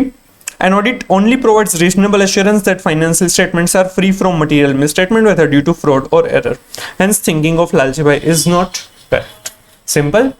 चलिए आपको समझ में आ रहा होगा। अगर कुछ भी डाउट हो तो आप कमेंट कर सकते हैं कभी भी, तो मैं आपको रिप्लाई करूंगा। चलिए नेक्स्ट देखते हैं। Good Deeds Limited is engaged in business of recycling of waste from dumping grounds of municipal corporation of Indore to usable manure. It is in this way also helping to make the city clean. ये जो good deeds limited करके जो company है वो कचरा उठा के कचरों को रिसाइकल वगैरह करते हैं, राइट। इनसे ये सिटी क्लीन भी होते हैं। During course of audit by Zoha and Zoha firm of auditors, it is observed by auditors that company has received a notice from Central Bench of National Green Tribunal for not following certain environmental regulations involving imposition of hefty monetary penalty on the company. ये company को government के पास से एक notice आता है क्योंकि environmental के जो कुछ रूल्स रेगुलेशंस है उन्होंने फॉलो नहीं किया था और इसके लिए उनको पेनल्टी भी पे करने पड़ेगी। The company is yet to reply the notice. Company ने अभी तक वो नोटिस का कोई भी रिप्लाई नहीं दिया है। The auditors point out that the same is not stated in notes to accounts in financial statements. Auditor ने बोला कि ये फाइनेंशियल स्टेटमेंट्स में नहीं दिखाया क्योंकि पेनल्टी है तो पेनल्टी कंटिंजेंट लायबिलिटी फिर या फिर एज अ लायबिलिटी दिखानी रहेगी, प्रोविजन करना रहेगा या लायबिलिटी या फिर contingent liability depending upon the factor and जो भी उनका सिनारियो है, राइट, कि कितना पे करना है या नहीं, उसका प्रोबेबल आउटफ्लो होने वाला है या नहीं, वो सारी जो कंडीशंस है उनको कंसिडर करके उनको डिसाइड करना रहेगा कि ये कहां पर दिखाना है, बट दिखाना तो रहेगा। The company points out that auditors are going beyond scope of their work. Does such a matter fall within scope of audit? Company का ऐसा मानना है कि ये ऑडिटर के स्कोप में नहीं आता है, ऑडिट के स्कोप में नहीं आता है। क्या ये ऑडिट के स्कोप में आता है या नहीं आता है? ऑडिट के स्कोप में तीन चीजें कवर अप होती है, राइट। एक तो all the aspects of organisation which is relevant to the financial statement. Second, reliability and sufficiency of financial information हम चेक करते हैं। एंड थर्ड, डिस्क्लोजर से वो बराबर हुए या नहीं देखते हैं। तो डिस्क्लोजर्स फाइनेंशियल स्टेटमेंट्स में जो नेसेसरी है वो हुए हैं या नहीं वो देखना रहेगा। यहाँ पर डिस्क्लोजर नहीं हुआ है तो यहाँ पर ऑडिट पॉइंट आउट कर सकते हैं, जरूरत पड़ेगी तो वो मटेरियल मिसस्टेटमेंट लगेगा उन्हें तो वो उनको मॉडिफाइड ओपिनियन भी इश्यू कर सकते हैं, राइट। तो यहाँ पर ये ऑडिटर ये देख सकते हैं ये उनके स्कोप में ही कवर अप होता है। चलिए इनका आंसर देखते हैं। इसका आंसर सिर्फ एक लाइन में ही दिया हुआ है। Proper disclosure of financial information is well with in scope of audit. ये स्कोप ऑफ ऑडिट में कवर अप होता है, राइट। अगर आपको क्वेश्चन पूछेंगे तो आप सिर्फ वन लाइनर आंसर नहीं दे सकते, आपको पूरा लिखना पड़ेगा, राइट। चलिए थर्ड क्वेश्चन जो है वो देखते हैं। A huge fire broke out in Noida plant of KT Limited. Plant assets comprising building, machinery and inventories were insured from branch of a public sector insurance company. एक company है उसमें आग लगती है और उसके बहुत सारी चीजें चल जाती है बट वो इंश्योर्ड है from one public sector insurance company. Apart from an insurance surveyor who was reputed for assessing loss, the Regional Office of Insurance PSU also appointed a CA for verification of books of accounts or financial records of the company and circumstances surrounding the loss. Insurance के लिए surveyor तो appoint किया है कि जो loss हुआ है वो कितना हुआ है वो असेस करने के लिए, साथ में एक सीए को भी अपॉइंट किया गया है कि उनके फाइनेंशियल रिकॉर्ड्स है, अकाउंटिंग रिकॉर्ड्स है, वो चेक करे कि वो बराबर है या नहीं, और जो लॉस के आसपास की सराउंडिंग्स है, उनकी जो सिचुएशन वगैरह थी, उनके तब वैल्यूएशन वगैरह जो था वो बराबर है या नहीं, वो भी देखने के लिए सीए को अपॉइंट किया गया है। He was also requested to submit an early report. Would the report by CA in nature of audit report, और उनके पास से रिपोर्ट भी मांगा गया है। तो क्या ये ऑडिट रिपोर्ट है? नहीं, ऑडिट का काम है फाइनेंशियल स्टेटमेंट को देखना और उनके ऊपर रीजनेबल एश्योरेंस देना। यहाँ पर एक स्पेसिफिक चीज दी गई है कि यहाँ पर जो लॉस हुआ है उस सिचुएशन में वो फाइनेंशियल रिकॉर्ड्स वगैरह बराबर है या नहीं, तो ये इन्वेस्टिगेशन हो जाएगा, नॉट एन ऑडिट, राइट। चलिए इनका आंसर देखते हैं। Appointment of a CA for verification of books of accounts or financial records and circumstances surrounding the loss is for specific objective to determine genuineness of loss and any issue affecting liability of insurance company. It is an investigation and not in nature of audit report. ये investigation होगा, ये audit report में नहीं आएगा। Clear? चल अब जो test और अंडरस्टैंडिंग 4 देखते हैं। ये आपको दिया गया है पेज नंबर 1.22 के ऊपर दिया है। चल Ziba Products is a partnership firm engaged in trading of designer dresses. The firm has appointed JJ and Company CA to audit their accounts for a year. एक कंपनी है जो डिजाइनर ड्रेसेस बनाती है और उन्होंने JJ and company as a CA जो है उनको ऑडिटर अपॉइंट किया है फॉर अ ईयर। तो auditor were satisfied with control system of firm, carried out required procedures and necessary verifications. उन्होंने कंट्रोल सिस्टम देखी तो कंट्रोल सिस्टम अच्छी है, वेरिफिकेशन प्रोसीजर वगैरह करने के लिए जो चाहिए वो बराबर लग रहा है उन्हें। इन particular they carried out sample checking of purchases, traced purchase bills of GST portal and also made confirmations from suppliers. Purchase देखने के लिए उन्होंने परचेज के बिल्स वगैरह देखे, फिर जीएसटी पोर्टल में से परचेज बिल्स को ट्रेस किया उन्होंने, इवन कंफर्मेशन भी लिया सप्लायर के पास से कि वो बैलेंस बराबर है या नहीं। They were satisfied with audit evidence obtained by them as part of audit exercise. वो audit evidences जो उनको मिले हैं audit के दरमियान वो सारे उनसे वो satisfied हैं। An audit report was submitted to the firm giving an opinion that financial statements reflected true and fair view of state of affairs of the company. उन्होंने ट्रू एंड फेयर भी दे रहा है ऐसा फाइनेंशियल स्टेटमेंट्स के ऊपर opinion भी दे दिया, that is unmodified opinion उन्होंने एक्सप्रेस कर दिया। However, later on, it was discovered that purchase manager responsible for procuring dresses from one location was also booking fake purchases of small values by colluding with unethical dealers. फिर पता चला कि जो एक purchase manager है वो कुछ गलत भी कर रहा है, वो कॉल्यूशन कर रहा है विथ डीलर्स, राइट, और वो फेक परचेजेस है उन्हें भी बुक कर रहा है स्मॉल वैल्यूज वाले। Payments to these dealers were also made in connivance with accountant through banking channel, और उनको पेमेंट भी किया जाता है, मतलब परचेज एक्चुअल में नहीं होता है, बस उनको पेमेंट गलत हो रहा है, राइट। ये कोल्यूजन हुआ है, यहाँ पर फ्रॉड हुआ है। The partners of a firm blame auditors for futile audit exercise. Are partners of firm correct in their viewpoint? Imagine any probable reason for such a situation. यहाँ पर पार्टनर्स है जो भी ऑर्गेनाइजेशन था, राइट, उनके partners ने auditor के ऊपर ये ब्लेम डाल दिया कि उन्होंने ऑडिट बराबर नहीं किया है। क्या वो सही है? और ऐसे होने के पीछे का रीजन क्या हो सकता है वो हमें बताना है। यहाँ पर फ्रॉड हुआ है और फ्रॉड डिटेक्ट करना हमारा काम नहीं है कि पहले से ही कि यहाँ पर फ्रॉड होगा वो देखकर या वो ढूंढने के लिए हम ऑडिट नहीं करते हैं। हमें रीजनेबल एश्योरेंस लेना है कि that financial statements are free from material misstatement और नॉट। तो उसमें फ्रॉड मिल सकता है, हमें मिसस्टेटमेंट है वो फ्रॉड और एरर दोनों ही वजह से हो सकता है, बट हमारा मेन पर्पस है वो फ्रॉड फाइंडिंग नहीं रहेगा, राइट, इन्वेस्टिगेशन नहीं है। ये हमारे ऑडिट प्रोसीजर में से मिलने के चांसेस है, बट हर प्रोसीजर ऐसी नहीं होगी कि जिसमें सारे ही फ्रॉड्स हमें मिल जाएंगे, राइट।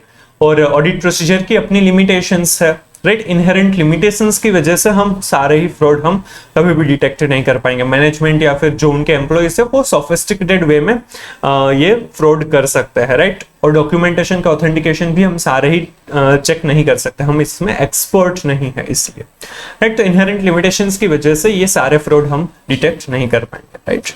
चलिए इनका आंसर देखते हैं। It is example of failure of internal controls of the firm. The internal control has not prepared due to collusion between employees, which is a limitation of internal control itself.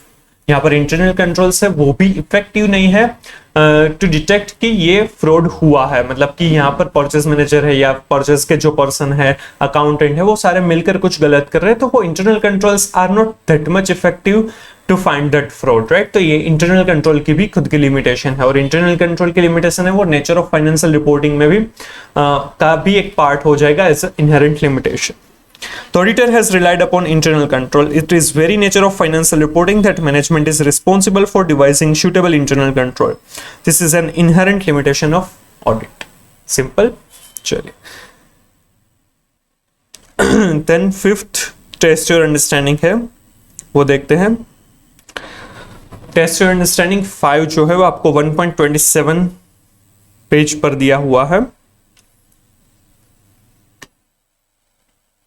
The management of Exotic Tours and Travels Limited requests its auditor Raja and Company to provide an assurance report on the financial information for first quarter of a year by skipping required detailed procedure.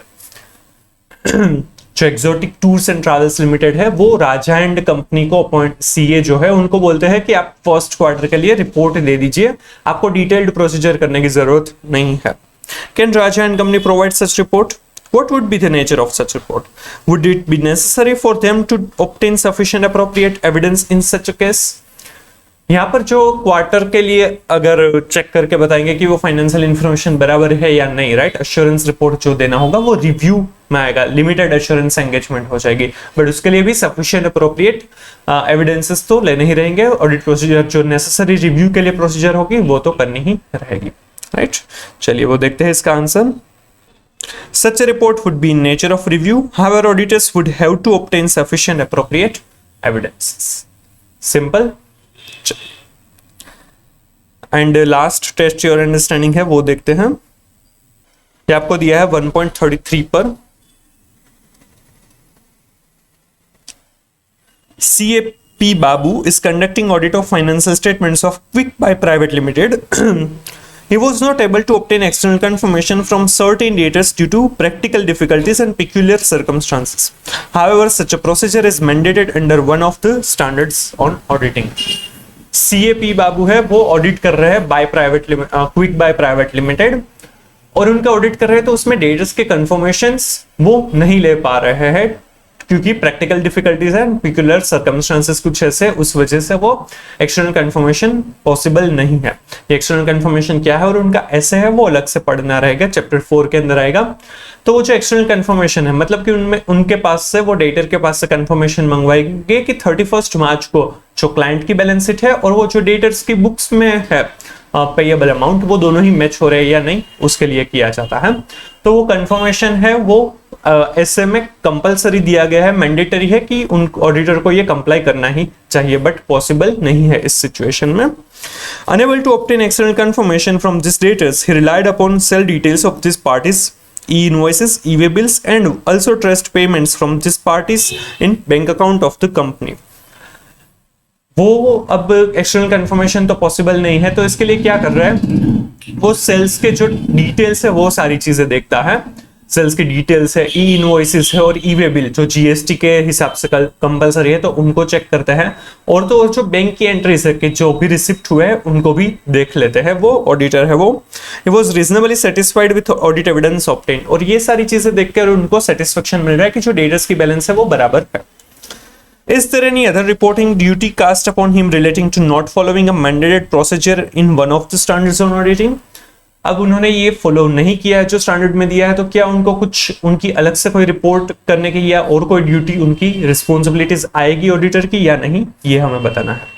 यहाँ पर external confirmation नहीं मिल पाया इसलिए उन्होंने sales और उनके receipt है उनके लिए इन डेप्थ एनालिसिस किया, राइट, इन डेप्थ चेकिंग किया, तो ये अल्टरनेटिव ऑडिट प्रोसीजर हो जाएगी। ये अल्टरनेटिव प्रोसीजर करेंगे तो भी चलता है, बट उन्होंने जो स्टैंडर्ड में दिया गया है वो अगर उन्होंने नहीं प्रोसीजर नहीं किया है तो उनके रिपोर्ट में वो स्पेसिफिकली उनको मेंशन करना चाहिए, और वो क्यों पॉसिबल नहीं है वो भी स्पेसिफिकली उनके रीजंस भी मेंशन करने चाहिए। अनलेस इट इज पता ही है कि इसी वजह से नहीं हो पाया है तो नहीं करेंगे तो चलेगा।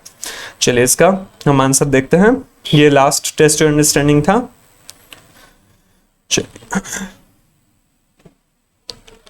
is required to document how alternative procedure performed achieved the purpose of required procedure.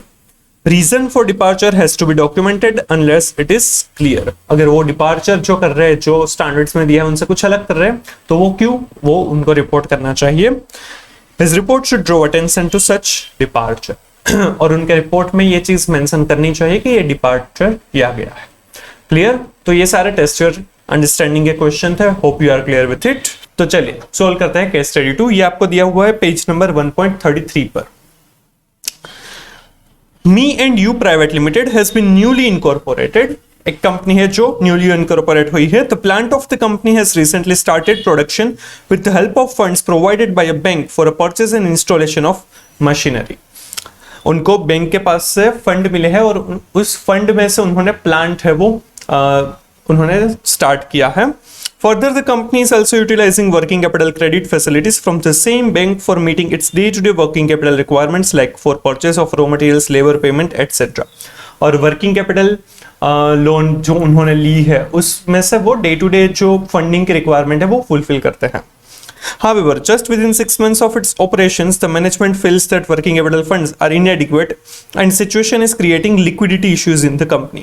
But 6 महीने में ही उनको लगने लगता है कि ये जो फंड लिक्विडिटी इश्यूज होने लगे हैं, उनके पास इनफ मनी नहीं है to run the business. The management of the company has approached its bankers and requested for enhancement in working capital credit facilities. The bank manager is insisting upon financial statements of the company for half year along with report providing assurance in this respect duly signed by chartered accountant as audit is far away. अभी 6 महीने ही हुए और 6 महीने के बाद उनको bank में से लोन चाहिए. तो बैंक में से लोन चाहिए तो उन्होंने बैंक वालों ने मांगे हैं फाइनेंशियल स्टेटमेंट जिसमें अश्योरेंस दिया हुआ होना चाहिए by the chartered accountant. Audit अभी तक नहीं हो सकता क्योंकि ऑडिट को अभी देर है, इसलिए उन्होंने अश्योरेंस वाला रिपोर्ट भी मांगा है. It also requires projected financial statements for coming years along with a report from a CA providing assurance regarding these projections to consider request of management. इसी के साथ प्रोजेक्टेड फाइनेंशियल स्टेटमेंट्स भी उन्होंने मांगे हैं अपकमिंग ईयर्स के लिए with report of CA providing assurance over them. The management approaches CAP who has qualified recently and started practicing. Reports providing assurance for half yearly results and projected financial statements are sought from CAP. CAP करके है जिसने recently practice start की है, उनके पास से उन्होंने ये assurance report for half year and projected financial statement के ऊपर assurance report उन्होंने मांगा है. The management provides necessary information and records to him in this regard. Assume in above case the company only provides trial balance, financial statements in draft or preliminary form along with accompanying records for the relevant half year to CAP and request him to provide duly signed financial statements with a report for mutually agreed professional fees. और हमें यहाँ पर assume करने के लिए बोला है कि जो मैनेजमेंट है उन्होंने CAP को सिर्फ trial balance, draft financial statements और उनके रिलेवेंट जो भी रिकॉर्ड्स है वो उनको सिर्फ दिए हैं और उसको फाइनेंशियल स्टेटमेंट साइंड चाहिए और रिपोर्ट भी चाहिए अग्रीड प्रोफेशनल फीस के हिसाब से. उसके बेसिस पर हमें नीचे दिए गए MCQs को सोल्व करना है. इट इज एडवाइजेबल कि आगे के जो 12 पार्ट्स जो मैंने इस चैप्टर के रखे हैं वो आपने अच्छे से देखे हुए होने चाहिए या फिर जो 1.33 के पहले के सारे मॉड्यूल के पेजेस है वो आपने एक बार पढ़े हुए होने चाहिए, तभी आप ये जो केस स्टडी है वो सोल्व कर पाएंगे. राइट, तो ही आपके लिए ये ज्यादा समझ में आ पाएगा. तो पहले वो कंप्लीट कीजिए फिर ये केस स्टडी आपको देखना चाहिए. चलिए अब ये MCQ सोल्व करते हैं. The management of a company has engaged CAP to issue duly signed report for half year as referred to in last para of case study. अगर आपकी मॉड्यूल प्रिंटेड फिजिकल कॉपी है तो उसमें हो सकता है कि ये जो लाइन है ना वो उसमें नहीं होगी क्योंकि ये कोरिजेंडम आया हुआ है, उसमें ये लाइन नहीं दी गई है, स्पेसिफिकली कोरिजेंडम में ऐड किया है, तो आपकी फिजिकल कॉपीज में वो शायद नहीं होगी. तो देख लीजिएगा, नहीं है तो ये उसमें नोट डाउन कर लीजिएगा ताकि जब भी आप ये पढ़ेंगे तो आपको पता चल जाएगा. तो मैनेजमेंट ऑफ कंपनी है वो CAP के पास से साइंड रिपोर्ट मांगती है as considering the last paragraph जिसमें उन्होंने ट्रायल बैलेंस, फाइनेंशियल स्टेटमेंट्स और कुछ रिकॉर्ड्स दिए थे. Which of the following standard, if any, issued by ICI are relevant for CAP? तो या इस केस में CAP को कौन से स्टैंडर्ड्स है वो कंसिडर करने रहेंगे. वो क्वेश्चन है standards on review engagement, standards on auditing, standards on related services, there are no standards for issuing report in such a situation. अब यहाँ पर क्या हुआ है कि सीएबी के पास से उन्होंने हाफ ईयर के लिए रिपोर्ट मांगा है, पर हाफ ईयर के लिए उन्होंने डेटा क्या दिया है, एक तो ट्रायल बैलेंस है, फाइनेंशियल स्टेटमेंट्स है और एकम्निंग रिकॉर्ड्स है। उन्होंने सारे ही सफिशिएंट एप्रोप्रिएट एविडेंसेस नहीं दिए हुए हैं। अब ये हाफ ईयर का है तो ऑडिट तो पॉसिबल नहीं है, तो क्या हो सकता है, रिव्यू हो सकता है, बट रिव्यू करने के लिए भी सफिशिएंट एप्रोप्रिएट एविडेंसेस चाहिए। यहाँ पर सिर्फ थोड़ा सा ही डेटा दिया है कि जिसके बेसिस पर रिव्यू नहीं कर सकते, लिमिटेड एश्योरेंस एंगेजमेंट भी ये नहीं हो सकते, राइट। इस केस में सिर्फ हम अग्रीड अपॉन प्रोसीजर मतलब कि कंपाइलेशन ही कर सकते हैं, तो कंपाइलेशन ही करेंगे ना, तो उसमें क्या आएगा, related services, standards on related services है वो आंसर आएगा। इसमें हम कोई भी अश्योरेंस नहीं दे सकते क्योंकि हमें सफिशिएंट एप्रोप्रिएट एविडेंसेस ही नहीं मिले हैं, तो हम अश्योरेंस नहीं दे सकते। सो it is not N assurance engagement, ये सिर्फ standards on related services compilation कर सकते हैं और उसके ऊपर हम रिपोर्ट दे सकते हैं, राइट। ये एमसीक्यू काफी इंपॉर्टेंट है। अगर आप ये अच्छे से नहीं समझा है, कॉन्सेप्ट नहीं समझे है, ये एमसीक्यू अच्छे से नहीं समझा है, तो इसमें गलती होने के चांसेस है। सेकंड क्वेश्चन है, विच of the following statement is most appropriate in given case situation? CAP can assist management in preparation of financial statements of the company. However, issue of report in such a case is outside the scope of work. वो preparation of financial statement में जो CAP है वो help कर सकते हैं, but कोई भी रिपोर्ट इश्यू नहीं करेंगे। सेकंड है, CAP can assist management in preparation of financial statements of the company and can issue an audit report. कह रहे हैं कि प्रिपरेशन ऑफ फाइनेंशियल स्टेटमेंट में मदद करेंगे और ऑडिट रिपोर्ट भी इश्यू करेंगे। Third, CAP can assist management in preparation of financial statements of the company and he can issue a compilation report in this respect. Preparation of financial statement में भी मदद करेंगे और कंपाइलेशन रिपोर्ट इश्यू करेंगे। And last option जो है, the responsibility of preparation of financial statement is of companies management. CAP can not assist management in preparation of financial statements of the company, however he can issue a review report. अगर ये audit या फिर review होता management की responsibility, preparation and presentation of financial statement, उसमें जो CA practitioner है मतलब कि ऑडिटर या रिव्यूअर है वो उनको हेल्प नहीं कर सकता। बट इस केस में हमारे पास सफिशिएंट अप्रोप्रिएट एविडेंसेस ही नहीं है, इवन ये पूरे साल का नहीं है, तो ये ऑडिट नहीं हो सकता। और ये इंटरिम पीरियड का है बट सफिशिएंट अप्रोप्रिएट एविडेंसेस नहीं है, इसलिए ये रिव्यू भी नहीं हो सकता, तो ये डी ऑप्शन नहीं आएगा। प्लस यहाँ पर ये ऑडिट रिपोर्ट वाला बी ऑप्शन भी नहीं आएगा। और यहाँ पर रिपोर्ट तो हमें देना होगा, हम कंपाइल करके दे रहे हैं तो हम कंपाइलेशन का रिपोर्ट तो देंगे, जैसे हमने आगे डिस्कस किया कि यहाँ पर standards on related services applicable होगा और कंपाइलेशन रिपोर्ट देंगे, राइट। तो ये आंसर आएगा सी, जिसमें ऑडिटर है मतलब कि CA प्रैक्टिशनर है, वो प्रिपरेशन ऑफ फाइनेंशियल स्टेटमेंट में हेल्प करेंगे और रिपोर्ट इश्यू करेंगे। क्लियर, SRS इसमें एप्लीकेबल होगा, ये अश्योरेंस एंगेजमेंट नहीं है।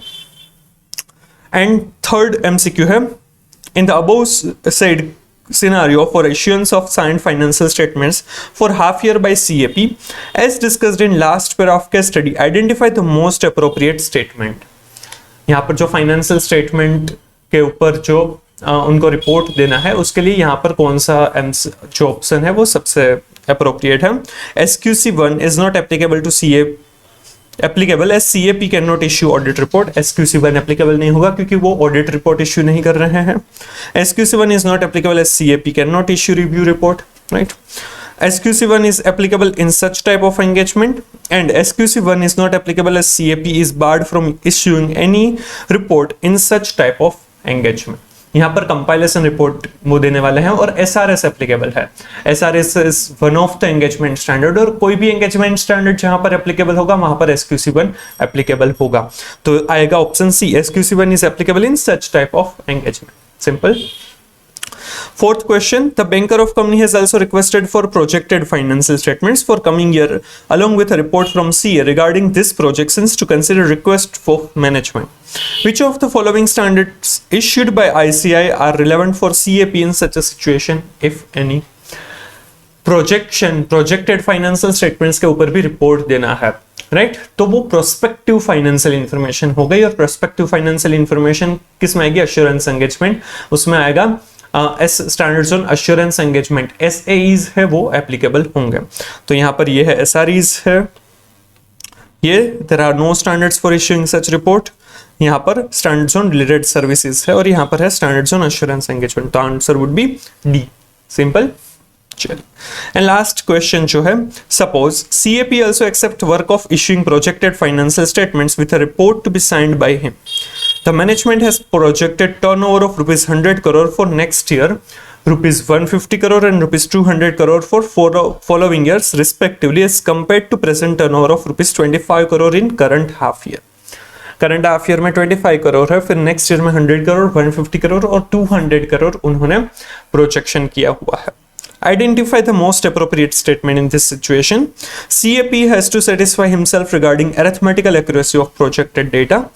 इस केस में CAP को सिर्फ arithmetical accuracy, मतलब कि ये जो 25 का 150 या 200 जो भी हो रहा है वो बराबर हुआ या नहीं वो देखना है सिर्फ।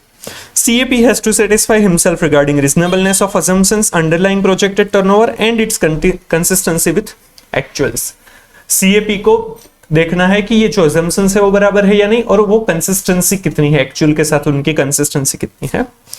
Then CAP has to satisfy himself regarding arithmetical accuracy of data along with its proper presentation to banker. Arithmetical accuracy भी देखनी है और proper presentation भी देखना है। And last option है CAP has to satisfy himself regarding reasonableness of assumptions underlying projected turnover, its consistency with actuals, disclosures and presentation. CAP को reasonableness of assumption देखने हैं, फिर उनकी consistency, disclosure और presentation।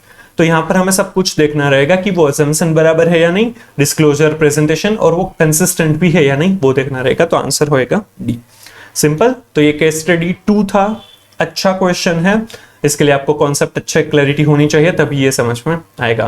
Hope you are clear with it, right. तो चलिए start करते हैं ये test your knowledge, MCQ based question और करेक्ट इनकरेक्ट। सबसे पहले एमसीक्यू बेस्ड क्वेश्चन है तो वो देखते हैं। Which of the following is not an advantage of audit? It provides high quality financial information. Yes, it provides. Then it adds a moral check on employee. हाँ, वो moral check भी करते हैं employees का। It enhances risk of management bias. क्या management bias का risk enhance करेंगे? Nope. तो ये हो सकता है। And last one, it helps in safeguarding interest of share holders. इससे शेयर होल्डर्स का इंटरेस्ट भी सेफगार्ड होता है, राइट, क्योंकि कोई चेक करता है तो पता चलेगा कि अगर उनके साथ कुछ गलत हो रहा है तो वो ऑडिट रिपोर्ट में आ जाएगा। So answer would be C, simple. Which of the following is not true about an assurance engagement? It relates to providing assurance about historical financial information only. यहाँ पर अश्योरेंस एंगेजमेंट के बारे में बोला है, और अश्योरेंस एंगेजमेंट क्या होती है? अश्योरेंस एंगेजमेंट मतलब कि assurance engagement other than audit and review of historical financial information. तो यहाँ पर बोला है कि it relates to providing assurance about historical financial information only, और यहाँ पर हमारा जो आंसर होगा वो नॉट ट्रू, कौन सा गलत है, राइट। तो ये हो सकता है answer. The practitioner obtains sufficient appropriate evidence. हाँ, हमें sufficient appropriate evidence लेने होंगे prospective financial information के लिए है, तो वो assumption या फिर जो database लिया है वो बराबर है या नहीं, right? फिर there is some information to be examined by practitioner. practitioner को वो देखना भी रहेगा, ये भी सही है। A written assurance report in appropriate form is issued by practitioner. और actual में written report भी देना रहेगा। So answer would be A, क्योंकि ये सिर्फ हिस्टोरिकल फाइनेंशियल इंफॉर्मेशन का नहीं होगा, मतलब कि ये तो एक्चुअली हिस्टोरिकल फाइनेंशियल इंफॉर्मेशन का होगा ही नहीं, उनके अलावा जो होंगे वो एश्योरेंस एंगेजमेंट में आएंगे। Which of the following is true about engagement standards? Engagement standards ensure proper rights of practitioner in course of performance of their duties. यहाँ पर कौन सा सही है वो बताना है। तो एंगेजमेंट स्टैंडर्ड्स है उस वजह से जो प्रैक्टिशनर का राइट्स है कि जो उनको करना है अपने ड्यूटीज परफॉर्म करने के लिए, उसके बारे में बात करता है, एंश्योर करवाता है, maybe not. Engagement standard ensure preparation and presentation of financial statement in standardized manner. वो फाइनेंशियल स्टेटमेंट्स को प्रिपेयर और प्रेजेंटेशन के लिए स्टैंडर्डाइजेशन देता है? बिल्कुल नहीं, क्योंकि ये financial statement preparation and presentation की जिम्मेदारी किसकी होती है? मैनेजमेंट की होती है, राइट। तो ये स्टैंडर्ड्स, एंगेजमेंट स्टैंडर्ड्स का काम वो नहीं है, वो अकाउंटिंग स्टैंडर्ड या फिर इंड एज से पता चलेगा। Engagement standard ensure uniformity by practitioner in course of performance of their duties. Uniformity आएगी, सारे ही practitioners एक जैसा काम करेंगे तो क्वालिटी मेंटेन हो पाएगी। तो आंसर ये आ सकता है। Engagement standard ensure saving in resources of clients. Clients के resources बचाएगा? Absolutely not. Right? So answer would be C. Consider following statements in relation to limited assurance engagement. यहाँ पर स्टेटमेंट 1 और 2 दिए हुए हैं। One is it involves obtaining sufficient appropriate evidence to draw reasonable conclusion. Limited assurance engagement है, उसमें reasonable assurance नहीं लेना है। रीजनेबल एश्योरेंस हमें ऑडिट, मतलब कि वो तो अलग हो गया ना, रीजनेबल एश्योरेंस एंगेजमेंट वो हाई लेवल ऑफ एश्योरेंस है, जबकि लिमिटेड एश्योरेंस एंगेजमेंट है वो lower level of assurance than audit या फिर lower level of assurance than reasonable assurance है, जिसमें मॉडरेट लेवल ऑफ एश्योरेंस हम करेंगे। तो ये स्टेटमेंट तो गलत है। Statement to review of interim financial information of a company is an example of limited assurance engagement. Review है of interim financial information, वो एक example है limited assurance engagement का, तो वो सही है। तो statement 1 is incorrect, statement 2 is correct. So वो है statement 1 is incorrect, statement 2 is correct. Simple. And last MCQ है, which of the following is true about standards on auditing? This deal mainly with voluntary responsibilities of auditor. Standards on auditing है, उसके लिए क्या सही है? तो ये voluntary responsibilities, voluntary नहीं है, वो compulsory होगा। This deal mainly with mandatory responsibilities of auditor. Their sole purpose is to help government authorities in augmenting revenues. Revenues earn करने के लिए वो गवर्नमेंट को हेल्प करता है सिर्फ, या फिर this deal mainly in carrying out audit according to legal provisions. Legal provisions के हिसाब से करवाना नहीं है, तो यहां पर आएगा आंसर बी। सिंपल। तो ये थे हमारे एमसीक्यूज। अब देखते हैं करेक्ट इनकरेक्ट। करेक्ट इनकरेक्ट जो है वो अभी पता नहीं है क्योंकि पेपर पैटर्न नहीं आया है, बट जो आरटीपी इश्यू की है मई 24 के लिए उसमें करेक्ट इनकरेक्ट नहीं दिए हुए हैं, तो there may be a chances कि करेक्ट इनकरेक्ट ना पूछे आपके पेपर में, बट नॉट श्योर। सो अभी मैं करवा रहा हूं, आगे देखते हैं। The basic objective of audit does not change with reference to nature, size or form of an entity. Basic objective क्या है ऑडिटर का? रीजनेबल एश्योरेंस लेना और कि financial statement are free from material misstatement और नॉट, और इन financial statements are prepared in accordance with applicable financial reporting framework और नॉट। राइट, वो नेचर, साइज एंड ऑब्जेक्टिव या फिर फॉर्म ऑफ एन एंटिटी के हिसाब से वो चेंज नहीं होते, वो सभी के लिए सेम है। राइट, तो ये जो स्टेटमेंट है वो करेक्ट है, डज नॉट चेंज लिखा है इसलिए। राइट, तो चलिए उनका आंसर देख लेते हैं। Correct. An audit is an independent examination of financial information of any entity, whether profit oriented or not, and irrespective of its size or legal form. When such an examination is conducted with view to expressing an opinion thereon, it is clear that the basic objective of auditing, that is expression of opinion on financial statement, does not change with reference to nature, size or form of an entity. जो हमने definition पढ़ी थी audit की, right, उसमें भी any entity, किसी भी entity का हो सकता है, तो वो चेंज नहीं होता है साइज, फॉर्म वगैरह की वजह से। सेकंड जो सेंटेंस है, the purpose of an audit is to enhance the degree of confidence of intended users in the financial statement. Audit का पर्पस है कि जो इंटेंडेड यूजर्स है उनका कॉन्फिडेंस बढ़े। Right, this is correct statement again. As per SA 200, overall objectives of independent auditor and conduct of an audit in accordance with standards on auditing, the purpose of an audit is to enhance the degree of confidence of intended users in the financial statements. This is achieved by the expression of an opinion by the auditor on whether the financial statements are prepared in all material respect in accordance with an applicable financial reporting framework. Right, ये यहाँ पर objective के बारे में ही है, तो intended users है उनका कॉन्फिडेंस बढ़े, उसी के लिए फाइनेंशियल स्टेटमेंट्स का ऑडिट किया जाता है। एंड लास्ट सेंटेंस जो है, the auditor is not expected to and can not reduce audit risk to zero and can not therefore obtain absolute assurance that financial statements are free from material misstatement due to fraud और error. Auditor है वो कर भी नहीं सकता और उसके पास से एक्सपेक्टेशन भी नहीं रखी जाती कि वो ऑडिट रिस्क को जीरो करे। ऑडिट रिस्क का मतलब क्या है कि financial statements are materially misstated और उस सिचुएशन में ऑडिटर है वो इनएप्रोप्रिएट ओपिनियन एक्सप्रेस करे, तो वो रिस्क है वो कभी भी हम जीरो नहीं कर सकते। वो जीरो क्यों नहीं कर सकते क्योंकि there are inherent limitations of audit, और उसी वजह से हम एब्सोल्यूट एश्योरेंस नहीं दे पाते हैं। राइट, तो चलिए उसका आंसर पढ़ते हैं।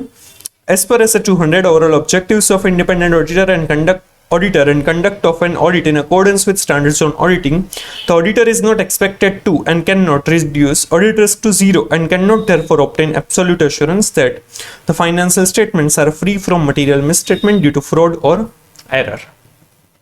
This is because there are inherent limitations of an audit which result in most of the audit evidence on which the auditor draws conclusions and bases the auditor's opinion being persuasive rather than conclusive. Simple. चलिए, तो ये थे test your knowledge में MCQs और correct incorrect. तो ये था हमारा chapter 1 of CA inter audit, nature, objective and scope of audit. Hope you are clear with all the concepts of this video and enjoying the learning, right? अगर आपको ये अच्छा लगा है तो please like and share the video, comment if you have any doubt, suggestion and reviews, please subscribe the channel. Next हम chapter 11 के concept wise videos upload करेंगे और उसके बाद पूरा ही चैप्टर 11 का भी कंपाइल्ड वीडियो मैं अपलोड कर दूंगा।